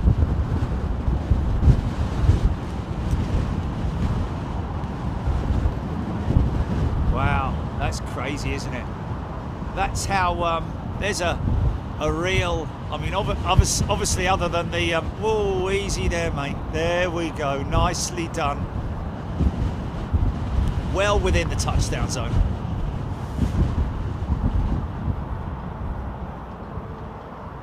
Tony Walsh. Alternating landing lights. Oh, he's talking about the 737, which has the different landing light configuration. Sometimes it's the full from the wing to the body to the belly. Other times it's just the wing and belly, and then other times it's this. I call it. It's like a string of pearls, isn't it? Literally around the diamonds. A string of diamonds around the neck of the 737.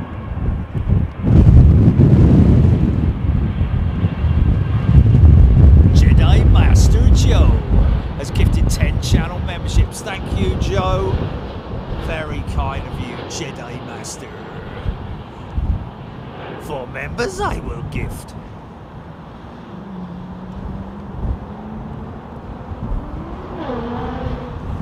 Nice, look at the flapper arms moving there, man. Look at the flapper arms moving away.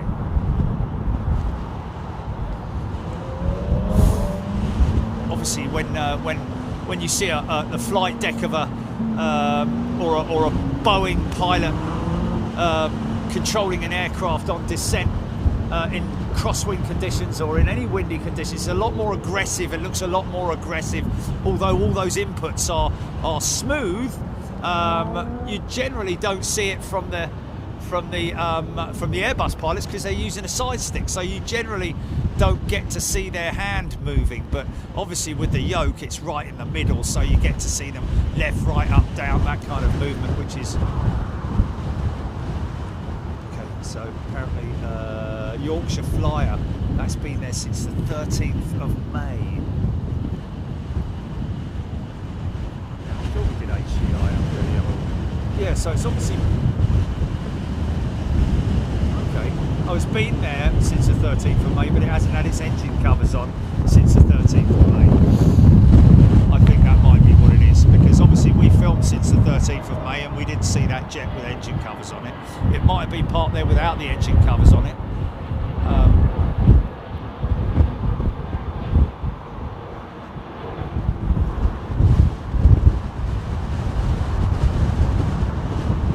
Oh, really?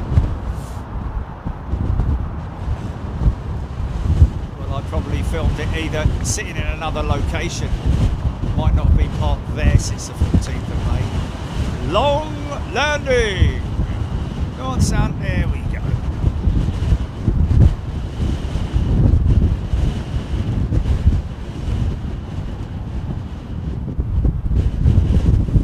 Hodgie, it's not active. It states as parked 24 years old. Okay. Yeah, that's interesting. I wonder if that's a retirement jet that we're going to see heading off somewhere, maybe a boneyard. Who knows, man? I wouldn't have thought anyone other than possibly a cargo conversion house would want to get hold of that. Other than that, it's a nice old 200 freighter, that, isn't it?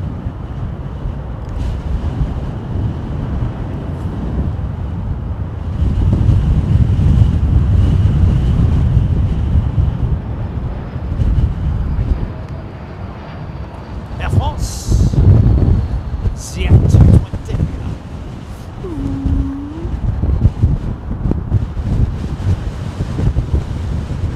The Wookiee Howl. That because that was me that came up with it. Other people copied me, of course I did.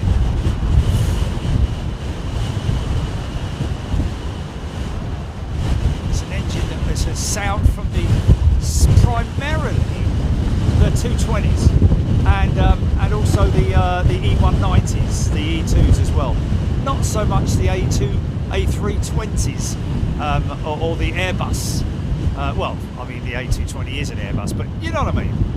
Not so prominent on the other jets. Crazy, isn't it? Isn't it crazy that that's a 777? Well, actually, it might be a 350 tail there. Kind of looks 350-ish. Quite slim, you see.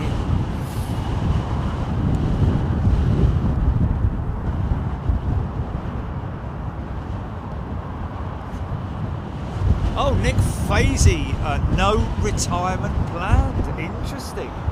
So, because, well, it's just interesting, isn't it? Because when you see an aircraft with engine covers on it, obviously it means it's in sort of like longish term storage. So maybe that aircraft is waiting for a part that needs to be replaced, and they're just covering the engines to keep them nice and safe from nesting birds, believe it or not, folks, this time of year, and also you know, other random debris from the field that might blow in, especially on a day like this.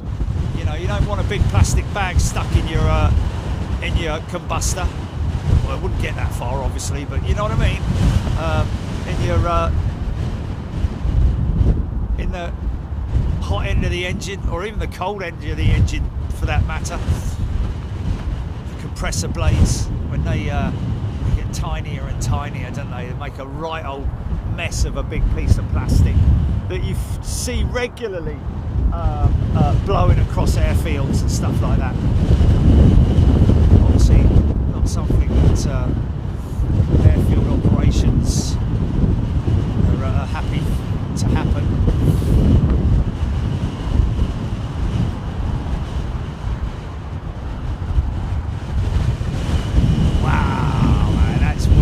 Windy, man.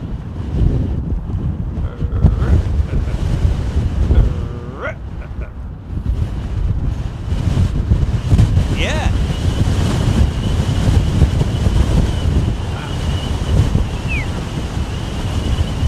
Gusty. Wow. Feel that, man. Feel it.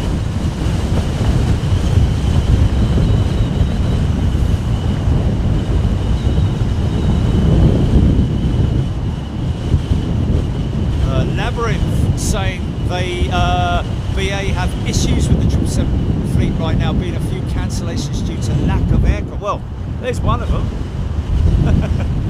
I wasn't aware that they were having issues with the 777 fleet. I mean, you know, this is pretty normal to see these jets parked up. Maybe one or two of those have got Trent 1000 issues, and 350 up the end there, possibly in for just a little bit of engine maintenance, maybe, I don't know. Could be anything on board. IFE related, could be avionics related, could be all kinds of things. Generally not structure or anything like that, sort of like moving parts and all that. Maybe Jet A Master G 19 knots sustained winds at Heathrow, it is.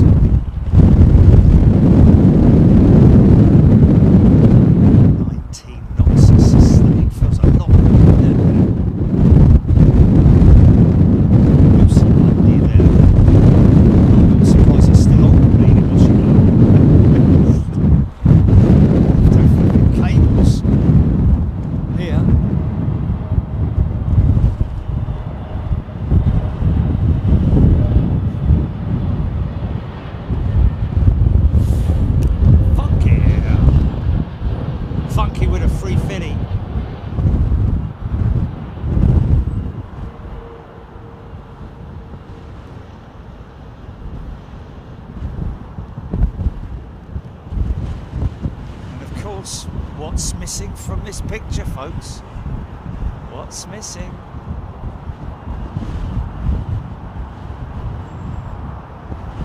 Wow, front end that came down very quick.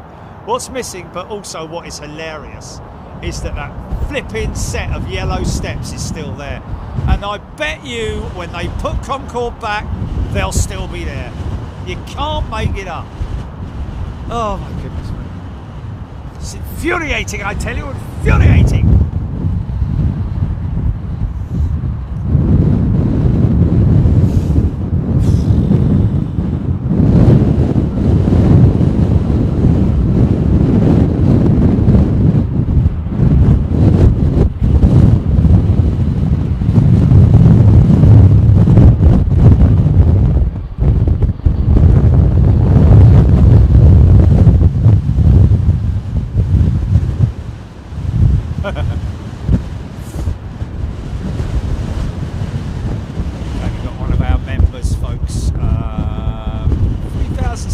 Of you still. Oh, we've got 2 members inbound. Steph, who's in from Milan on 589, and who? Chris. Oh, Chris, air traffic controller Chris, who's in from Aberdeen or ABZ, not Azerbaijan. And he's on what? When? Before? He's on 1311 from... Oh, in 40 minutes. Okay, so he'll be in before Steph then. Oh, God. She'll be... I don't know. She took off about half an hour ago. It's only a... Yeah, exactly. No, exactly. I just said after him then. No, yeah, yeah. Did I? Okay, sorry.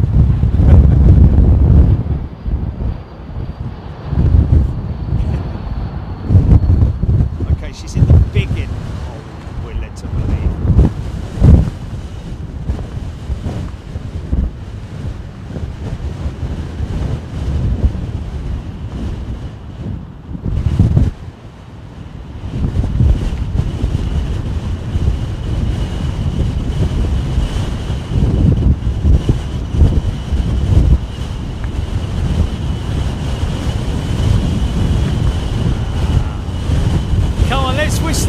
Come on, let's wish for a go around for Steph. Come on. Everybody blow really hard. What's that, Julie?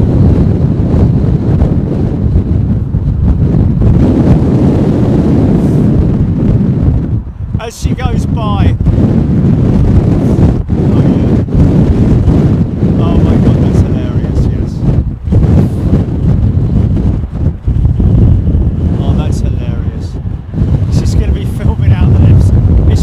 Side of the aircraft then? Okay.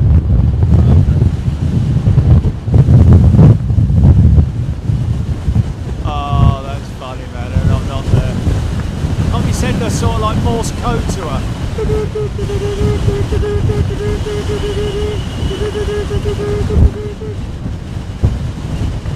Yeah. Jerry's on the right. Send her a text. Jerry's on the right. It might do that because my phone picks up sometimes when I'm on approach. It might go beep. You know, you hear the phones pinging away before people land. So, yeah.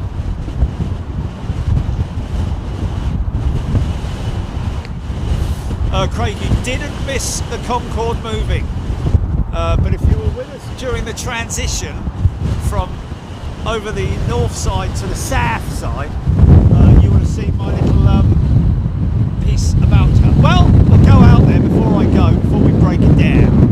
We're going to go out there and have a little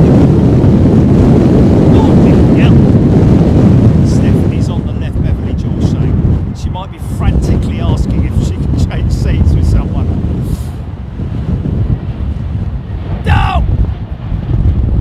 EGPX Steph's on in 4A on the left hand side. Okay, there we go. Oh, that's hilarious. Well,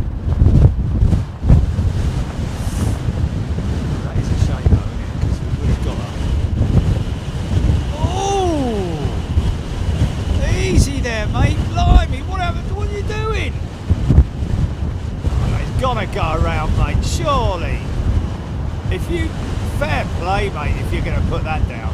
Oh, nicely recovered. That was a sudden, unexpected gust of wind, I think. Way long, but obviously got a 2-mile runway to roll out on, 12,000 feet, but blimey, how quick did that come to a stop?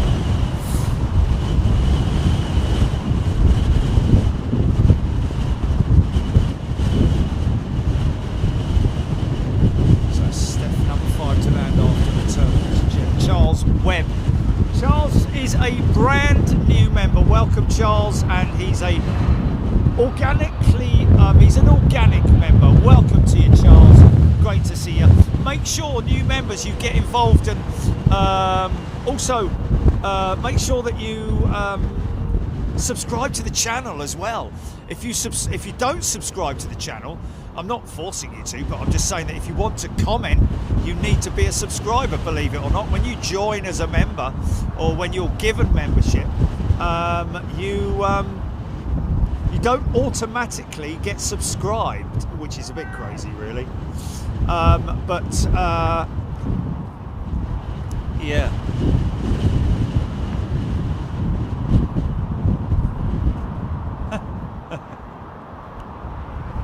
Well, obviously wasn't in on the transition point then, was she? So yeah, go check out your membership in terms of your perks, what you've got available as a channel member, gift cards, discount in the shop, discount at hotels. You can come and watch us live overseas.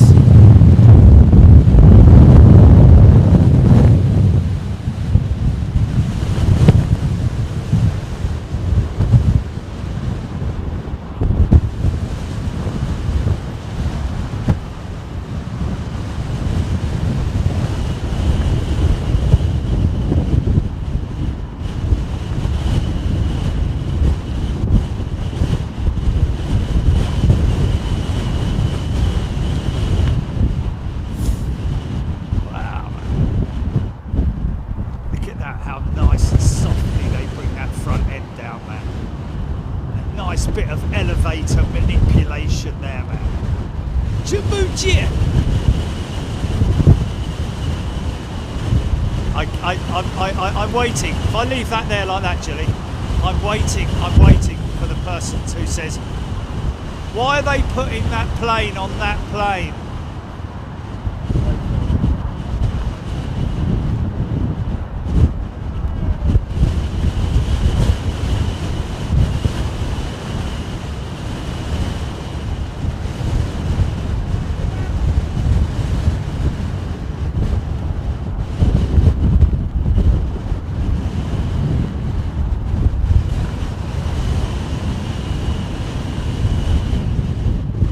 Okay. Okay, Steph's after this one, isn't she?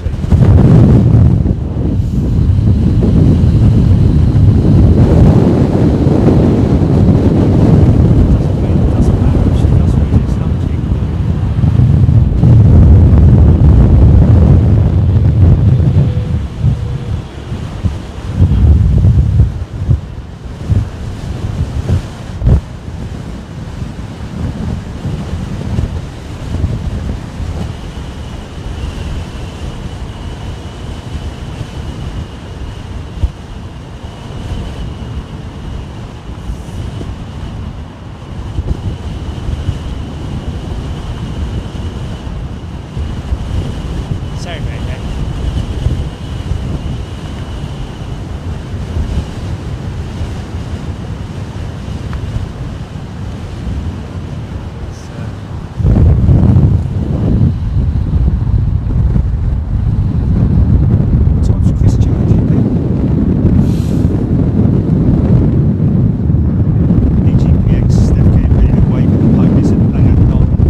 down, get it down, get it down. There you go.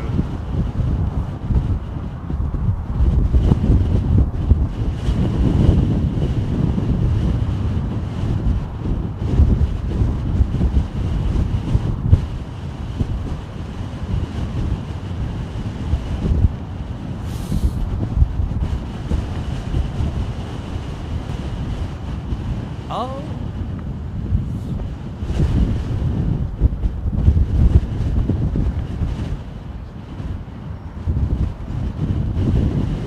Oh, interesting. Yeah. Yeah. Okay, so they fired the caterers then.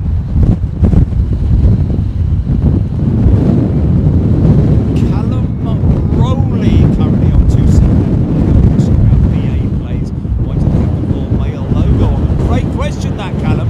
Well, that reaches all the way back to pre-BA days with BA and BOAC and all that. They, I think it was BOAC or British European Airways or whatever it was that were originally assigned to carry the Royal Mail. A bit like the trains, and it's just carried on through the history of the airline in its different guises. Well, only Steph will be able to say whether or not that was a bit of a sketchy landing. And Hodges gifted a channel membership. Thanks, mate. And Waxa Sizek is a new member as a result of that. So Waxa, good day to you, brand new member.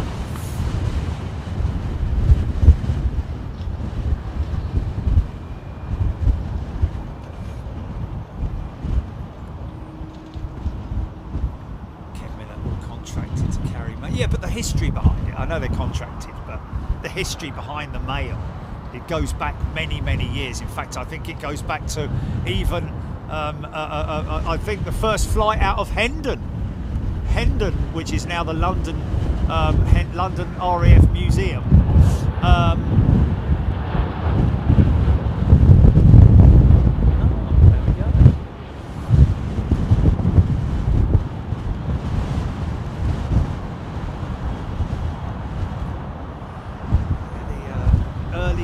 Early aviators started. Whoa, sync rate, flipping heck. Well saved, blimey.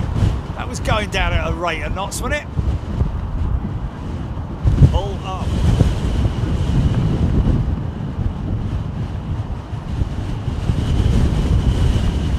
Yeah, it's been around since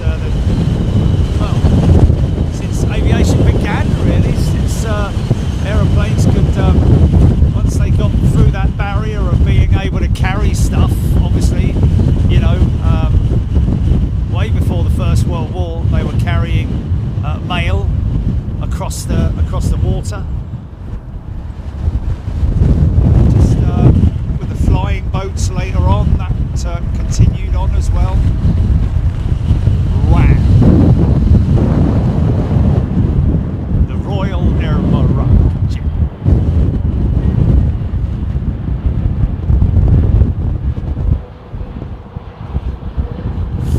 Well saved, coming from Screaming Emu. Sudden descent, like I said, from about 10 feet, maybe even lower than that. They just suddenly lose the control of the descent. Either that or it just goes like this. Which is much more preferable, of course, for both the pilot and the passengers.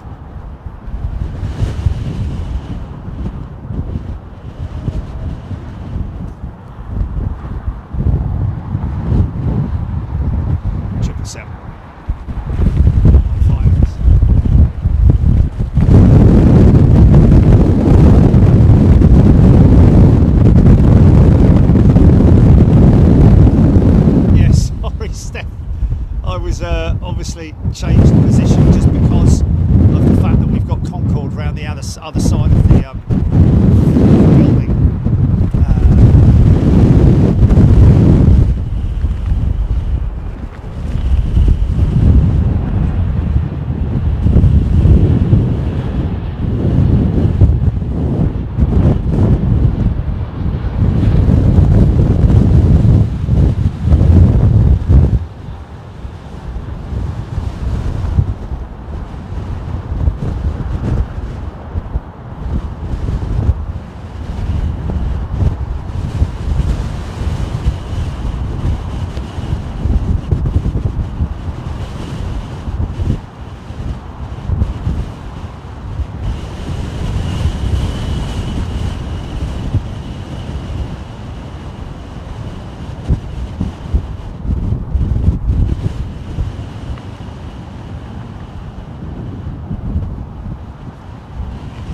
hope my hat arrives before we go away, Jilly.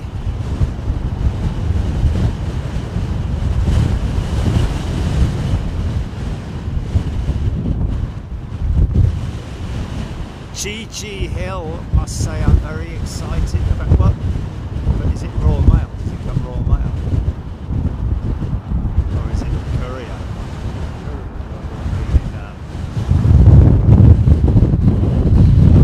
Oh right, okay, there you go then.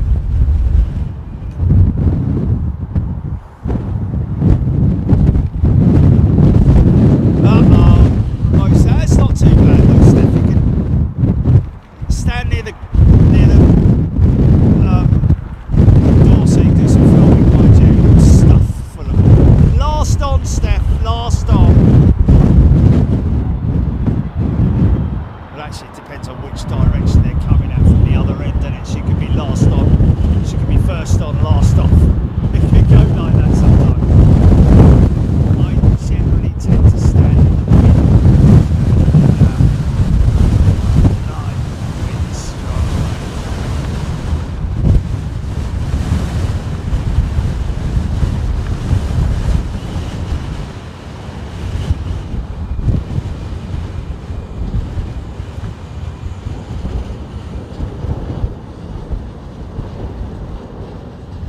Oh, it's the truck.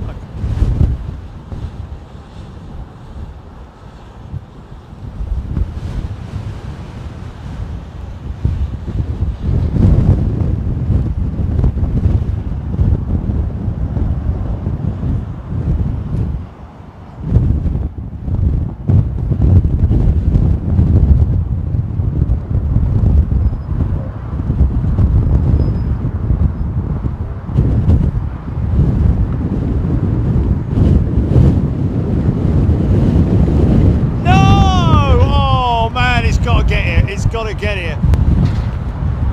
Oh no, it's at Brooklands, is it? What, at the Brooklands depot? Yeah? Oh. Oh man, that's got to be out for delivery tomorrow, I would have thought. DHL will work on a bank holiday, I'm sure they will. Hermes, I mean. Yeah, Hermes will as well.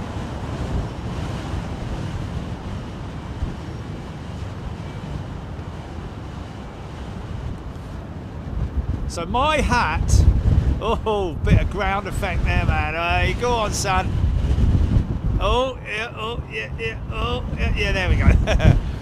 If you blow the slides, not only do you get off more quickly, but you get free transportation and accommodation for that. Oh, is that if you, what's that? My hat has come from where, Jilly? Whittier, California. Landed at Heathrow on May the 23rd, 2 days ago. Wow, and it's taken that long to be on DHL, came in on the old 300. Brilliant, man.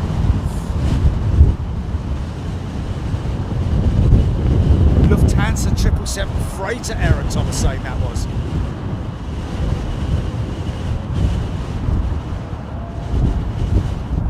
Oh, they're every, yeah, okay. I didn't think I'd seen any Hermes trucks around recently. Okay, yeah.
You wear it, son.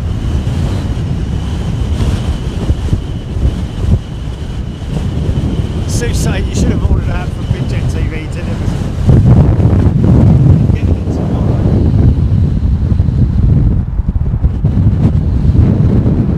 Need to get off the runway, son. Need to get off the runway. Get off the runway. Vacate. Vacate. Stand by. Go around. Is he going to go? Oh, he's just off. He's off. He's off. Wow, that was close call, man.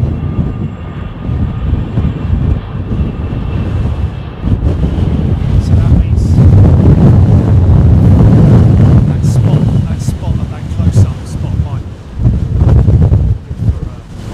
for an evening shot, but I think the terrace will be good for evenings as well.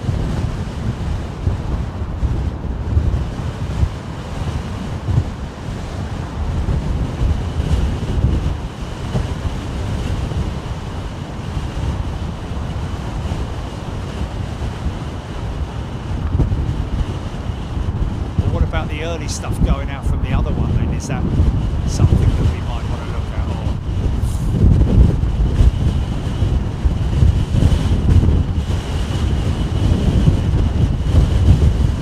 the record's all about it.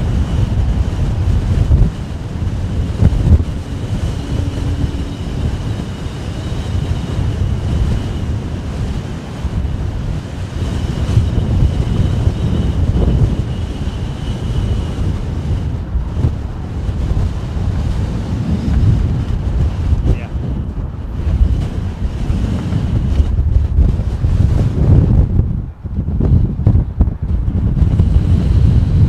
Yeah.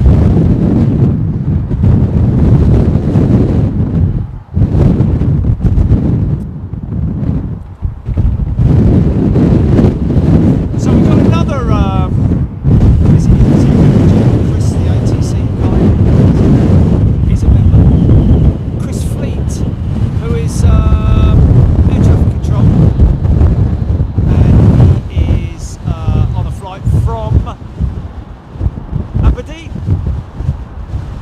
ABX, I'll never forget that one because I kept calling it Azerbaijan. For whatever reason.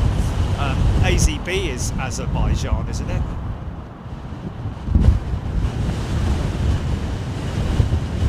AZB, sorry. Get it down. There we go. Nice and soft, nice and soft. Get the nose down.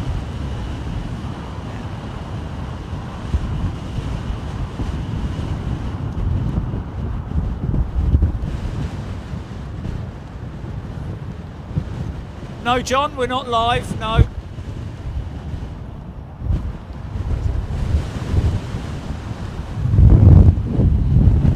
No, you're watching a repeat, John. Amazing, isn't it?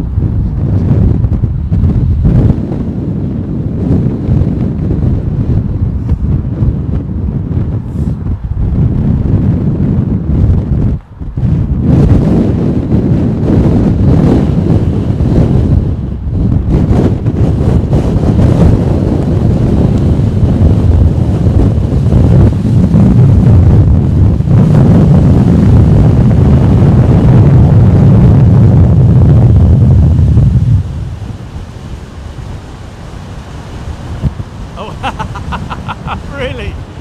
Kelvin say that he might... Oh, okay. A couple of days ago, wasn't it? It was the 23rd that my hat arrived at Heathrow. Brilliant. From California. Wow, my hat's already done 5,000 miles. Feather Duster is a returning member. Welcome back, Feather Duster.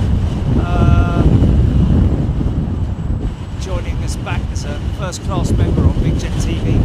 Fancies a bit of Taiwan. I know, I read that out. Yeah. She's saying it jokingly, but I think it was,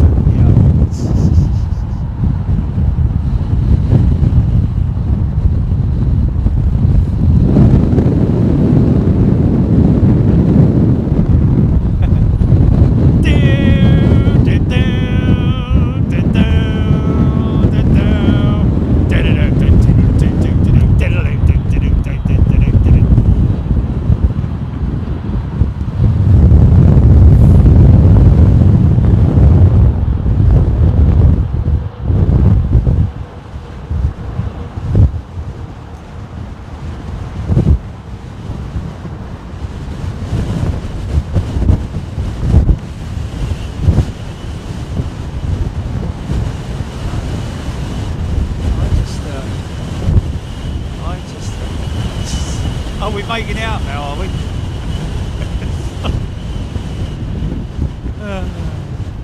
And that's probably because you're in maybe a slightly shielded area, mate. Think about it. Look, maybe he's got a big. Well, yeah. It's crazy. Yeah. It's crazy, but look how strong the winds are.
Rubber down there, man.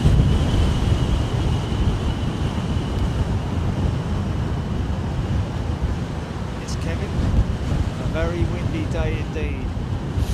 32 mile an hour, gusting, whatever it might be. Yeah, it is windy, and that is quite evident by the microphone, which has a condenser on it. In terms of its fluffiness. In from hell.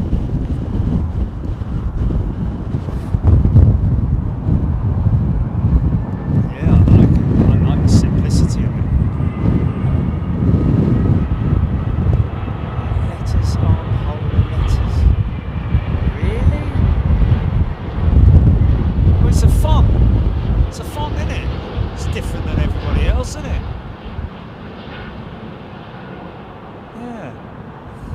Yeah, I reckon Screaming Emu's definitely got a bit of British blood in him. He likes a good moan, doesn't he?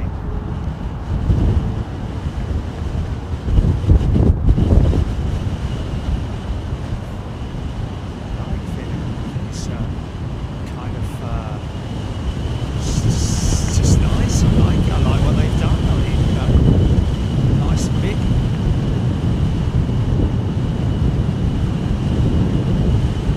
Stinks, I know what he says, it stinks.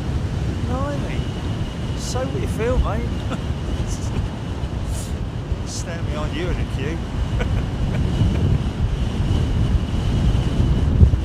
Oh, I was bad.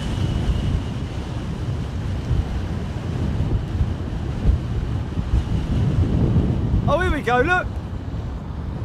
Now I wonder if there's at least one piece of Big Jet TV merchandise arriving on this aeroplane. My hat's been on this. Or one of them anyway.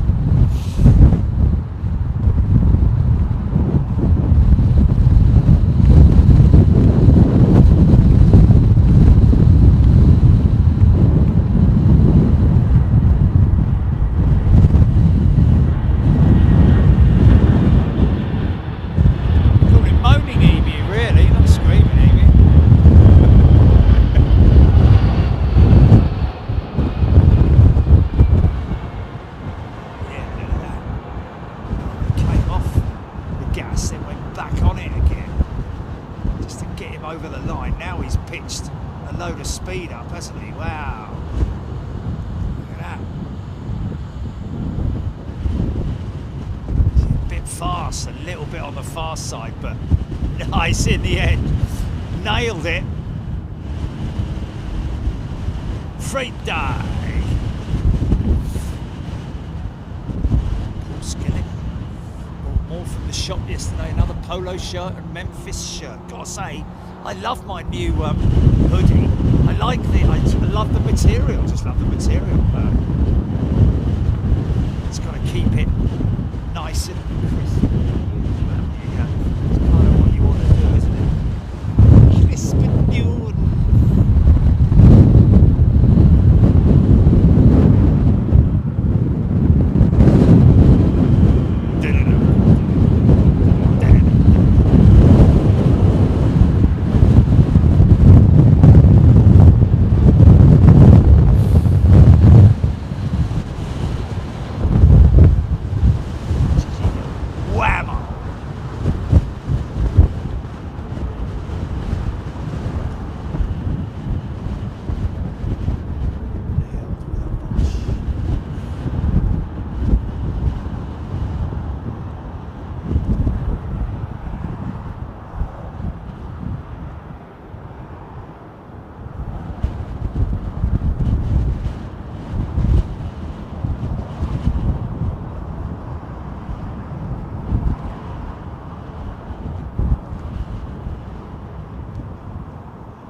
Operators in general have the sort of like the run on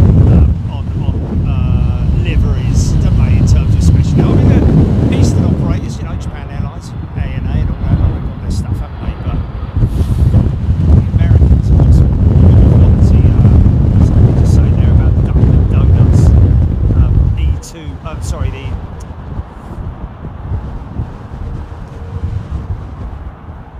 the JetBlue liveries.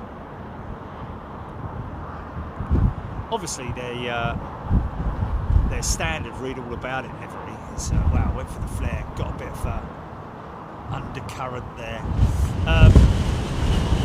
You know, it is standard livery for them in terms of, you know, each livery being different, but, you know, you kind of need to know that in order to appreciate it, if you see what I mean. But bloody hell! Of course, United and American have got some great traditional, historic, retro liveries.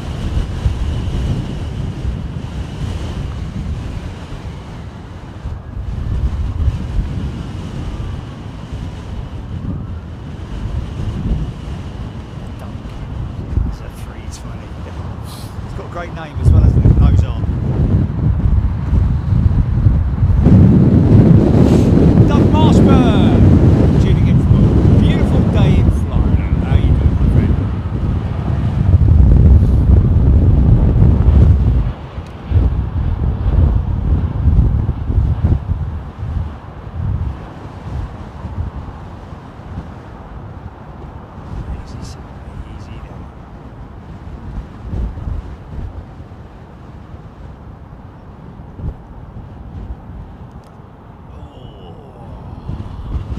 Easy there. A little bit sketch, but who am I to judge these very skilled pilots, their landings? Can't really do.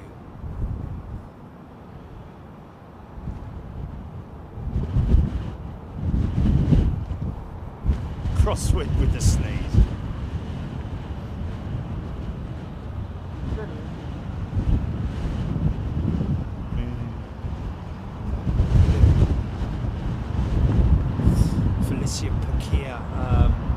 Yes, that's my preferred Lufthansa livery. will be until the very last one is converted to the new breed, and then we'll, or I say the new breed, it's the sort of like, they reckon about 10 years to completely transfer those, the livery across to the old, the last to the new, previous to the new.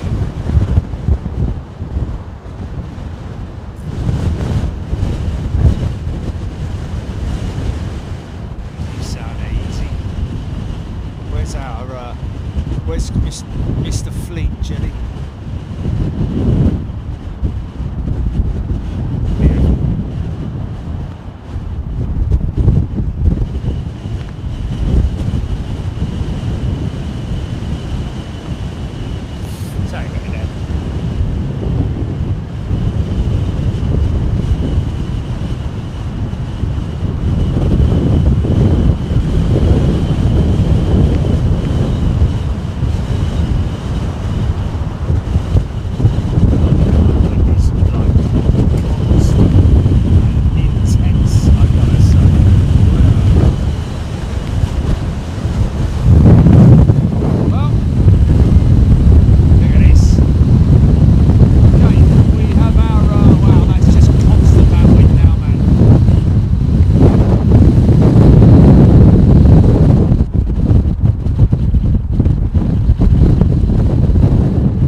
Air traffic control.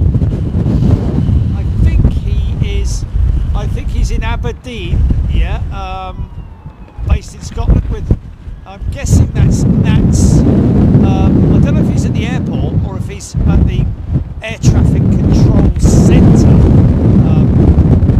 with National Air Traffic Services.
Call me, Jerry. Call me on it.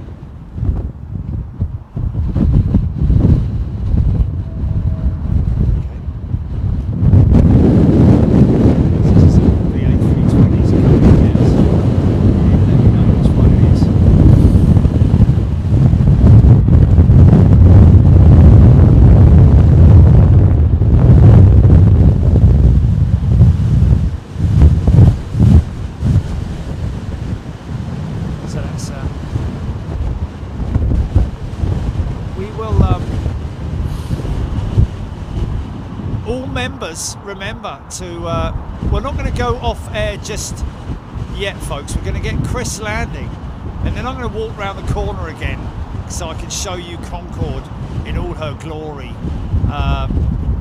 Not related in any way to the Embraer that's sitting there. The Embraer that's sitting there is an aircraft that has gone tech based on engine issues, we're led to believe.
Knots cat box is at about 35 knots. Okay, this is Chris, ladies and gentlemen, one of our air traffic controllers, one of the people responsible for keeping us safe in the skies on board this aircraft from Aberdeen.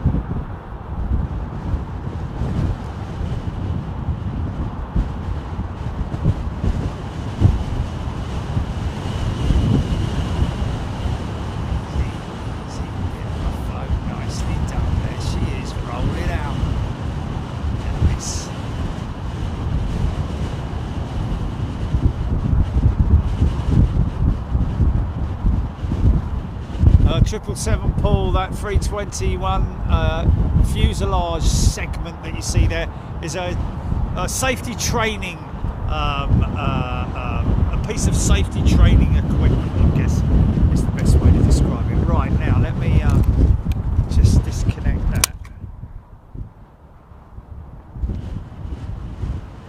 Oh, blimey, how many pieces has he got in there? Pieces in there, son.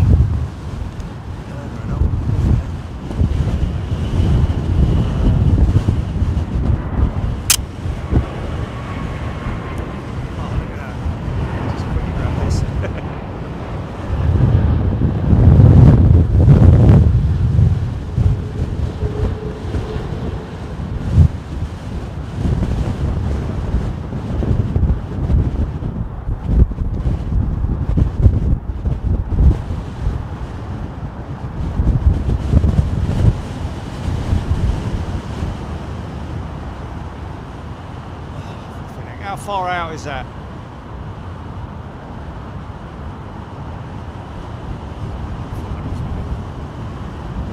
I get it.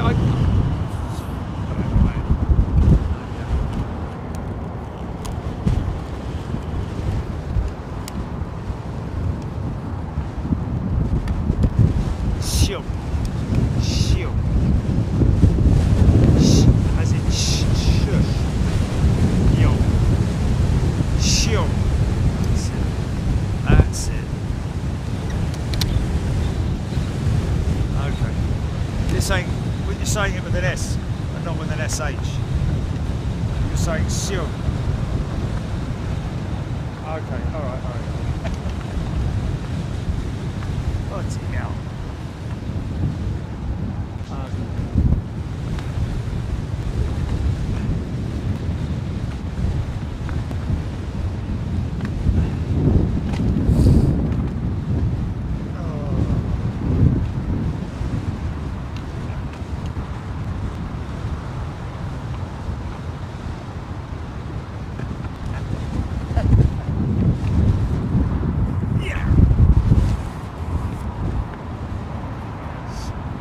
go and have a look at Concorde.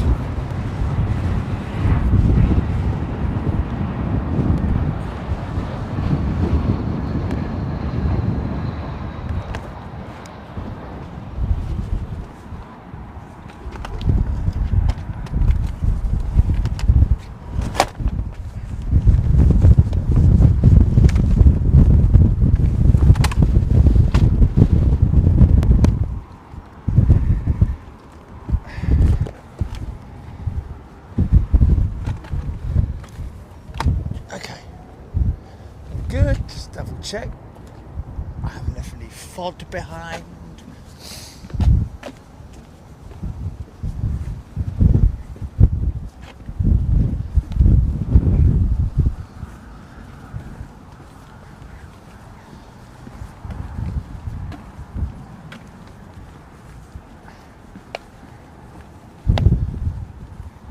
Okay, stick around if you want to see Concorde, folks. She's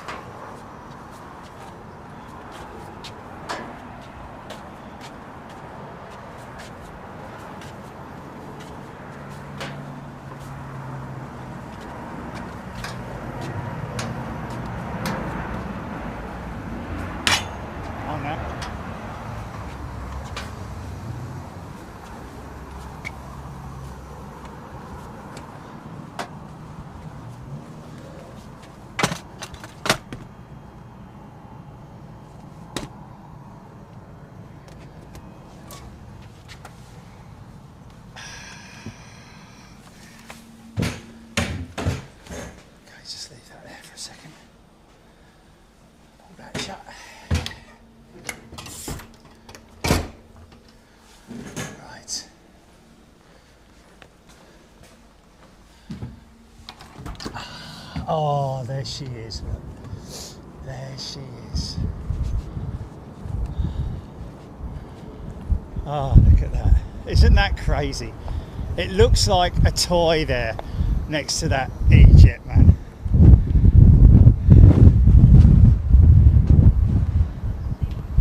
Look how small she is, man.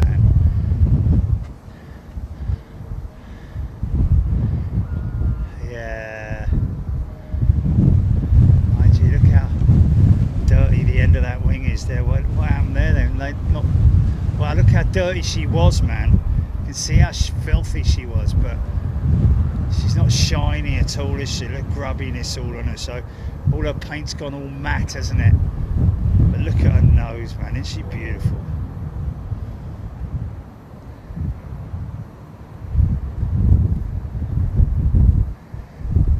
Might be worthy of a thumbnail, actually.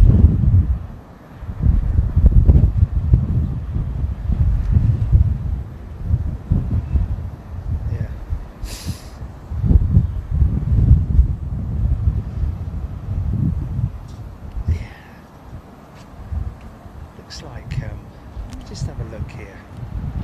See if I can have a look in on the braking system.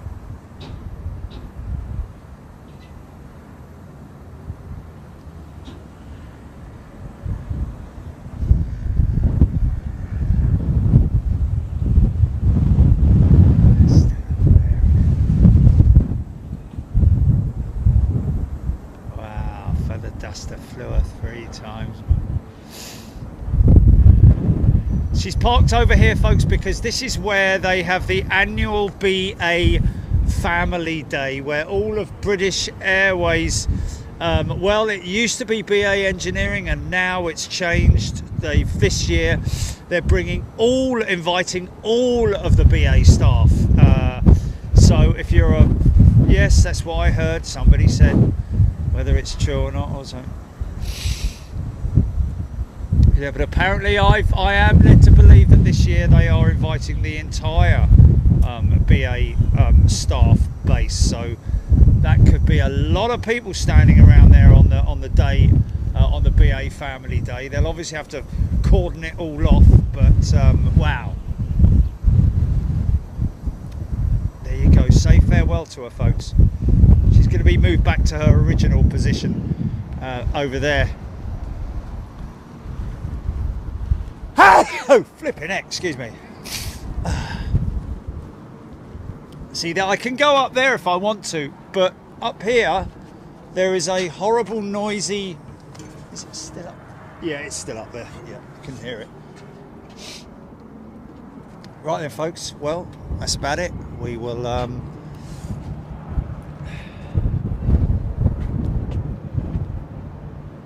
about that? We'll see you... first class members and super class members, we'll see you in Taipei. If we don't see you before, of course we've got all day tomorrow and all day Tuesday, most of it anyway, so who knows, we might do something. I don't know, we'll see what happens, but if we don't see you before, we'll see you in Taipei, all first class and super class members. As a premium member, you can become a first class member just like that, and then you can switch back to premium if you want, but for the upgrade of what, £3 or something like that, it's certainly worth it. £3, insane. All right, folks, look after yourselves. See you later. Thank you to everybody who's got involved today, people who've gifted channel memberships as well, really appreciate that. Welcome to all our new members as well, and yeah, basically once again, how wonderful you people are. Look after yourselves, and we will see you in Taipei. Cheers, bye. Or waiting for a plane, yes. Yeah, definitely waiting for a plane. Stand by, GP, let me just get that. Okay, there she is. There she is.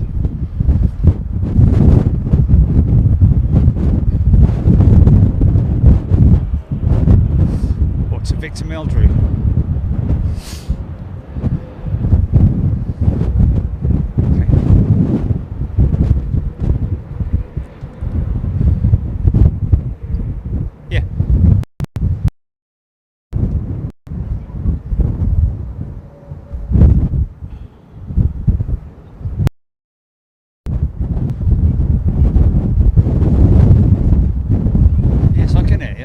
Standing here with the camera perfectly straight, Chile.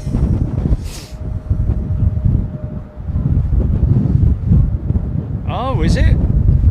Okay, let me just turn it off and reboot it. Stand